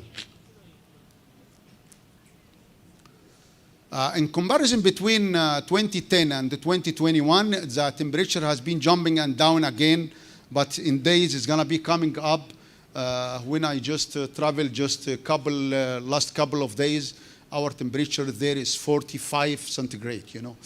So that means we never seen this kind of temperatures in the last decade, you know. That is the side effect of the climate change as well, you know. So that's why we do have the mitigations, adaptations, policies, and actions. Let me just, for the mitigations, we start to announcement among the farmers as well, just to minimizing rice area. As Egyptians, we are in the first one in the world for the rice production, you know. We export rice, but that one utilizing too much water, you know. That's why we are changing the strategy for the planting, for rice planting, in order just to minimize for the mitigations, you know. Also, we start to reduce greenhouse gas emissions from livestock. We reduce emissions from nitrogen fertilizer as well. For the adaptation, we start now using the agriculture research centers to produce the new variety from the crops, which is tolerant for salinity, tolerant for droughts. It's gonna be fine also for this adaptation. And also changing the planting dates, using the modern agriculture techniques, especially for the irrigation system as well. Flexibility, we do have the ability in the ecosystem for the social system to absorb the pressures faced by peoples and society. This is what we are considering, and that one, it should be not done individually. It's combining between all the government and stakeholders as well. That's why we do have the climate change strategy, like missions, our mission to supporting the agriculture sectors with policy and technology. This is the missions. It's going to be launched by the government. The visions is to maintaining and sustainable agriculture development. This is especially for the agriculture sectors, in order to secure for the foods for the peoples, you know. The targets to reducing the risk of the climate change on agriculture sectors and national food security.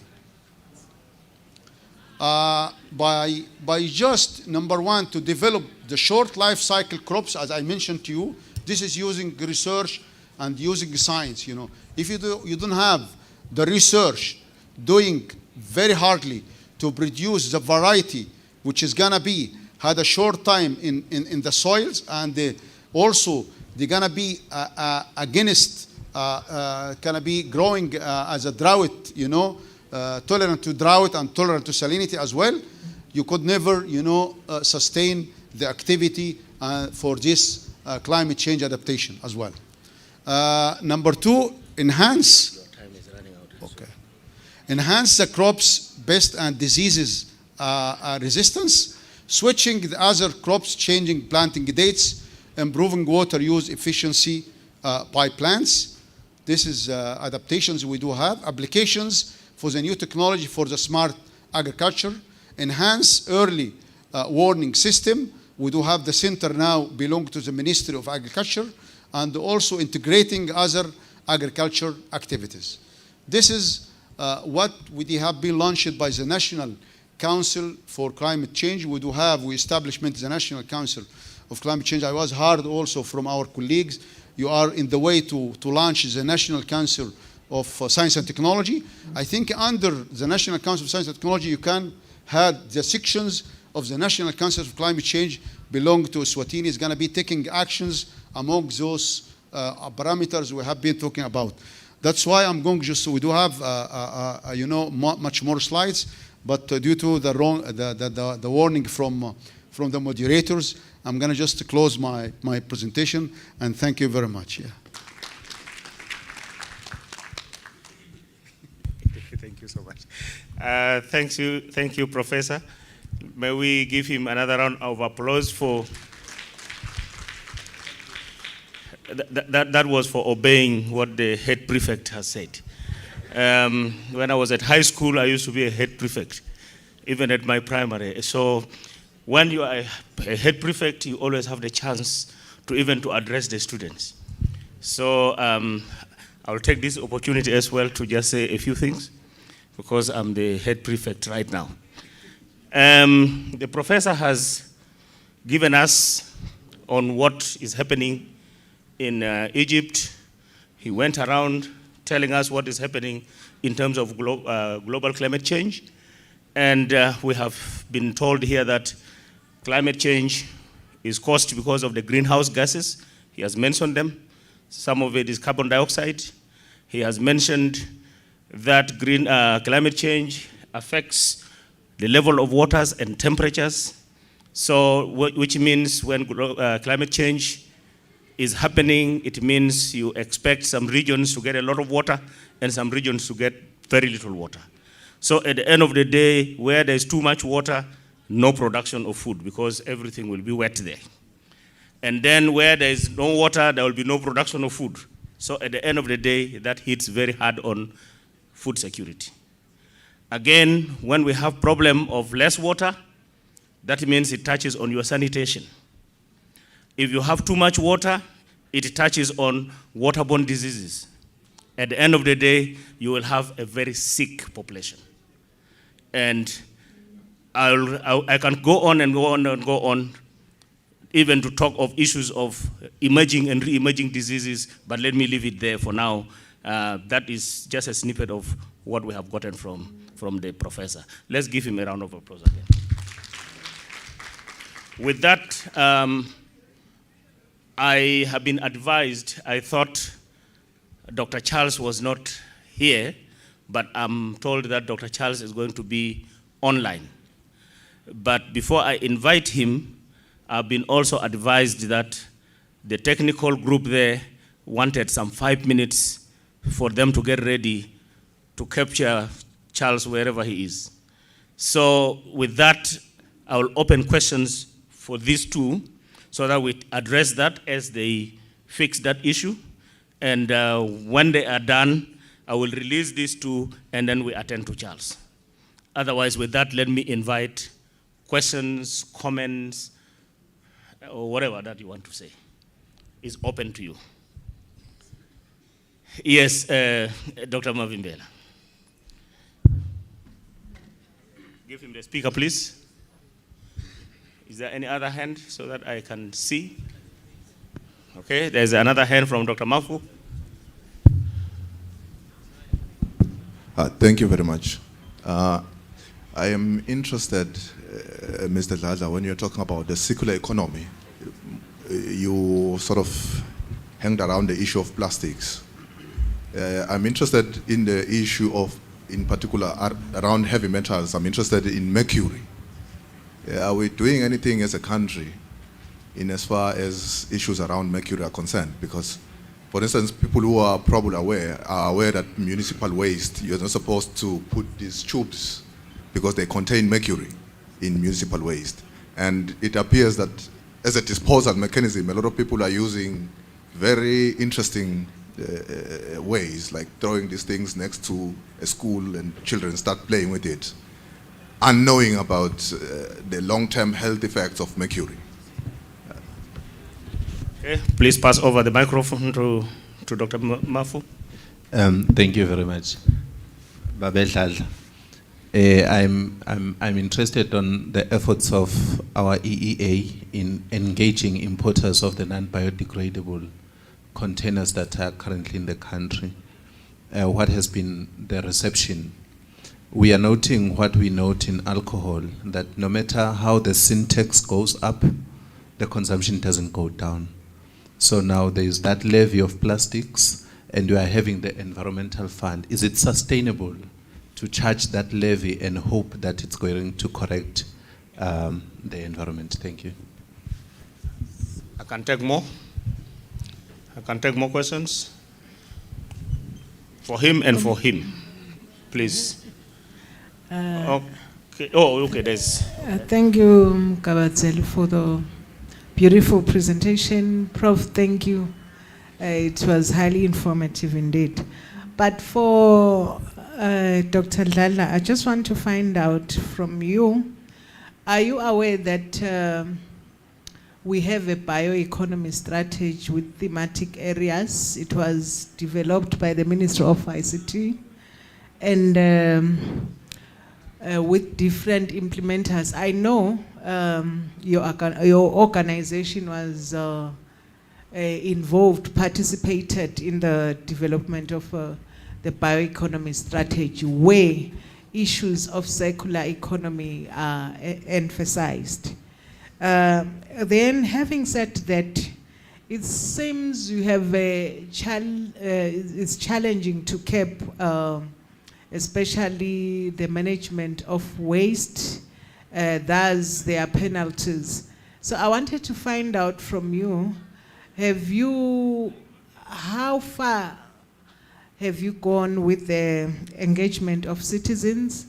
And not only that, have you benchmarked, because we've been to other countries like Rwanda, where you find that every shop has plastics are not allowed. Not only that, along the streets, you don't even find a single plastic. So I wanted to find out, have you shared some ideas with them on how to implement the circular economy?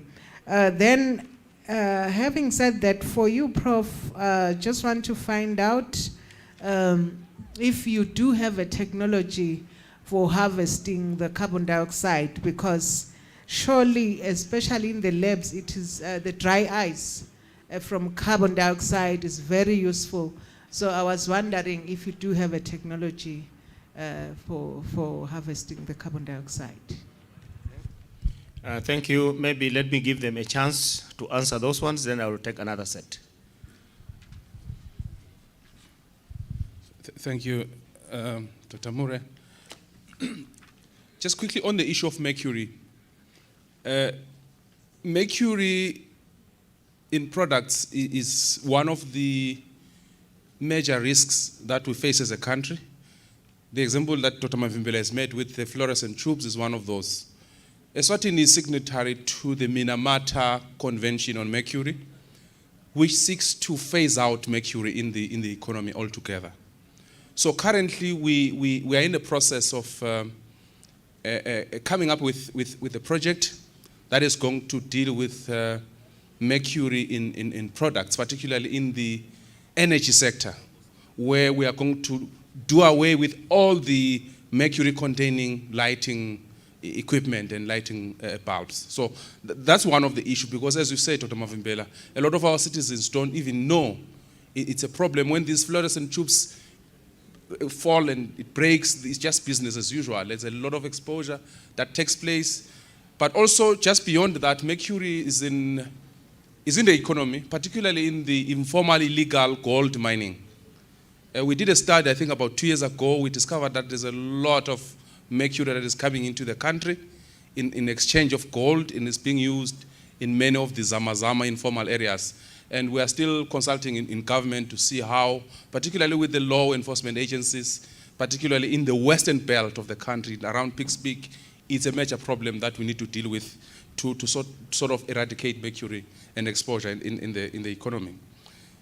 Dr. Mafu spoke about the issue of the continued import of non-biodegradable materials, particularly plastics. It is true, the intention of the regulations that we have, the Control of Plastic Regulations 2021, right? The intention is that at some point, government should ban plastic bags. You recall that we started with Hloba Swaziland at the time. We did Patasako, sort of preparing the citizens to say, you can say no to plastics, but we still see the appetite in the economy. So at the moment we were doing the levy, but we know it's not sustainable. We have seen Uganda, we've seen Kenya, we've seen many of our countries in Africa who have dealt with plastics. So the issue of total ban it's a prospect that we really need to expedite. But the alternatives are required, because people still need materials to use as shopping and packaging. So those are some of the options that we're considering.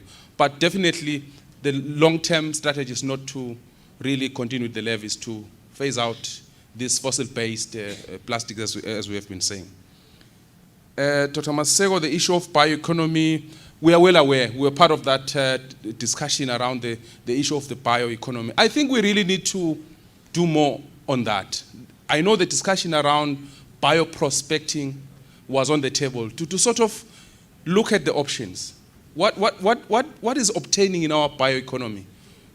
What is the real value of our bioeconomy? Where are the investment niches that we can explore? And how can we invest in that so that we can promote the startups that are going to support our bioeconomy strategy and make sure we explore everything there that is sustainable. Otherwise, in terms of citizens, as we have said, we did a lot of benchmarking. We interact with Rwanda, we interact with Namibia, we interact with many of our sister countries in the region. The issue of Patsasako, for instance, was based on that whole notion to say we want to engage citizens so that they voluntarily realize that you are not going to starve because you are not given a free plastic bag at Pick and Pay. But if you bring your own shopping bag, you can still do your shopping and go home without necessarily polluting the environment. But I think we need to strengthen those and make sure how we can take the discussion forward and make sure that we improve the situation right there. Thank you very much. I think I do have received only one question from directors that's calling about the methodology for the harvesting of the carbon dioxide. So we do have a technology, of course, in Egypt for harvesting carbon dioxide, but this is out of my expertise, so I would invite you just to come and I will just connect you with the people in charge to show you the technology for the harvesting of the carbon dioxide. So I could not just give it to you in the details because this is out of my expertise, you know. But additionally for the degradable materials, which they are talking about, even the plastics. So let me just share the experience in the Japanese government because I have been served as a culture counselor at the Embassy of Egypt in Tokyo. And I have witnessing about and seen by myself, plastic is using everywhere in the market. But they have been just announced, if you would like to carry the plastic bags, you have to buy these plastic bags from the market, you know. You can imagine how much, you know, they are reduced the uses of the plastic by this only one decisions, just economic issues, you know. Even the cost of these plastic bags, it's gonna be nothing. But I have seen the people does not buy the plastic bags. They bring such kind of, you know, some boxes to put their materials from the market and they move it to the car as you mentioned. So some easy way, we just take actions just to reduce, this is the plastic. This is a way just for how you can solve this issue. It is not 100% solved, but it is gonna be more than, they said around more than 30%. Even they are just mentioned, this is, if you would like to use it, you have to buy it. Thank you very much.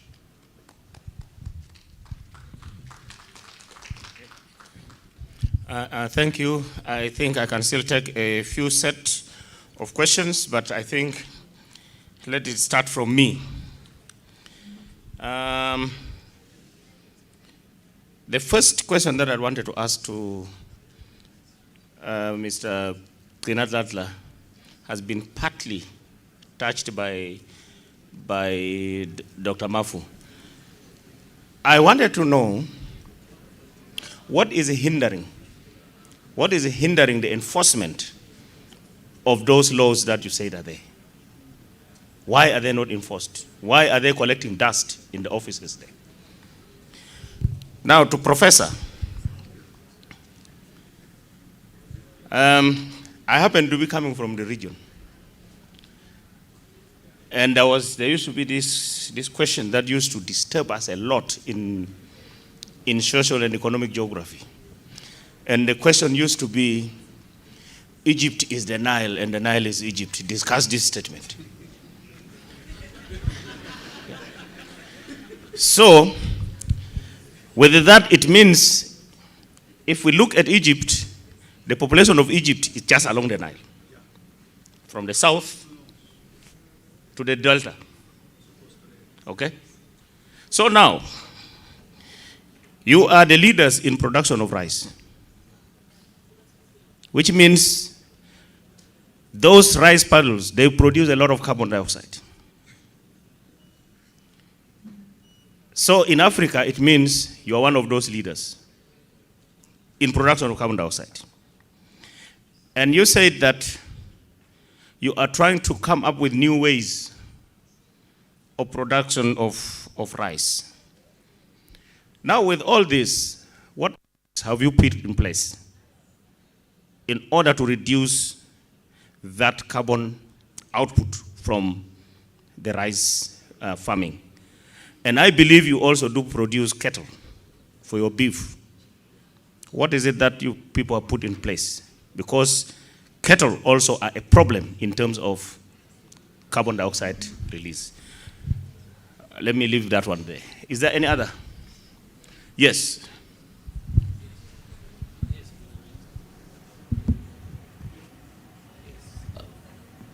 Hello. Yes, sir.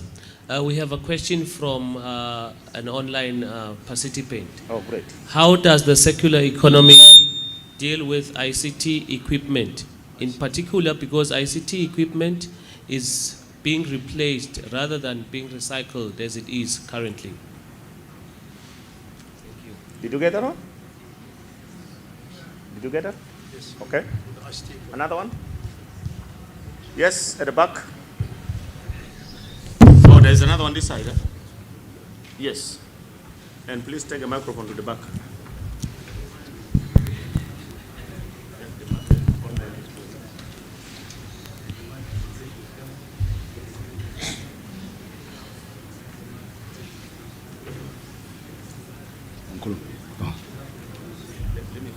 Yes, I have two questions. One for Babe Dladla, one for the professor. Mr. Dladla mentioned that there's 2.4 tons of gold, 2.5 tons of silver, 900. Is that in Eswatini or is it a global issue? I mean, and then for the professor. Professor, you mentioned that Egypt is going to be building a nuclear power station. A nuclear power station. Egypt is going to be building a nuclear power station.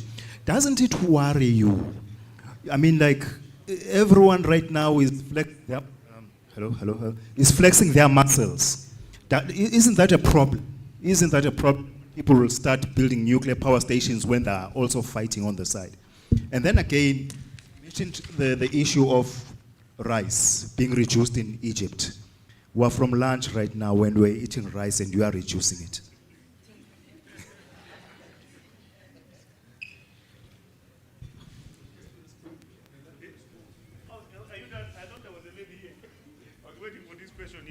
Yes. There's a question here. Was Yes. it the one at the back? Yes. Yeah, let's have that question so that I give them chance to, All right. to respond. My question is directed to Mr. Dladla. As he was doing his wonderful presentation, I noted that he was speaking about the plastic polymers. So I want to ask if the organization has done enough role in trying to make sure that the plastic polymers that are imported, they are reduced. So what has been done to put that into effect? And then the other question that I want to ask is the implementation of the Patsasako now. It seems to be biased. So in terms that it focuses on the big supermarkets that he highlighted. So if it's a start day of making sure that we don't buy plastic on those big markets, but at the same time outside I will meet a street vendor sending me a plastic. So how are you trying to balance that as an association or as an organization? Okay, thank you. I'm going to stop taking more questions. I will ask them to respond. And I have consulted, I've been advised that now they are ready for Charles out there. So let me give them a chance to answer, and then after that, I'll release them, and then I'll invite Charles. Oh, you want to start? So I have a couple of questions. I think the same one for rice productions, it's going to be replicated. So let me just answer regarding the rice productions. Yes, Egypt is number one for the rice productions, and that one can be concentrated in the area of the delta area only. It's going to be, irrigated by the river Nile, as you mentioned. That's why the population is going to be staying surrounding the river Nile from the south to north and even the coastal area as well. So the strategy of the agriculture research centers belong to the Ministry of Agriculture to produce the new variety, and they already success to produce the new variety. That variety can be used a little of waters. It's going to be shortening for the maturing time as well. The committee, scientific committee, it's going to be released and it's going to be replaced for the current, lines. But let me say the current lines which we do have, it is number one for the production per acres as well, even worldwide, So that's why they are struggling very much just to find the same one, but they use the least of waters as well. So this is, and that one, if we do have successfully to register that one, it's going to be helped very much regarding the climate change issue, as I mentioned, based on the emissions of, carbon dioxide. For the second, what you mentioned about the power planets, which is going to be had, this is, let's say, such kind of policy and such kind of, dealing with reductions of the, carbon emissions. But in the details, it's not yet started. Already, it might be, pull it out after, as you mentioned, maybe most of the, even when I was served in Japan, as I mentioned to you, Japanese people now is going to be switching this power planet to use for the electricity production, use another sources. So that's why when they had been hitting for the tsunami in 2011, and that one hit the very big power plant stations in Fukushima, that means has been affected very much surrounding, the people are staying there and they contaminated the most of the water and soils and so on. So I'm not sure if we are going to continue to finalize, or it's going to be pulled out, based on the recommendation from the scientists and the other people. This is what I'm going just to get back to. Thank you very much. Thank you. The issue around the ICT equipment, let me just say, at the heart of the circular economy is the issue of design. The current challenge with the circular economy when it comes to ICT sector is that the design does not always allow for what you call remanufacture. Because the circular economy, the model is that you manufacture to remanufacture. You don't manufacture to dispose or just to merely recycle, because that's not enough. On top of that, you want to design to remanufacture. So I think that's the thing we need to unlock when it comes to ICT. That's why you find that a lot of our gadgets, particularly the cell phones in the past were easier because the battery you just remove. Here, if I were to remove the battery, I would have to dismantle the whole thing. So it's not that compatible in that sense. So the statistics I was sharing earlier were not just statistics for Eswatini, but were OECD statistics, I think for 2020, global statistics. But the trends could have changed by now. So we really need to do more in terms of infrastructure, redesign that supports this type of initiatives. Even here, I think in the past 2 years, RSTP, UNDP, ourselves, we're doing a bit of innovation challenges where we were challenging young people to come up with ideas on how we can deal with this, particularly electronic waste. And I'm happy that there have been a couple of startups that have come in that are already beginning to make an impact in this particular sector. Now, the issue of reduction of these polymers, which was coming again, I think what we are doing now is that anyone who imports plastics into the country can only do so through a license. And that license is going to restrict the amounts and the types in terms of thickness and volume of the plastics you can import. So the bias aspect is that the Patsasako, we were piloting with the major retailers. But what we are now doing is that with the law in place, no retailer will be allowed to, for instance, sell plastics without registration, without a license to do so. So that is going to sort of make sure that everyone is on board, because as it is now, you find that there are retailers who are selling these black plastics and all of that type of thing. So that's what we are trying to deal right now, and we already have systems in place that we are working with ERS to sort of make sure we regulate that. And the starting point will be to regulate what comes through our ports, to also regulate the plastics that are being manufactured here in Eswatini, so that we deal with those elements of the whole value chain. I don't know whether you answered me. Oh, you. Actually, I wanted to give my colleagues, but they are busy chatting there. The issue of legislation, it's a double-edged sword. I can argue that we are enforcing the law, but to what extent it can be subjective, it depends. If you happen to come close to some of our interventions, you would say, these EEA people are really unreasonable. But let me just make an example. In terms of dealing with the issue of waste, we've currently appointed more than 1,500 litter wardens across the country.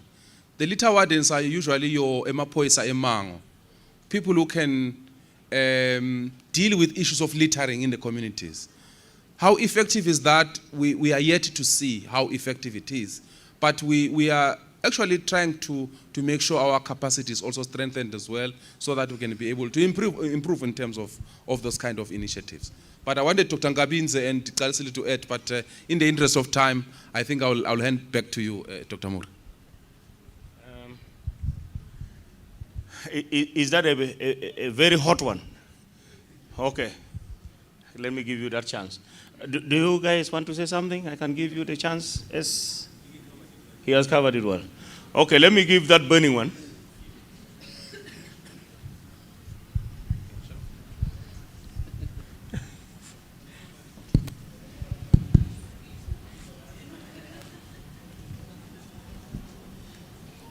Thank you, Mr. Speaker.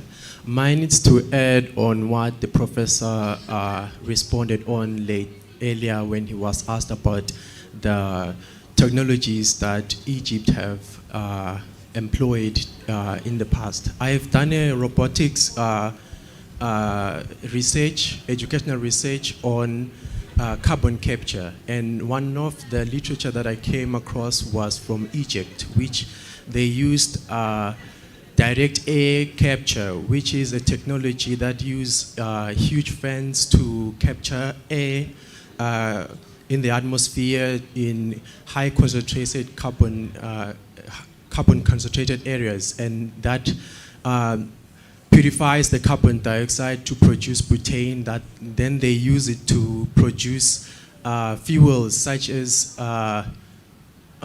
methane from the butane. And also one of the technologies that they are currently conceptualizing is the use of artificial chlorophyll they are simulating how the body store excess carbon to use them later. So I do want to believe that it is one of the most effective solutions to climate change in terms of carbon capturing. Thank you. Thank you for that addition. If I didn't allow you, I think I would have done injustice. Thank you so much for that knowledge that you have given us. And I think with that, I have been advised that because of climate change, the friend of ours in Kenya, the technology has been affected. So he is not, we are not able to reach him. So in this case then, I'm going to release my presenters. They can go and sit down. And with that, allow me to invite my director of what? Program. Is it director of program? MC. I didn't want to use that one because it will be interpreted as a mental case. So, okay, thank you so much. Well, thank you very much, Doc. That was a good one. There's no coming back from that one. Unfortunately for you, Doc, you are well on time, so I can't even say the time has gone with the dogs. So thank you very much, Dr. Mura and the panelists. It is indeed a very insightful presentation on the circular economy. We are moving on now, ladies and gentlemen, to our next stage, which is smart agriculture.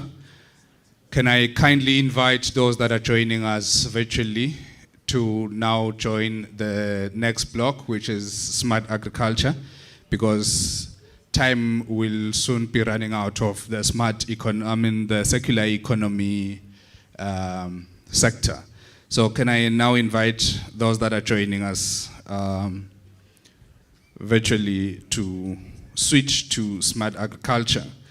For the next round of presentations, allow me, ladies and gentlemen, to invite Dr. Patricia Kamaika from the Ministry of Agriculture in the Kingdom of Eswatini to come forward as the moderator. Presenters in this block will be Professor Raphael Munavu, who's joined us from Kenya as well, from Konza Technopolis Development Authority. He is joining us virtually. And we have Miss Claudia Castelos from Black Mamba, stroke Eswatini Kitchen. We have Mr. Bongani Mvubu from the Ministry of Agriculture's Malkans Research Center. And we have Dr. Cuthbert Kambanje from Food and Agriculture Organization. Last but not least, we have Mr. Nick Jackson from Royal Eswatini Sugar. Can I now hand over to Dr. Kamaika and her panel? Sorry, we also have others.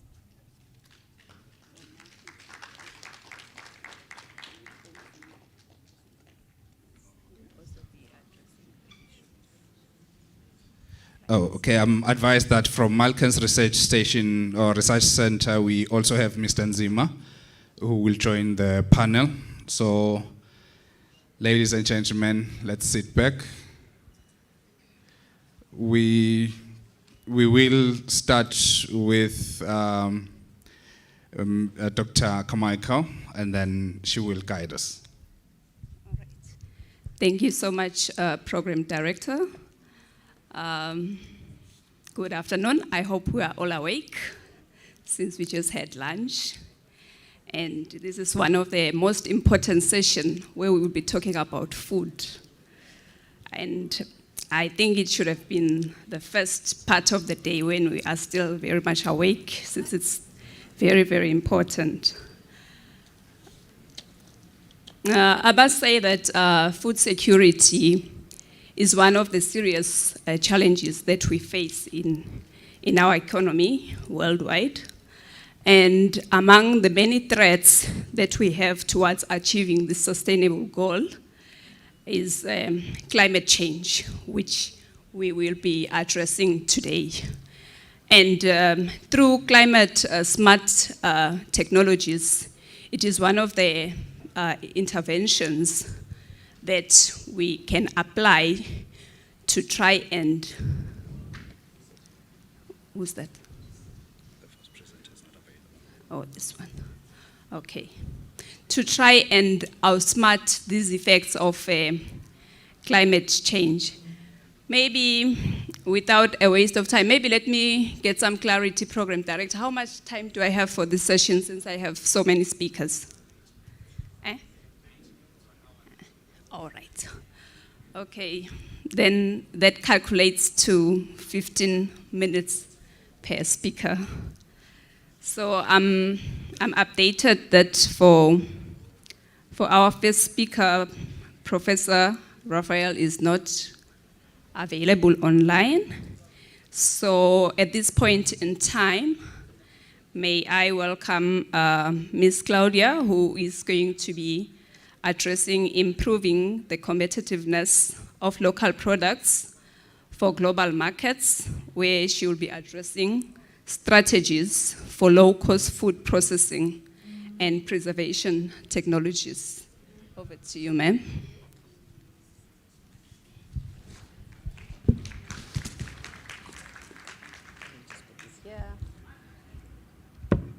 Good afternoon, everyone. Thank you so much for having me here. Just a simple correction. My name is Claudia Castellanos, not Castelos, and I am the CEO of Black Mamba. That is a completely separate business from Eswatini Kitchen, just to be precise on this. Before I started talking about the topic on this intervention, I actually wanted to show you a couple of videos about what Black Mamba is and how we work with local rural farmers. I don't know if the technical team can help us with that.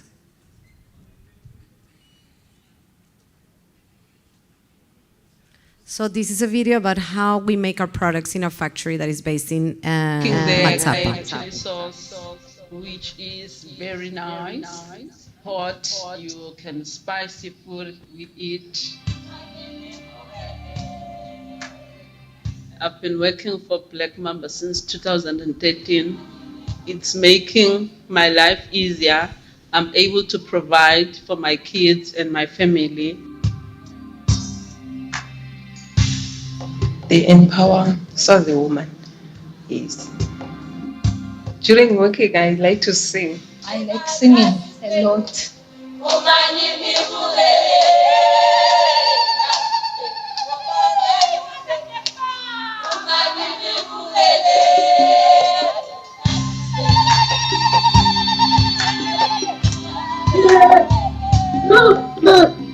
Dangerously tasty chili sauce. It's gonna strike you with chili venom.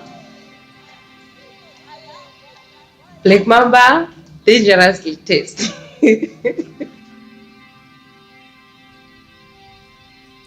And there's a second video about how we actually source our ingredients, because both of them are very much related to competitiveness and smart agriculture. So if you don't mind just adding the second one, that is very short as well. Said an image was worth 1,000 words, and I think this is absolutely true. At least you don't get bored listening to my voice all the time.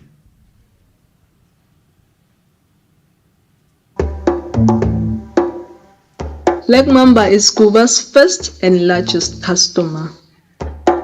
This partnership is unique, what we've developed with Cuba, because from a partnership, it has become a friendship, and we wouldn't have been able to get this sort of inclusive value chain that is so good for the planet and the communities without them.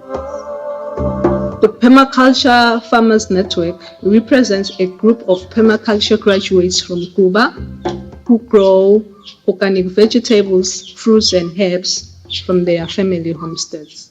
This is a unique system in Eswatini because it connects small-scale permaculture farmers to customers who share the same values of caring for the earth, caring for people, and creating a fair share.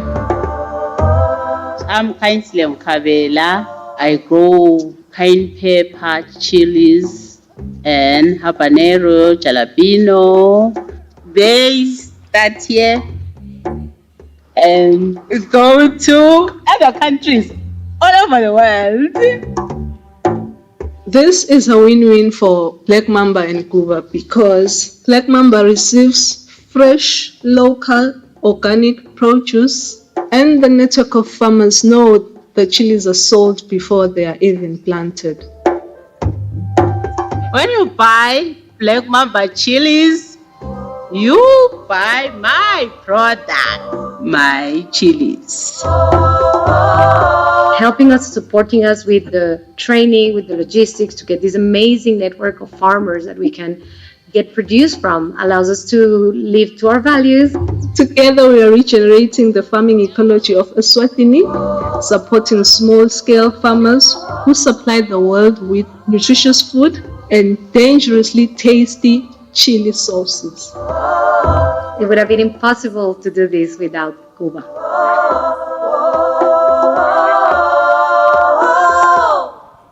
Thank you so much. So this is just a glimpse of what Black Mamba is.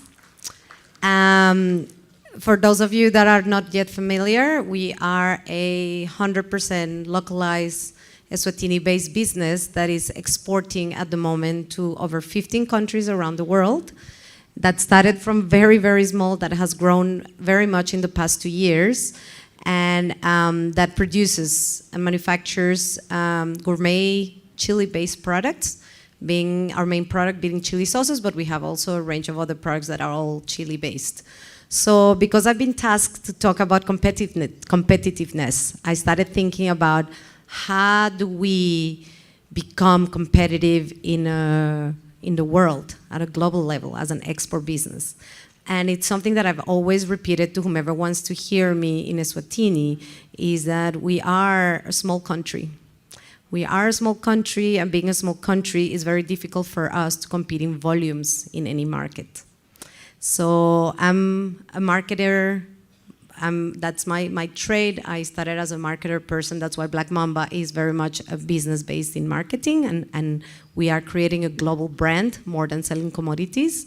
And in marketing, there's two ways that you can reach competitiveness.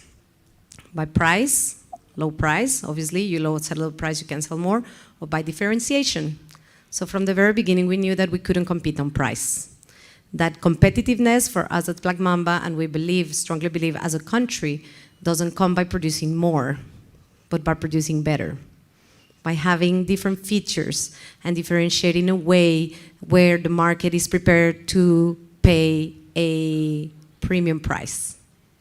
So what we've done at Black Mamba in that case, and what I believe will help us to get competitiveness with exports, is by getting a unique value proposition that is not going to be based on commodities that are very, or commodities where we have sorry.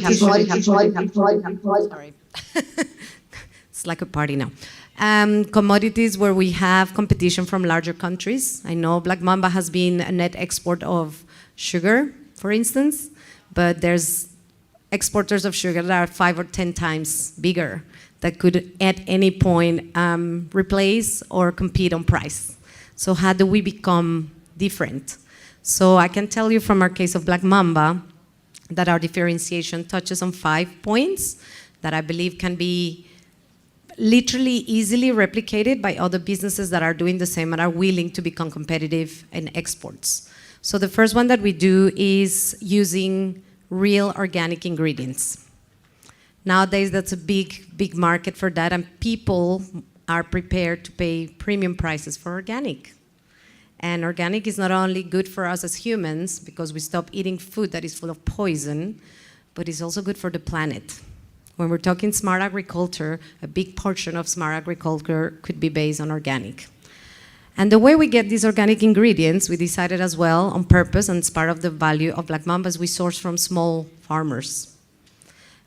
We wanted from the beginning to create a project that would be a project of empowering rural communities. So we never on purpose decided to grow our own chilies or to buy from large commercial farmers, but actually train these farmers through a partnership that we have with a local permaculture organization called GUBA into permaculture techniques and what you call now regenerative agriculture. That is very much on trend, but it's something that we've been doing for the past 12 years.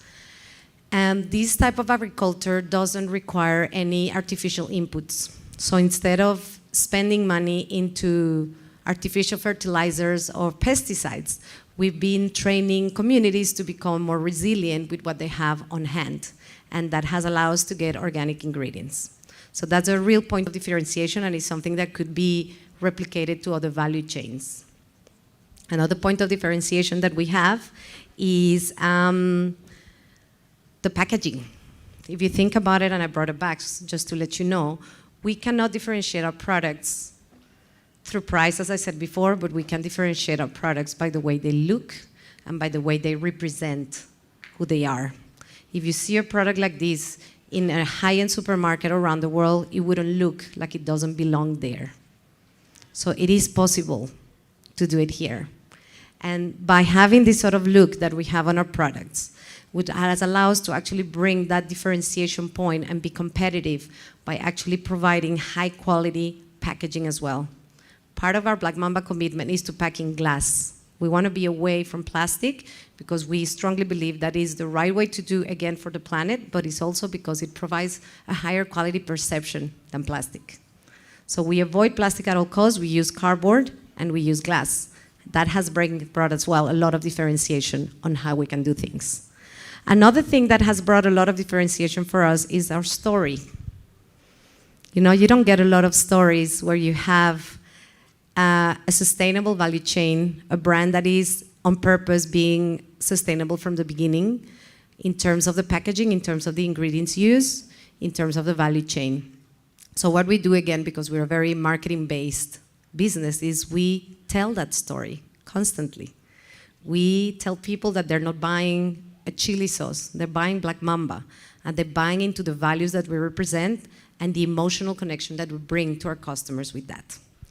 Africa is trending, ladies and gentlemen. That's our competitiveness. So we need to take advantage on how Africa is trending to build upon that and bring to the markets products that are differentiated. The way Black Mamba does it is actually not that complicated. Another part of this very short intervention that I want to do is related to low-cost food processing and preservation techniques. If I tell you how we produce, you would be surprised. You saw in the video a little bit about that. Did you see any machinery whatsoever? None. We are just now, in a month, receiving our first production line. For 12 years, we've been able to work all our products by hand with pots and blenders. Lower cost processing than this, I cannot find anywhere. So it is possible to find something that is very low cost, that is labor intensive, that would allow us as well to create jobs. In a company, for instance, a business that we have now is 21 employees, of which 19 are women. Yeah? So the low food processing is actually a possible thing and still remain competitive in a market based on differentiation. Preservation techniques. We don't use any artificial preservatives, nor colorants, nor flavorants. One of the best preservatives in the world for the type of products that we do is vinegar. Vinegar is a great preservative, and we don't need to use any expensive nor artificial preservatives that would tarnish the image and the values that we're portraying. So this is just to show when I get people visiting my factory, of which we are producing around 300,000 units a year of product, going to 15 countries around the world, as I said before. When people come and visit the factory, they almost cannot believe it. They said, what? This is it? This is how you make all of these products that look amazing and that are actually being sold in the best supermarkets around the world. So this is for me to show how much you can achieve with very little if you focus on the right points of differentiation to achieve competitiveness. Smart agriculture, for me, is the agriculture that actually helps communities and helps the planet. I don't see any other ways for us on what smart agriculture is, because if it's not good for the planet, it's not smart. So we've been working on developing this sense of regenerative agriculture that regenerates soils biodiversity at homestead level and regenerates and bring a better soil quality without literally putting any additional artificial stuff in the land. And it is possible. We can see the yield of the chili plants that we have, the yield that our farmers have, and how the land is being regenerated. So smart agriculture is agriculture that doesn't require a lot of inputs. So again, low cost. And also the way we invest, actually, if you think about it, is in our branding and in our packaging. And that's where actually our competitiveness goes, related to also how we communicate those values and how we do communicate that branding and a unique value proposition to our customers. So this is all that I wanted to share from our humble perspective, thinking that it's definitely a business model that could be easily replicated by other value chains in the country and by other countries around Africa. Thank you very much.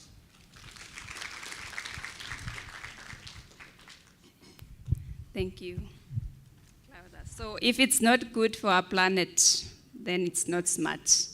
Thank you so much. Let's give you a hand again. Okay, I'm updated. Professor Raphael is now available online. Can we have him on the screen, please?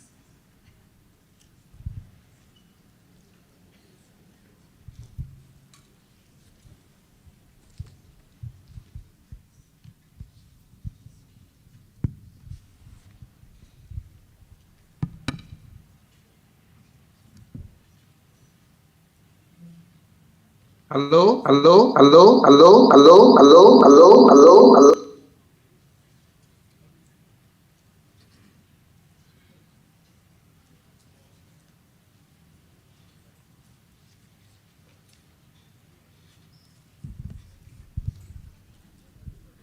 Technology, are we winning? Or should I just give one of the speakers while you try to get Professor to connect? Hello. Can I make a comment? Yes, please go ahead. Oh, I'm very delighted to join you. I'm very excited to have heard about Black Mamba, and I am beginning to dream about the Savannah Mamba, which we should be able to innovate in Kenya, Nairobi, a place called the Konza Technopolis. This is a very exciting engagement. I think agriculture is so critical in our countries. In Kenya, for example, we are talking about 70-75% of the population relying on agriculture. The GDP, we are talking about 30 to 35% being contributed by agriculture. But we must be innovative as we move forward. We must look for ways in which we increase productivity. We must look for ways in which we innovate with regard to value addition, with the storage, and so forth. So basically, just to share with you a little bit, in Kenya we have the Konza Technopolis facility, which is really a very innovative and very visionary project that was started about several years ago, about 15 years ago. And among its activities, in addition to just catalyzing innovation, is to focus on agriculture, to increase productivity, to add value, to look at ways in which we can capitalize on indigenous technologies of food processing, indigenous seeds, indigenous varieties, and so forth. And Konza Technopolis is a very innovative center. And what we do is we try to work with partners. We partner with innovators.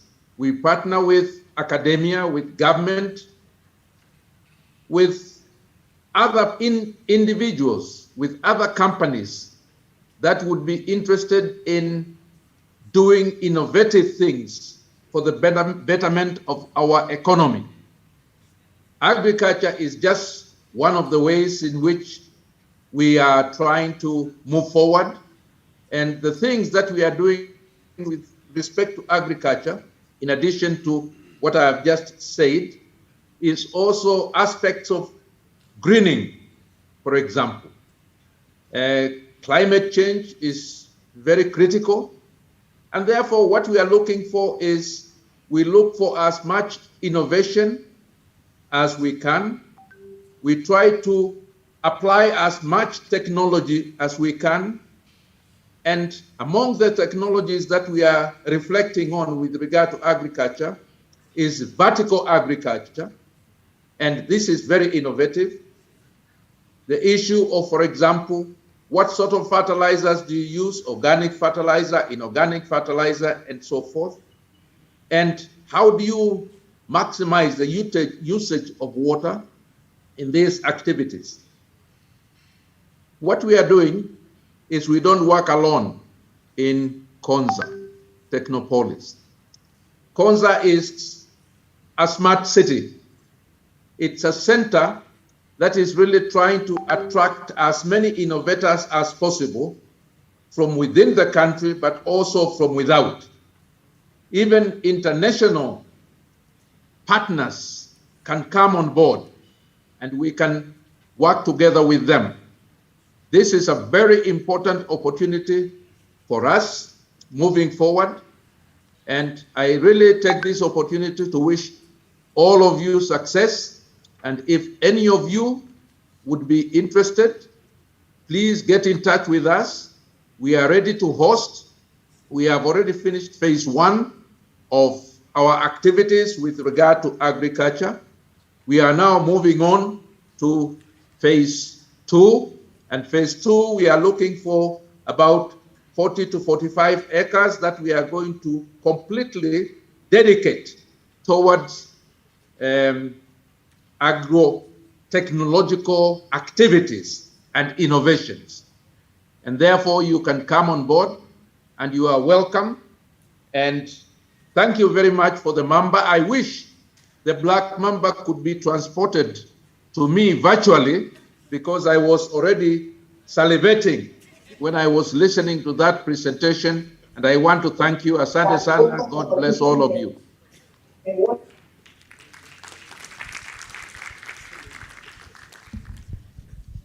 Thank you, Prof. Is that all you had for us? You had mentioned you just want to make a comment.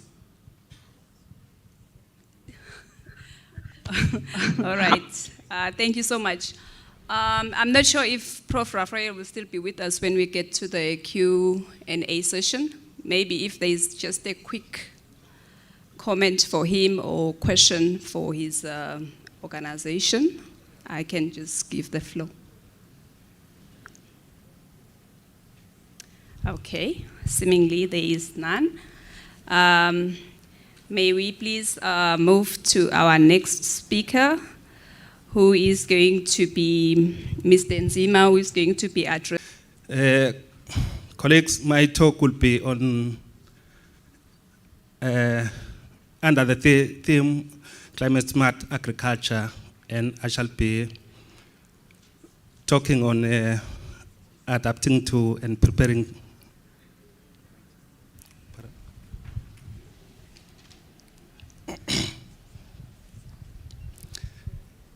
I shall be presenting on preparing to and adapting to climate change.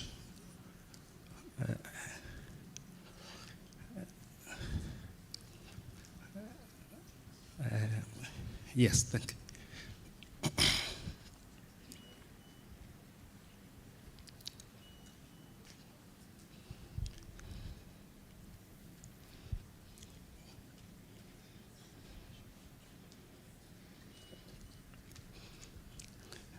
Yes, thank you, Program Director. So my talk will be on adapting to and preparing for effects of climate change, adaptation, climate smart agriculture, and soil health. And for this,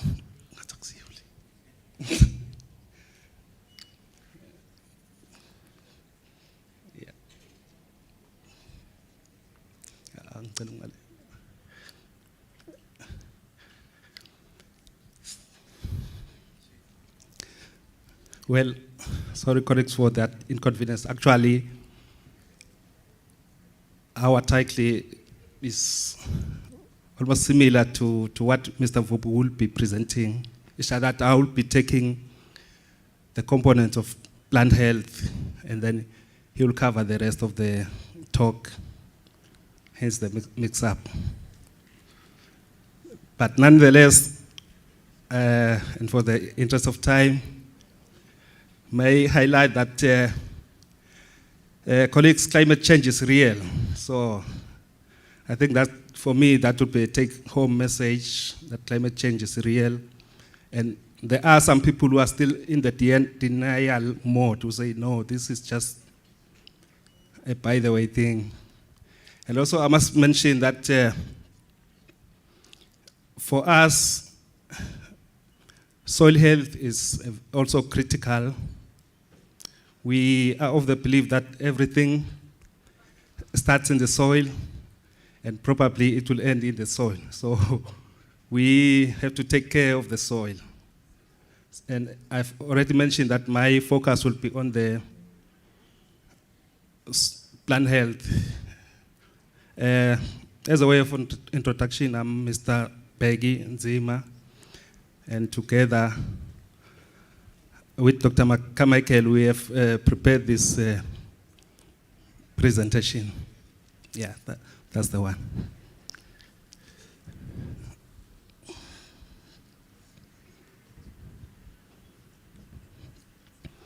And I must also acknowledge the professor from Egypt. He has made my life a little bit easier because he has touched a lot of the issues that I wanted to highlight.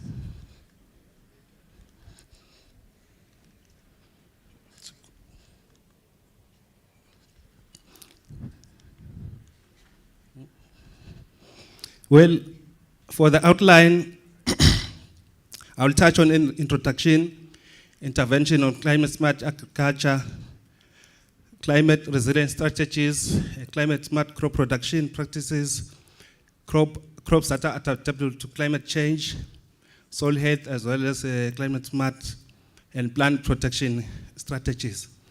I must mention, colleagues, that my talk will be custom made in that I will focus mostly on what we have done as a country, and by extension, as a research department. I will also touch on threats and challenges, as well as future prospects and or recommendations. So, as a way of introduction, global climate change has posed serious threats to agriculture. We have to reduce greenhouse gases and to ensure food security. We are putting climate smart agriculture as a concept that can provide a solution to these challenges.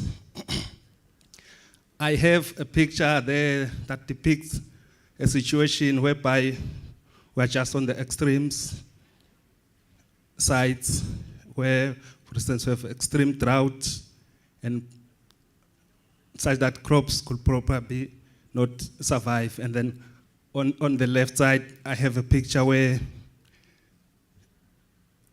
in the event we manage our situation well, we could survive or continue to adapt.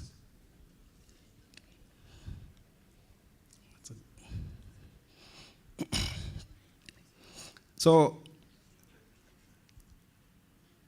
climate change, from an agricultural perspective, can be achieved, or we have to achieve it through increasing our adaptability and also decreasing greenhouse gas emissions, as well as ensuring national food security.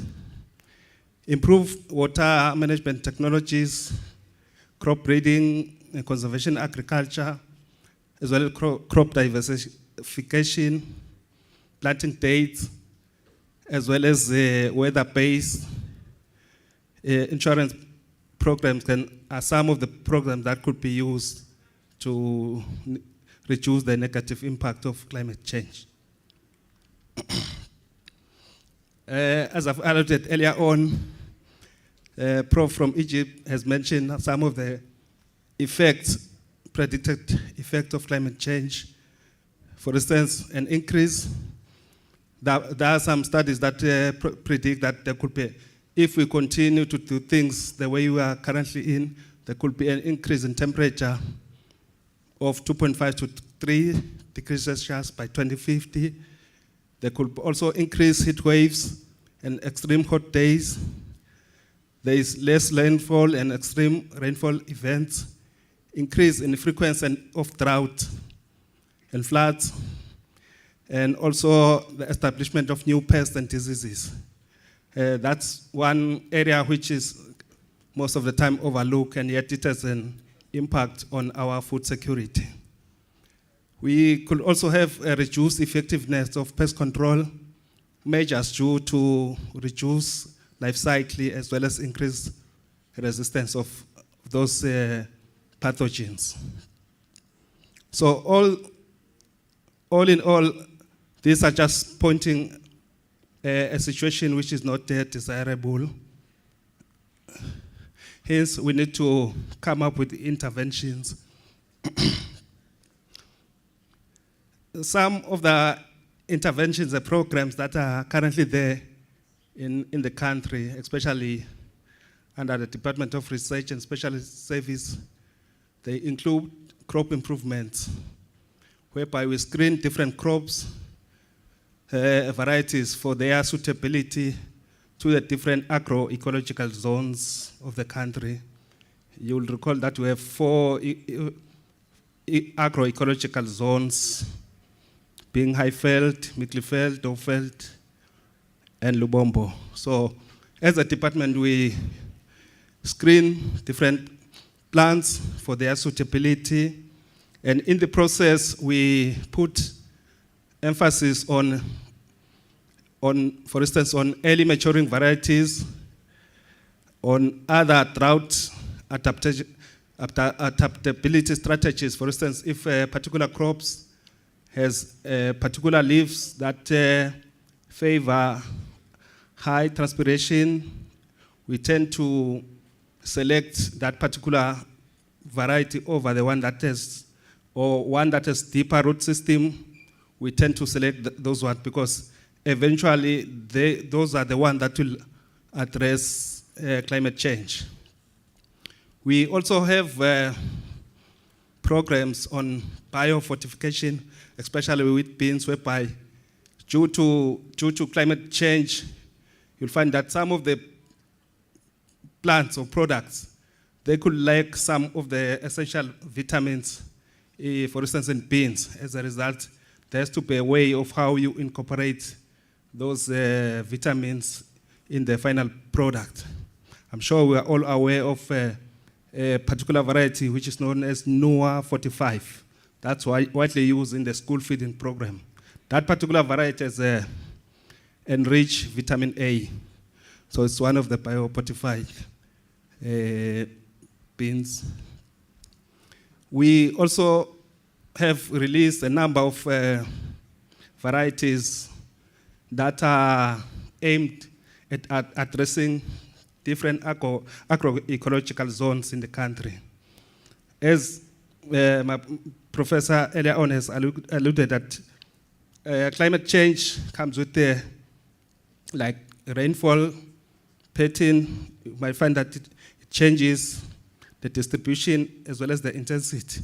So we find that, for instance, in one particular area, there could be enough rain, whereas just next door or just across the road, they didn't receive any rain. So such programs, they help to address that.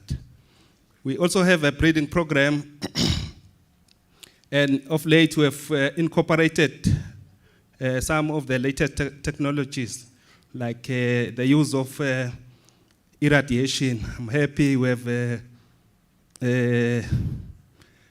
Mr. Zinisa from Ministry of Natural Resources, who is our NLO for such program. We are doing that to facilitate breeding of basic seed production. And we are focusing on maize, legumes, as well as Irish potato, just to mention a few. Just below is just a picture of how we conduct our programs. Again, on the research programs, we also have programs that are just tailored to address drought and other adaptation strategies. We have in-field rainwater harvesting technologies that we have tested and promoted. We are also screening crops for tolerance to drought. These crops could include sweet potato, cassava, as well as other crops that are drought tolerant. The third intervention that we currently have as a country is conservation agriculture, whereby you just plant or just reap, and then you plant your crop without necessarily disturbing the soil. 2 minutes, okay. Yeah, so conservation agriculture. And then we also have legume intercrop.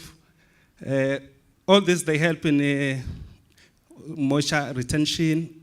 We also have sorghum, one of the strategic crops that we are promoting to be adopted by farmers in those drought-stricken areas. We also have pearl millet. It's one of the crops that's naturally neglected, yet it's a very, very drought-tolerant crop. Coming to future prospects, there is a need for a strong collaboration and also to expand our crop genetic variability for floods and stress, as well as to strengthen research towards climate risk.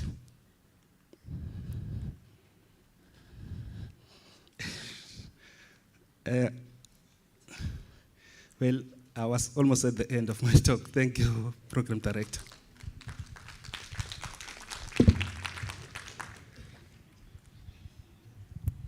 Thank you so much, Babenzima. So, as a country, there is really a need to embrace smart agriculture. I'm glad that with the plastics, there is a levy. Maybe also with the smart agriculture, there should also be a levy to motivate the farmers to also conserve nature. In our next presentation, we have Mr. Mvubu, who is going to be addressing some of the climate smart innovations that we apply and those that we can possibly adapt from other countries. Over to you, Babe. Good afternoon, ladies and gentlemen. Maybe I'll start with apologizing with the duplication. We're in different planets. We just met here. Was how you have already prepared a presentation. He says, anyways, may I have the presentation, but I'll highlight on few items that Mr. Nzima hasn't touched on without any waste of time, to just a summary. We are all aware about climate change, the effects, the impacts that it has on, critically on food security. That's where maybe we are coming from. We are trying to address. Some of the slides I'll skip. Oops. It's not responding. Okay. I'll proceed. Technology does cancer. One of the major SDGs talks to the aspect of zero hunger. And the second one talks to the aspect of environment, sustainability. So mainly our presentation will be based on that. Then we'll move to the drought-tolerant plants and crops, then climate-smart agriculture in terms of soil management, because most of the practices are based there. May I use my point?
Thinking at the answer.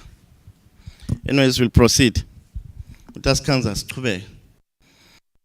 Yes, I was alluding to the SDGs, number 2 that talks to zero hunger, and the other one that talks to the environmental sustainability. In the world as a globe, it's low.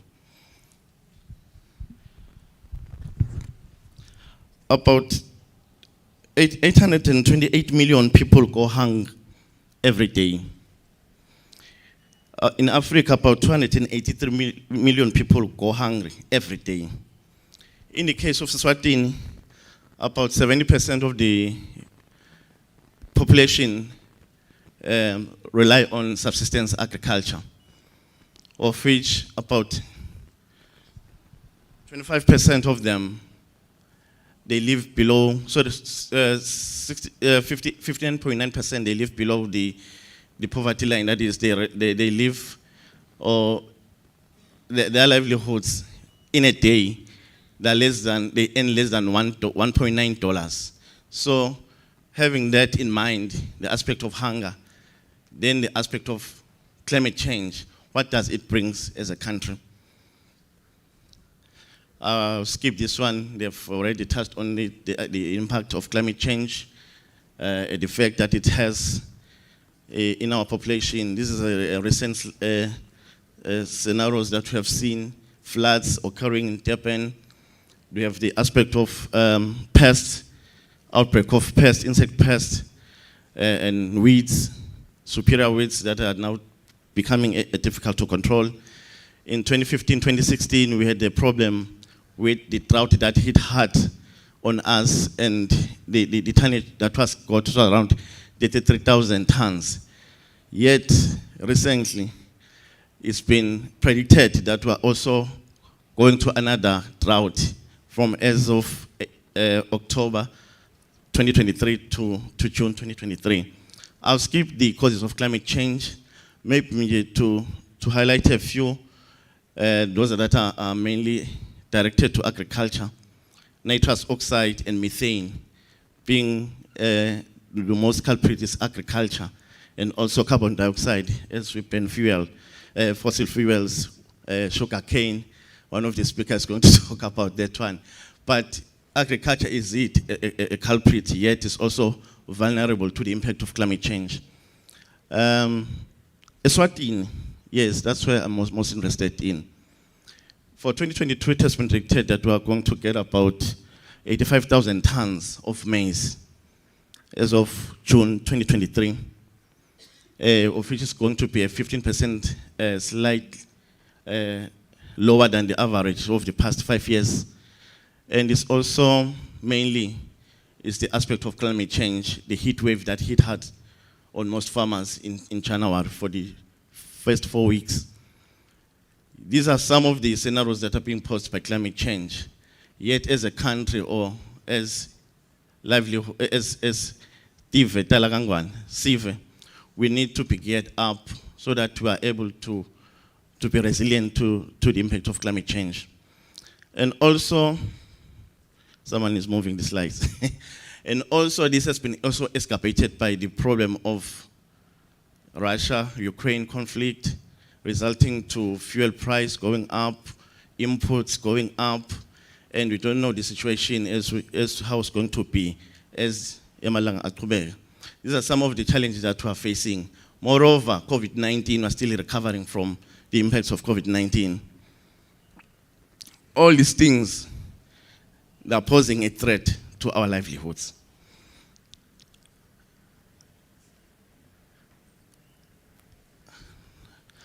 Let me rush to the gist of my presentation, the climate resilient plans. Okay, these are some of the strategies that we need to put into place, but I'll summarize them at the end of my presentation. This is one of the indigenous plans that we can explore in research and take it up. Although it's used for, it's an industrial crop, it also can be used for rehabilitating landscapes. So further research, more product needs to come out from this one. because it's also drought tolerant. We also have Lucina, or Lucina, some they call it that way. It's a fodder crop that can grow up to 7 meters, can be utilized as a fuel wood crop, and also is very rich in nutrients for livestock. And on the other hand, we also have pigeon pea, in Siswati they call it Liviganlala. Can be utilized as a fodder crop used in agroforestry systems. It's eaten, can also be used to supplement feed in animals, and the wood can also be used as fuel wood. This is what we call Sunham Cloteria jansei. It's also good in intercropping systems as it adds nitrogen in the soil. It also deals with the aspect of nematodes, and also its combination with maize results to a good or a better harvest. We can also explore in research and also in propagation of our Swazi pride, marula. Apart from drinking it and also having the orange, more products can come out of it because it's also drought tolerant. We also have wild cotton that has not yet been explored much in research, yet it is drought tolerant. Through research can be improved and we can have more products committing with the current cotton that we have. Roots and tuber crops, they've mentioned it, sweet potato and umjumbula, cassava, they're drought tolerant. What is good about them is when they are hit hard by hailstorm, they regenerate again. When they are hit hard by drought, they regenerate again when the environmental conditions are conducive. So they need to be scaled up. Macadamia, it's one high value crop or plant that needs to be taken up. I'm sorry to say, I will sound racist, but the whites in our country are taking it up and are going to get good returns. Us as a Maswati, we are relaxed. This is one crop that we need to explore as soon as yesterday. Olives, they're also a good source of oils. They're also drought tolerant. Mainly they grow in the desert. We can come and domesticate it into an environment and see what good return can we get out of it. We also have Emantulu, Atine, Ematunduluga, the indigenous plants that we have. It's also a research gap that both institutions, RSPT, research, and also academia needs to improvement on these crops. Let me rush to the climate smart solutions. Mr. Nzema has touched up on CA. Mainly it talks to the aspect of soil management. I'll skip the definition of climate smart. I'll start with crop systems. Mainly we're talking about the crop diversification, improved varieties, using short season varieties that have a drought escape mechanism. All those that are under the crop system. Also the early warning system, they need to be put in place for us to be climate resilient. There's also, in case of rainfall and water availability or scarcity, there are certain principles that we need to put in place. I'll discuss them in the next slide.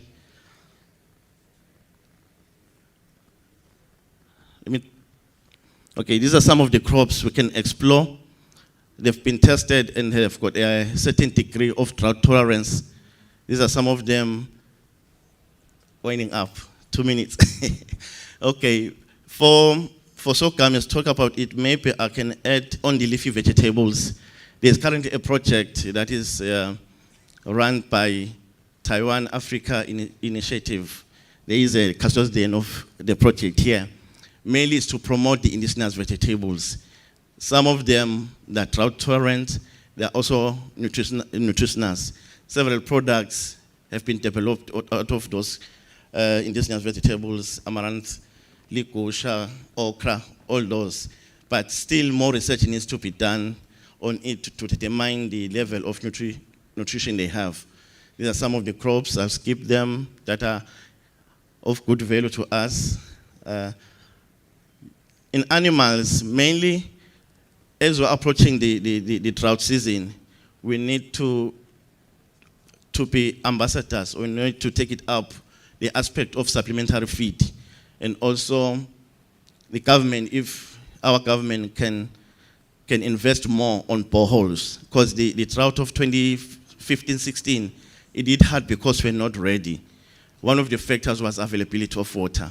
If more boreholes can be erected in dry or arid areas in the country, maybe they can help the aspect of drought. In terms of water management and water conserving practices, these are some of the practices some countries in Africa are engaging in harvesting water in field, and they've reaped good yields irregardless of the aspect of drought.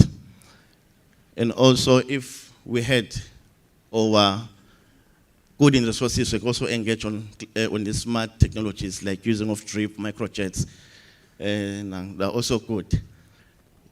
In regards to this pitch, I've put it deliberately.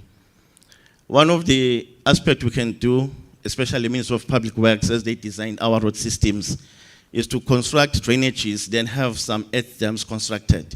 Because as a country, we do get rains, but all the water just runs into rivers straight to the sea or to the ocean. But these waters, if they can be directed to earth dams nearby the roads, that water can help us in times of challenges. I don't know whether they're here or not, the Ministry of Public Works, but those are some of the initiatives that can be taken up. Also, under soil management is the aspect of grass strips. This is a common practice that we are doing as a country. There's this law that says, "Umhlaba impilo yethu wonke." Soil is our greatest asset, conserve it.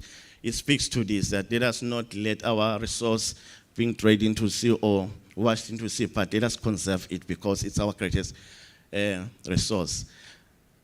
I'll skip the rest because of time. I'm left with 1 minute now.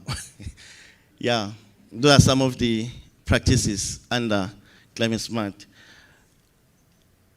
Then under soil health, basically is the aspect, soils they operate as a system. The soil is regarded as a living system. In it has some 3 components: the chemical, the biological, and also the physical component. All these components, they need to be guarded in order for the soil to be productive. Without a healthy soil, there'll be no yield that we can get. So we need to guide our soil. There are several practices that we can do, application of compost, integrated nutrients management.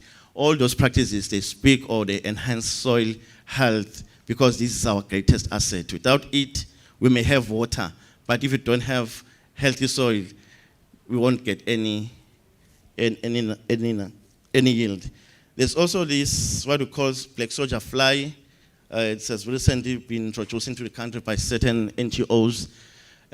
Basically, this fly lays some eggs and it pupates.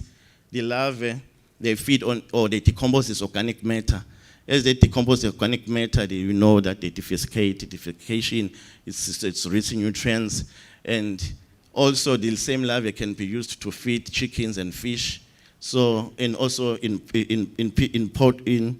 piggery industry, it's also used. It's very rich in nutrients. Lastly, agroforestry system.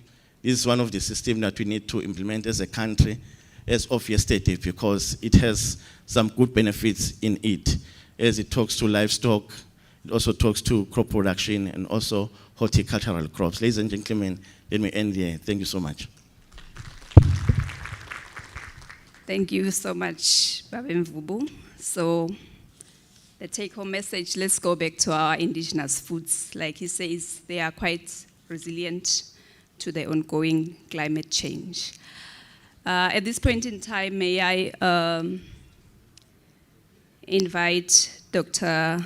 Cuthbert, who is going to be addressing sustainably boosting agricultural productivity and incomes, applications for safe mechanisms to guarantee food security.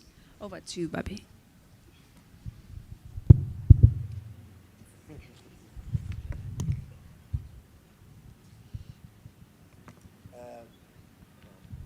Speaking to the point. Good afternoon, ladies and gentlemen. I want to ride on the salutations that have been made before. My name is Cuthbert Kambanje. I'm from an organization called FAO, which is Food and Agriculture Organization of the UN. I'm not sure if you are loading my presentation. I don't know what's happening to technology today.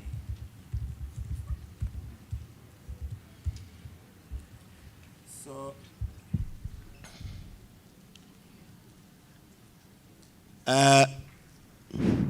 my talk is on sustainably boosting agricultural productivity and incomes, and then there's a comma or whatever it is, these two things, application of safe mechanisms to guarantee food security. So when I received, I'm sure you can see, when I received this, the request to talk on this, I almost did what we did at university. If you don't understand the question, you set your own and you write. The lecturer will understand that at least you read something. So you will understand if I'm shooting in many directions. But just to, you can move to the next one. Help me to move. I'm using my laptop here. Okay. So I was on the outline. But anyway, I'm going to talk about why the issue of food safety is very important for food security, then give you a little bit of trends, basically on the drivers around what is shaping the current food systems, and then what we thought could be regarded as safe mechanisms to guarantee food security. FAO is a 190. It is a member-based organization, which is a technical agency of the UN. 194 member states, with offices, I think, in more than 130 of them. Most of our work revolves around food and nutrition security, to make sure people live, people have regular access to enough food to lead active and healthy lives.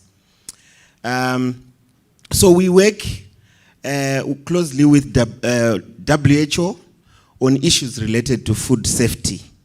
And this is basically about protecting consumer health. You can move to the next one. So the main issues, what I understood from what the conference is looking for on this particular topic, is the issue of food safety in relation to food security. So FAO says, if the food isn't safe, then it isn't food. I think a lot of speakers referred to many issues related to pollution, contamination, and so many other things that and we always end up eating food that is not safe. So in short, we are saying, if we are eating unsafe food, then we are food insecure. The other issue I want to also to point is that when I look at the topic, I thought it's not just about safety as in the food that we are eating, it also related to animals and also to the environment. Then we are talking these days about the One Health approach, and we even have, as a FAO, a big program which we are promoting, which is based on One Health. Then you will see when I flight some statistics about population growth and related other related drivers. We need to be producing food, more and more food. But the question is, how do we intensify production and at the same time being sustainable, because food production by its nature is extractive. If you are not careful, sustainable intensification is actually an oxymoron. On one side, you are intensifying, and on one side, you need to be careful with what is happening with the environment. So there are many other factors that are coinciding, long-term structural factors which are coinciding with short-term cyclical factors to shape the food system.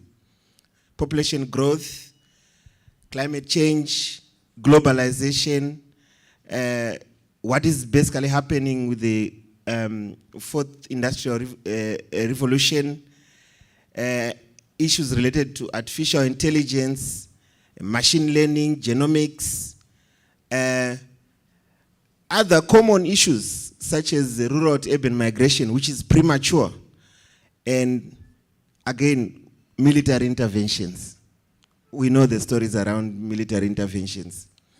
The one which is going on in Ukraine and in Africa, God knows it can be anywhere in the world. So there are many issues. But let me point out that, coming back to the issue of food safety, an estimated 600 people, 600 million people, not 600, 600 million people fall ill as a result of eating contaminated food, and almost 500,000 die every year. Then so the issue of food safety is actually regarded as a human right. I will quickly go through some of the trends. I think most of the issues I've spoken about. So there's rapid population growth. Yes, thank you. With a growing number of young people in Africa, over 60% of population is below 25 years. And of course, they are rising per capita incomes. People are becoming richer. So, and then the issue of a rapid rate of urbanization. All these are very important in shaping the way the food system is organized. Then, with rising per capita incomes, people change their foods, what they are eating, moving away from cereals, more demand for animal proteins, oil crops, and so on. So these are just trends that shape the food system. I don't want to keep emphasizing the issue of climate change. I think previous speakers have spoken about it. Now, you can move to the next one. This is just giving you additional statistics on the issue of food safety. 250,000 more people to be fed on a daily basis. And they are saying in the next 50 years, we have to be producing as much food as that has been produced in the previous 10,000 years. So that just gives you the pressure, into the kind of pressure that is mounting on our systems. And all that slide is giving you just too much bombardment with statistics, but all I'm trying to share with you is how important this issue of food safety is. If you go to the next one, which is more focused on the issue of food safety, I already spoke about the 600 million, the deaths that happen, and issues related to, this is basically the challenge of food safety that we are faced with. There are also issues of food fraud with those people who are producing food. I hope Black Mamba, you are not part of them. But there's serious issues of food fraud. They don't tell you that it's rotten. They'll just save you. If it's a hotel, what you don't eat at breakfast, they give you at lunch with curry. Or in the evening as a lasagna or something different. You will only realize after the tummy starts running. But anyway, there's food fraud. That is the main point. So there are many issues that really are problematic with the issue of food safety. So in short, we are not food secure. That is the main point here. If you go to the next one. So there are many things that, now with that context, you can see that there are many things that are involved in shaping the food system, and they all revolve around the issue of food or put pressure on the food safety systems. We talk about life sciences and many other science-related aspects. Then the consumers themselves, including this high level of access to information through the social media and many apps, also very important. Then, of course, issues of data science, information technology systems, blockchain technologies, a lot of predictive analysis that can be done, drones and so on.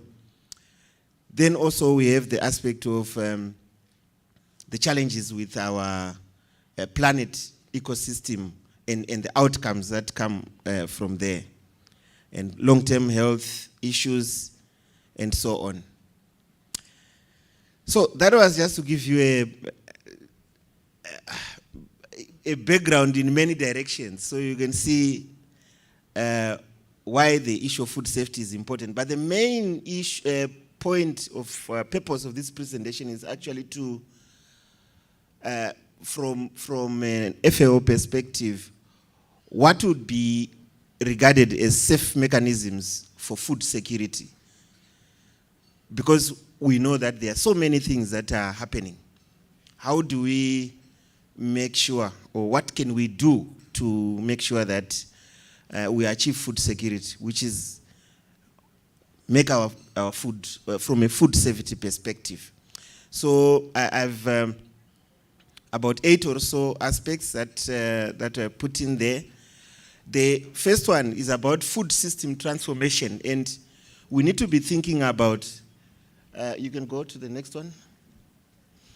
We need to be thinking about how do we reorganize the whole food system. And some of you might be familiar about the UN Food System Summit, which happened in 2021, whose main purpose was just to elevate the discourse around food systems. So this is not a small thing, and it's very important. So in terms of synthesis, and I'm happy that some of these things are already happening in Eswatini. When you look at it, there are a number of game changers or things that can be done, not just by government, but by all stakeholders. In some cases, it's government alone, but in many cases, it's all players, public, private, and so on. Plan value chains, which is underpinned by actors' dialogue, meaning people need to talk and agree on the specifics of the commodities that they are producing, how they are going to be produced, how much can be produced, and so on. So value chain plans are very important. Then financing mechanisms. These things might seem common, but you realize that a lot still needs to be done on each one of these. Blended. So money is there. There's a lot of money flying around for agriculture and even for value chain development. But it's how, it's the quality of the instruments that are deployed, the financial instruments, which is problematic. So we need to be thinking about blended finance mechanisms, smart subsidies, public-private partnerships, and also ways of accessing climate finance. One of the important things is also integrated digitalized information management systems to manage agricultural production or value chain or agribusinesses. There has to be some kind of information system which allows players to talk to each other and to know who's doing what, where. Even finance from banks, they don't talk to you if they don't know you. So information systems are very important. The other one is fit for purpose institutions. These are industry associations and state institutions which create the enabling environment. And then, of course, a range of carefully defined policy instruments, which could be financial, economic, or regulatory. So those are like game-changing. There could be more game-changing interventions that as FAO we are even promoting. Some of you who are coming from the agricultural sector are aware of some of the things that we are talking about. For example, we are supporting an agricultural development fund, which was launched last week. We are supporting value chain planning through a model which we call sector development plan. So these are things that are already happening, and we are doing it across in the region. So very important. Now, this one is, we need to be promoting sustainable food value chain development. How many minutes? 10 minutes? 2. Okay, thank you. Okay, I'll just go through, but 2. Promote sustainable food value chain development. We need to look at the economic impacts, the environmental impacts, as well as the social impacts. You can move to the next. I'm moving very fast now. Then climate smart agriculture has been spoken about. I don't need to belabor that one, but very important across the whole value chain. Meaning from before your seed gets into the soil to the fork. Then strengthen, domesticate good agricultural practice systems. There's a global gap, which is a system of certifying agricultural commodities. Move to the next one. Build capacities for Codex Alimentarius, which is the book of food, which gives the rules, guidelines and standards and code of practice and other recommendations relating to food production and food safety. Then the next one is strengthening capacities for sanitary and phytosanitary compliance. Very important, because these are measures for quarantine and biosecurity, all related to food. So if you don't have these systems in place, or if they are weak, your people could be eating, and if you are importing a lot, with a lot of dumping that happens, we could be eating a lot of unsafe food. Then traceability systems, very important to identify the origin of food or feed ingredients, food sources, particularly when products are found to be faulty.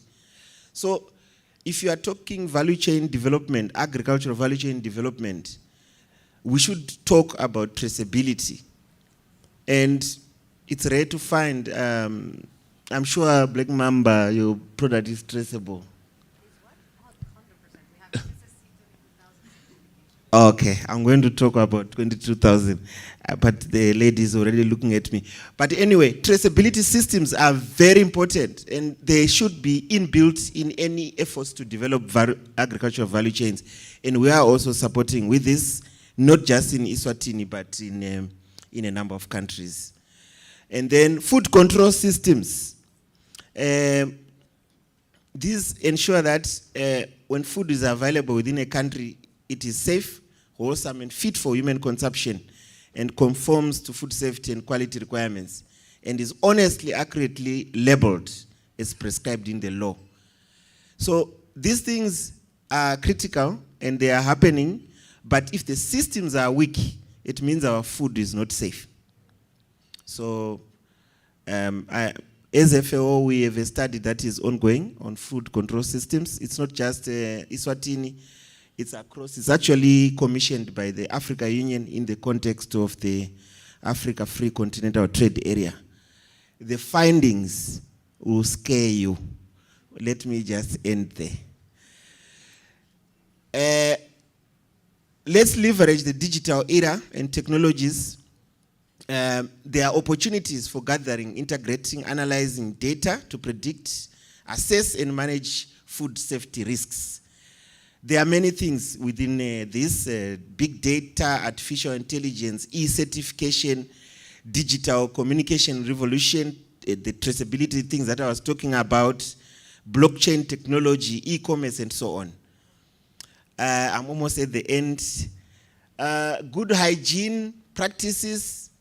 This is a tool, a training tool, whose purpose is basically to strengthen food safety capacities in both public and private sector. And I think this is the last slide, Chair. We also need to build capacities for ISO 22000, the one she was talking about. So this is what takes you to be able to participate in international markets, and because it lays clear rules in terms of what you must comply with to make sure that your food is safe. I think, Chair, this is where I end, and thank you very much for listening.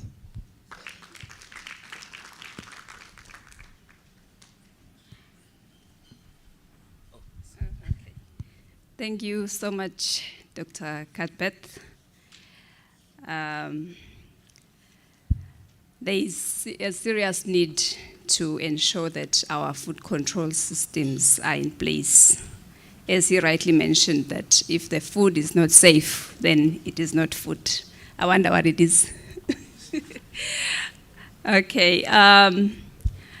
We have our last speaker for the session, Mr. Nick Jackson, who is going to be addressing issues of adoption of innovative and frontier technologies in driving smart agriculture.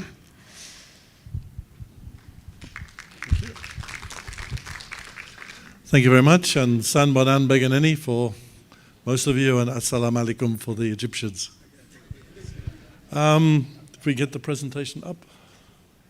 Thank you for all staying. Normally I get up last and you speak to an empty room, so it's nice to see some faces.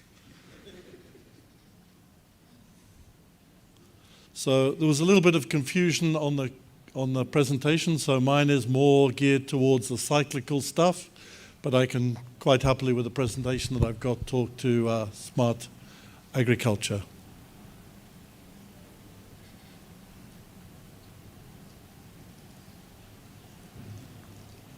So I'm from the sugar industry. Sugar is safe. Sugar doesn't go off. We are 22,000 certified, 9,000, 14,000, 45,000 certified. We've got every certification you can think of. Now we're heading for Bon Sucro, which is now the sustainability standard going forwards. Ah, good. You can see recycling and circular bioeconomy. Wrong presentation. Never mind. Can we go to the next slide? Okay, that's what I'm going to talk about. Next slide. Okay, sugar. This is US data, but it holds true for the world. That's on the left. You can see, well, the people here can't see, but you can see. The chart is the last 200 years for the US population growth. And you can see it's fairly steady, has a few ups and downs, the odd war and this kind of thing. But generally it's up. And there's a war on sugar and obesity. People say, eat sugar, get fat. Not true. The one on the right shows US obesity and then sugar consumption. And you can see that in the early 2000s, they started to change their sugar consumption habits, and sugar consumption per capita went down, obesity continued to go up. It's not sugar that makes you fat, it's your lifestyle, ladies and gentlemen. You must give sugar a break. Next, I just like to say that at anywhere I speak, just to make it clear. Sugar doesn't kill you, you kill yourself. Let's go to the next one. Okay, so where are we at the moment? We're a very manual industry. We've been around for quite some time. We had our oldest mill, Mshlimi, started in 1956. Sumunya was 1978. So they're not new mills, and lots of stuff is manual. Lots of stuff in the fields is manual, in the factories is manual. We've got lots of old gauges, which doesn't help for all this new data and talking to each other. Lots of desperate systems that sometimes don't want to talk to each other. Sometimes they do, sometimes they don't. Next slide. So that's where we are now. If we then jump forward to, say, 2050, when we need 4 planets worth of food and that kind of thing, if we look on the left there, 2023, 3.6 million tons of cane at RES is cut by hand. Every single stalk of cane is cut by hand. And this is where we get into a problem between smart agriculture and socio-economic issues. So, who aspires for their children to cut cane? Put your hand up. If you aspire for your children to become cane cutters. No one puts their hand up. No one wants to do that job. But they do it because there's nothing else. And at some point in the future when the economy improves, and I'm not sure when that is, maybe 2050, maybe before, maybe after, as soon as there's work that is equal in pay but different and easier, cane cutters will go and do that. We all would. If you're doing a horrible job and someone offers you the same money to do something much nicer, you'll go and do the much nicer job. That's what will happen with cane cutting. So it's all cut by hand at the moment and not very environmentally friendly. We burn it before they cut it.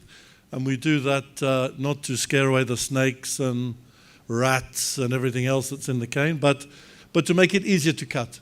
So the a good guy will cut 20 tons of cane per man per day. If you leave it green, he battles to cut 8. If he even will cut it at all. You say to him, please cut this field. He says, thank you very much, I'll go back to bed. So we burn it first and then we cut it. In 2050, it will all be machine cut. There won't be any cane cutters, I don't think. And it'll be GPS guided cutting of cane. So there won't even be a driver in the vehicle. And what we're doing at the moment, and we have been doing for some time, and by 2030, we should have the entire estate under GPS-guided drip irrigation.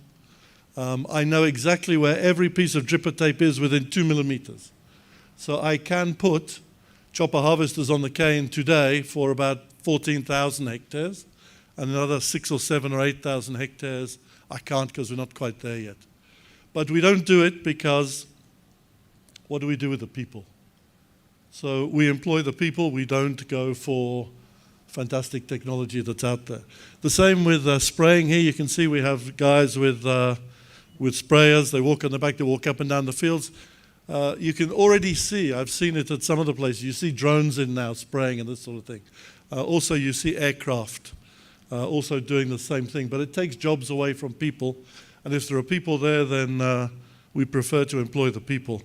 Better to have that than they come at night and steal your television. Circular economy, you can see the 3 here. I think it's been well talked about. We got the linear one where we use it and throw it away. That's not very good. We do a bit of recycling in the next one, then we throw it away. And the final one is it goes round and round and round. And I think we heard an earlier speaker, shouldn't touch the ground, shouldn't touch the economy. So luckily, the sugar industry is very cyclical. Lots of stuff goes around and around. So we grow cane in the fields. We bring it to the factory, we make sugar. All the stuff from the factory, the filter mud goes back to the fields. The molasses that comes off from that then goes to an ethanol plant.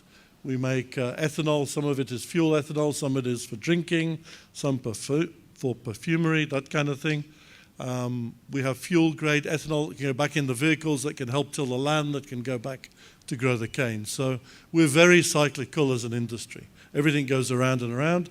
And even in the ethanol plant, the waste product that comes out from that is called CMS. It's a very horrible, dirty, black product. It has 4% potassium in it, so it's a good fertilizer. We put that back into the fields. We test our leaves. We see what the plant needs. We add a bit of extra fertilizer, and we spread it all back onto the fields, and it comes back around again. So we save ourselves a lot in that. I'm glad you jumped to this one. This is talking into the far future. If sugar does become that evil poison that everyone says it does that makes you fat, which of course you now know is not true, we are actually a very good producer of sugar. We're in the top 10 lowest cost producers in the world in this country. We're actually number 6. We were number 5, but now they split Brazil in 2, which I think is a bit unfair. But anyway, we're really 5, but they grade us as 6. And if sugar becomes that bad, what we're looking at is, we're very good at growing it, so now we're looking as sugar as a substrate for something else. So we're looking to put that then, you can turn sugar into polylactic acid. From polylactic acid, you can turn it into bioplastics, and then you can make all sorts of things that almost anything you can think of, you can make into bioplastic. So that's one route that you can go, that we're going, that ultimately, and that's a fair way in the future, because the plant to do this kind of stuff is really quite expensive. Next slide. This really talks to smart agriculture. So smart agriculture is, how do you manage to get everything talking to everything else to make it easy? So what we're doing is we're putting probes in the ground that measure moisture. Once they've measured the moisture, they know how much water the plant needs. So then it can send a signal to the cluster house and ultimately, well, to the river to say, okay, or to the dam, release this amount of water to get to this dam, to get to that cluster house to irrigate this field. It can then irrigate the field. We can then run drones over the estate in conjunction with satellite imagery from space, and we then put that with machine learning capability, which then looks at yields and which fields are performing better, what can we do, where do we need attention. It will tell us a yield prediction, and it will predict for us as well when we can harvest the field. Then we can put in the GPS-guided chopper harvesters at some point in the future. We can then sort of bring everything back. What we're also doing as well is, with our vehicles, our harvesting operation, bringing 3.6 million tons from 22,000 hectares to the factory in 8 months is quite a logistical nightmare. So we've been putting devices in every single vehicle that's out there, in whether it's picking up the cane and put it in the truck, where the truck is coming, whichever vehicle it is. And it's amazing how much improvements we can make just by tracking and monitoring where our vehicles are going. Everyone thought that it was, oh, you're just trying to get rid of us and you're trying to make us look bad, but once you get over that and you start looking at the data and you find out what actually people get up to when you're not looking, it's quite incredible. So you find the truck is now stopped for 3 hours. Why's it stopped for 3 hours? Where's it stopped? It's at his girlfriend's house. So on the way to delivering the cane, he stops, and so now there's a lot, maybe a few more unhappy ladies, but we've got the cane much quicker coming to the factories. So all of that goes together, is difficult and expensive. I have friends of mine in the UK that roll about laughing when I tell them how much I pay for data and the speed it comes at. They can't believe I pay $100 for 3 megabits a second. They just can't believe I would be so stupid to pay that much for that little. But unfortunately, that's almost the best we can get. So connectivity for us is a big problem. The other thing is change management, and we must never underestimate change management in anything that we do. People don't like change. It's a big problem. I'm sure at home, when you watch TV, you have the favorite chair that you sit in. If your child sits in that chair, what happens? How? Why are you sitting in my chair? Try watch the TV from a different spot. It's hard. You won't like it. You probably won't do it. So change is difficult. So lots of effort around change management, and then bringing everyone along at the same time. We have lots of outgrowers, small growers. Some of them manage 1 and 2 hectares each. It's very difficult trying to talk to them compared to some of our young graduates that come out and do farming for us.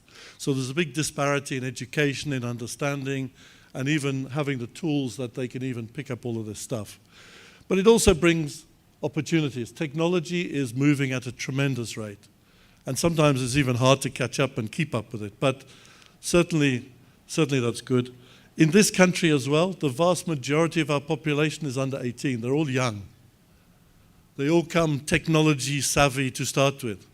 As a 2-year-old can work a cell phone. You know, we already come pre-programmed to do all of this stuff. So we've got a young population that should be able to take on technology, that is thirsty for technology. And they also don't really want to get their hands dirty, so they want this technology to work for them. So I think we're in a good space for that. And ultimately, we're on the right continent at the right time. So I think the earlier speaker talked about people are getting wealthier, the population is increasing, and we're getting wealthier. So it's a good place for us to be in Africa at the moment. So I think sustainability is what we're talking about getting food to the right place at the right time and not growing too much and throwing it away and making sure it gets there. So sustainability is the key. And I think if companies are not looking at it, then they won't be here very long. You can't survive. I can't remember what I wrote here, sorry. Okay, so cycles, I think, and it's a bit of a pun on growing, but the cyclical stuff, we must think about everything we do and where can we reuse it and put it back to repurpose it. And I think that's what we need to continuously think about, nurture it, grow it, strengthen it, and make sure that we make it as part of our normal daily life, whether at work or at home. Take your bags back to the supermarket, fill them up. It saves. Who's it putting everything in his jacket? There. The mentally challenged person earlier on. No, it wasn't him, it was. But anyway. Ultimately, look, we owe it to our children to make sure that we do everything properly, we do it well, and that we can hand this world on to them. Someone said we don't inherit it from our forefathers, we borrow it from our children. So let's give it back to them in a much better space than we've borrowed it. And I think at the moment we're not doing the best job. The sugar industry is trying hard, though, and we're doing a bit. I think we still have quite a bit of a way to go, but when you stand in the mirror tonight and brush your teeth, think about what you're doing. Are you doing enough? Thank you very much.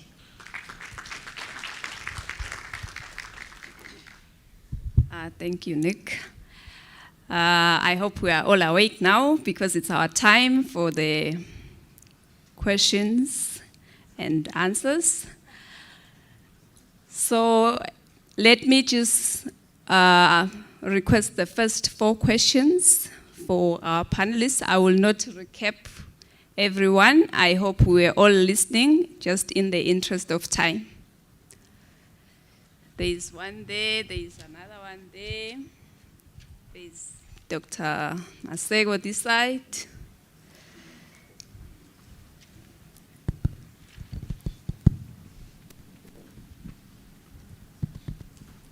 Thank you, Program Director, Theophilus Lamini from FAO. My question is going to go to CEO RES, Mr. Nick Jackson. On your presentation, you've highlighted that by 2030, you want to have transformed your irrigation systems to fully drip irrigation.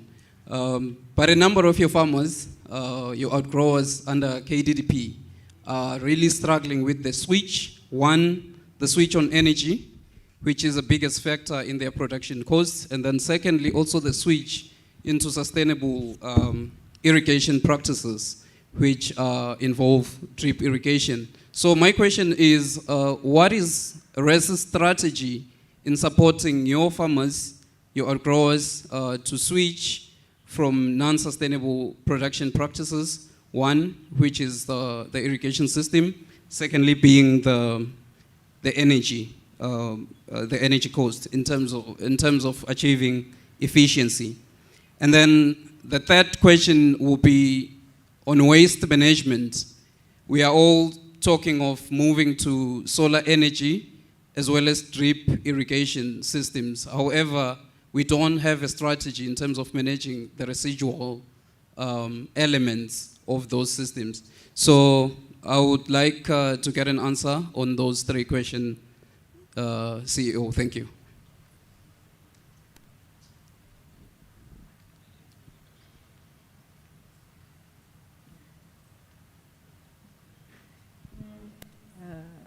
Thank you so much. I have a couple of questions. Maybe let me start with the last presenter. Thank you so much. It was highly informative indeed. What I've realized here is that you really going for the emerging technologies, your artificial intelligence, your robotics, and many more. But maybe just for citizen engagement in terms of those technologies, just to allay the fears, because it's not like if you're using your artificial intelligence, then that is the end of part one. Remember, that goes with maybe creation of quality jobs, and at the end of the day, we are going to have our tax revenue is going to bulge because of the high quality jobs, taxes. So I prefer preaching that gospel instead of saying jobs, instead of maybe instilling fear. I'm not sure what is your take on that. Then also the ministry will be developing the 4IR policy, actually with effect from I think September. So those will appreciate if you can also participate, because we can see that you have a lot of, you are highly knowledgeable when it comes to those issues, because we want to find out from our citizens as to which technologies, which emerging technologies should we adopt, maybe and even develop locally. Having said that, I've seen that you are also generating a lot of data. Knowing that data is the oil of the future, how are you managing your data? How are you storing it? Knowing that there is RSTP now, which is actually a safe place to store your data. What is your take? Are you going to be one of our customers, or already you are one of our customers? And number three, in terms of value addition, I'm not sure if you are doing enough. Thank you so much for what you are doing so far in terms of value addition. We can see the production of ethanol. I'm not sure if it's enough for the country, it's enough for the schools, because I know it's used in the labs for various practicals. So I want to find out if the prospects of scaling up, if maybe the need arises. Okay, that was for number one. Black Mamba, good work indeed, but what I might have missed from your presentation, quality assurance, because we know that our communities are highly innovative. We've seen Vaseline that is coming, that is made from aloe. Actually, it's in high demand everywhere, but the missing link here are issues of quality assurance. Who is doing yours? And if not, I can safely say we are our customer as RSTP, because we are completing our labs just in few weeks, the national labs. To the Minister of Agriculture, thank you for sharing information on indigenous plants, especially food-related, those that are very, very important for food. But I want to find out from you, do you have advice for us in terms of indigenous plants that can be utilized in wastewater management? Because I know for sure there is some research out there, actually in many countries, where there is use of indigenous plants to monitor, especially metals, because you find that those plants, they might be indigenous, or they might be exotic plants, but they are good at absorbing heavy metals, especially because those are very dangerous. So I'm not sure if you have a message for us, and we'll appreciate if you can share. Thank you. Is that all? Okay. Thank you, moderator. Gosami, Mage Castellanos, could you please share the number for Kupa? And then Babenzima.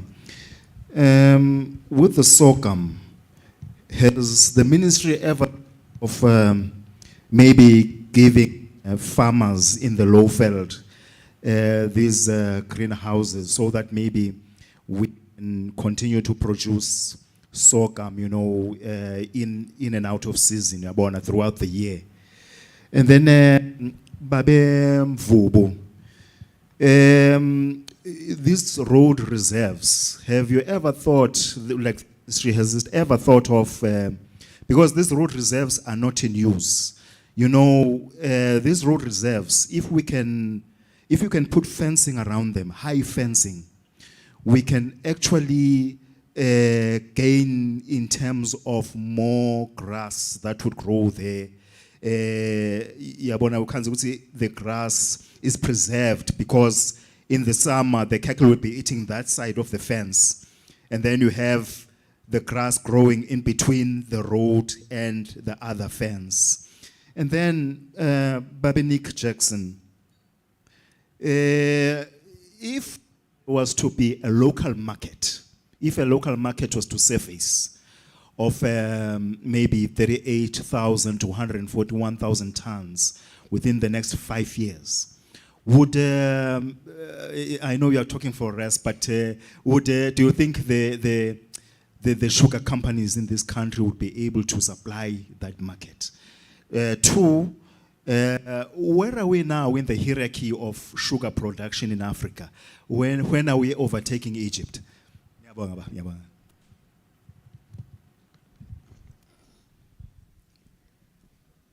I had requested 4. Okay. Can I give to the panelist, program director? Okay. Maybe we start with. Well, thank you, program director. Mine was on sorghum. So if I got it correct, the question was, will the ministry consider promoting sorghum in greenhouse or in screen houses? So my take is that, for instance,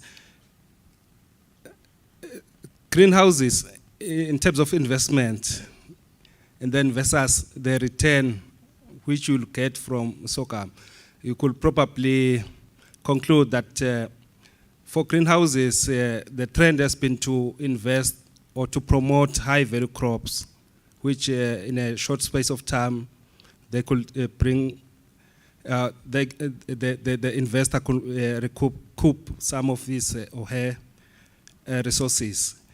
But sorghum in this context was promoted in line with climate change as a strategic crop.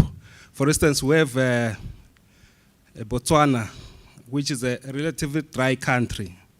They probably get far less rainfall than ours, in the region of 600 millimeters. So for them, sorghum is the crop that they are currently growing. So my presentation was on line of, as a country, we need to have some alternatives to say, due to climate change and the weather patterns changing, we could also promote sorghum as a strategic crop for food security. Thank you. Thank you, Babenzima.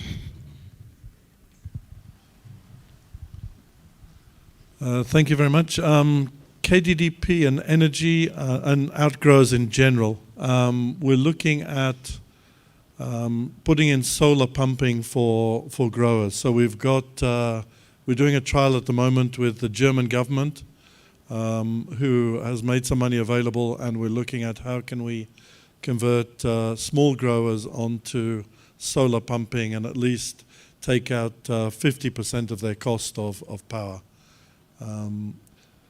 For RES, we are EEC's single biggest customer in the country. We pump that much water. You don't want my electricity bill, believe me. On waste management, I had a slide that I skipped past that talked about biodigestion. And it's something we're looking at because we have 3 main villages. And if we can get more efficient in our factories, then we can have bagasse left over and we can put biodigesters in. And then you can start feeding those with all sorts of other things. And ideally, you need to keep them going all year round because it's a biological system. So that would take sewage from the villages. It would take garden waste. It could take all sorts of things into biodigestion to make gas for either engines or our boilers. I think moving to emerging technologies, how do we allay fears? I think we allay those because we've been putting in things like drip irrigation for a long time now, but we've not gone to mechanized harvesting. And we'll go to those technologies which remove people last. That's our strategy, is if there are people to employ, we'll employ them. But what we're doing is we're preparing for when they don't come. And when the economy improves, they just don't turn up. And they don't give you any warning. They just, 1 year, they don't come anymore. And if you haven't prepared, then you're in a big mess. Technology to adopt. Which technology should we adopt? I think we must, for everyone in this country, we must improve our internet and our data and how we do things. It just improves everything for everyone. How are we storing data? We are moving to the cloud.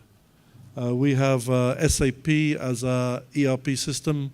We've got it company-wide, from agriculture through to purchasing, finance. We put in ECC 6. We're now moving to S/4HANA, which will be on the cloud. So that's where we're going. I wrote here value addition. Oh yes, value addition, yeah. So we're looking at, as a business, we're looking at the power situation in the country, and we're looking at what will happen post-2025. At the moment, we don't know what load shedding is, unless we go to South Africa to do some shopping and then find you go all the way there to do shopping and then there's no power, so you have to come back. But post-2025, we might be subject to load shedding, which for our businesses is a killer. For sugar, it's a killer. If we can't water our cane, we have no business. And if there's no power, we can't water cane. So we're looking at a big power plant and hopefully becoming self-sufficient for power and then putting 50 megawatts of power back into the grid, which is roughly half of our base load. Moving into, we're doing some other stuff on retail alcohol, which I can't talk about now, but hopefully you'll all be smiling in the not too distant future. Local market, if we had another 100,000 tons in the local market, could we supply? Yes, we could. We're continuing to expand as a company. Water's the issue for us. We're converting to drip from all the other irrigation systems to free up water for expansion. So we're growing our footprint, but we're not increasing our water usage. But I think one of the other guys was talking about dams. We need more dams. I think as a country, we collect 17% of rainwater. And I think with dams, you get more agriculture, you get more sugar expansion, you get more agriculture expansion. Thanks so much. So the question about quality insurance is very relevant and very important, and I didn't touch on that. So 2 things that we have in terms of quality insurance. For our farmers, the farmers that are in a value chain, what we've done is very clearly giving them contracts. So we have yearly contracts, and their yearly contracts will actually tell the price that we'll be paying for the year, the quantities that we're going to be collecting from the farmers, and the type of quality that we need for the products. So what we've done is we've written the contracts in English and Siswati, and we've added as well images, visuals, on the type of quality that we require from the products. So for instance, we have a picture of a chili that says, this is the chili that we want, and a chili that has blemishes, this is the chili that we don't want. We're very pedantic even with being completely committed to the times of collection. Because if you actually take the chilies out of the bushes and you left them in the sun, they can actually even become dangerous for human consumption. They can be carriers of botulism. So what we've done is that we tell the communities we are coming and collect at 2 p.m. on a Tuesday. Rain, hail, anything that could happen, you are going to be there at 2 p.m. to collect the chilies, because we cannot default them, and then we cannot blame them if there's an issue with quality just because we didn't collect on time. So it's very, very important that everybody sticks to what they need to do. There's no room for mistakes in this sense. And the last thing that we do to ensure quality is that we have the prerogative to reject product that doesn't abide by the quality that we require. So I am very proud to say that that has worked extremely well. We haven't had to reject in the past 10 years probably not even 1% of the produce that we receive from the farmers. So for us, the lesson learned is that as long as you're clear on what you want and how you need it, and everybody understands part of the equation and you have clear contracts, then that is a very good way of quality assurance from the value chain. And the second thing that I didn't touch on, but obviously my colleague from FAO touched like extensively, is food safety. It's extremely important. One thing that we haven't been saving money on is on our food safety. It is not cheap, especially when you need a food safety certification for international purpose, but it's absolutely important not only to get the certification, but also to make sure that everyone within the value chain understand what that entails and what that means.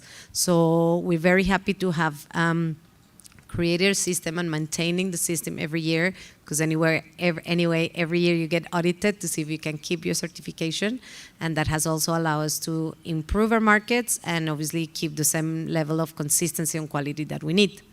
And the second question is related to the number for Guba. So the number for Guba is 2528-3518. And the number of the director for Guba, and if you call him, don't tell him I gave you the number, just in case, is 7621-3230. And then I'm passing on to someone else, I guess, for answers. Yes. Thank you. For me, it's one. The other one was a comment. The issue of plants that can be used for soil remediation or soil remediation by Dr. Masego. Well, one plant that can be used is vetiver grass. That is the one that is usually used in our highways to stabilize the soil after they've made their operations. That's one grass that is widely used for soil remediation, especially for heavy metals. But the problem, yes, they're going to absorb the metals, heavy metals from the soil. Then what will happen to the plant? So it's a cycling, repeating the same problem. But I would rather advocate for the use of soil microorganisms that are able to break down and disintegrate toxic or heavy metals in the soil. If I had more time, I was going to talk deep in the aspect of soil health, the different type of soil microorganisms that are in the soil that enhance the soil health. One of their function is to toxify toxins in the soil. Then the other one, the aspect of grass strips being fenced or fencing the whole fields. It's a good initiative, but the problem is our farmers are still lacking behind in terms of finances. I'll advocate for the use of the tree species that I showed, Lucina and Pigeon Pea, because they can be used as fodder for animals. The problem with fencing is very expensive, and only a few farmers can manage to have it. One of the drawbacks of conservation agriculture is the problem that most farmers' fields are not fenced. Hence, animals, they come in and browse any time of the day, leaving no ground cover at all. Thank you. Dr. Kaba, do you have a comment on the food safety issue? Maybe before you mention your comment, I also have a question for you with respect to the food control system. I know FAO is doing a lot to assist us, but still as a region, our systems are very, very weak. Where are we missing it? You're probing me. These are very sensitive issues. Yes, there's a study which has been commissioned in the context, like I said before, in the context of the Africa Free Continental Trade Area. So there's a partnership between Africa Union and FAO. So it's a study that is being done across a number of countries, Eswatini included. It's looking at two things. Remember, one of the recommendations was on, in fact, two, on strengthening SPS systems and also strengthening food control systems. So there are two studies that are being done in all these countries. Evaluation of SPS systems and evaluation of food control systems. So they are there, but I don't think they are for public consumption because for obvious reasons. But at the end, the intention is that we'll work with partners. The intention is to come up with a capacity development program to strengthen those systems. That's what I can say. Thank you. Thank you so much. Any burning question before I hand over to the program director? None. May I thank my speakers for the day for making sure you are just on time. And thank you, program director, for giving us this session.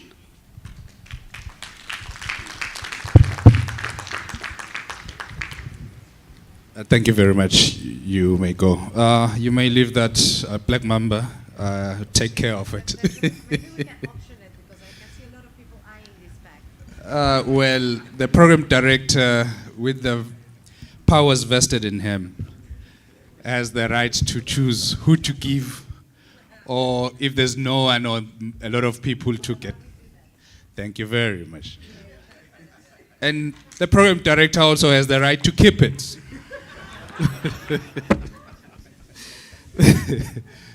So thank you very much, ladies and gentlemen. It has been a very productive first day of our two-day conference. We had planned or anticipated that we will finish a bit earlier than now so that we could allow the participants that are here physically to maybe go home, freshen up, because the CEO and his team had prepared dinner at 6:30.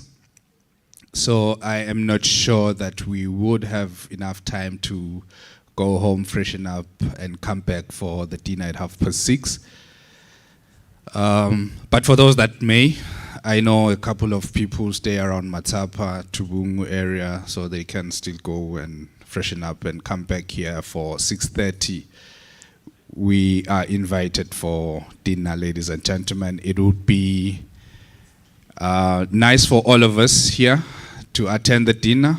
It will also give us an opportunity to network, mainly, and share ideas in a more relaxed environment than when we're having presentations. Otherwise, see you at dinner at 6:30. And then for tomorrow's program, we're starting at 8:30, colleagues. Is it 8:30? 9. We're starting at 9 again tomorrow. And we will be keeping time so that we finish right on time. Thank you very much. God bless you.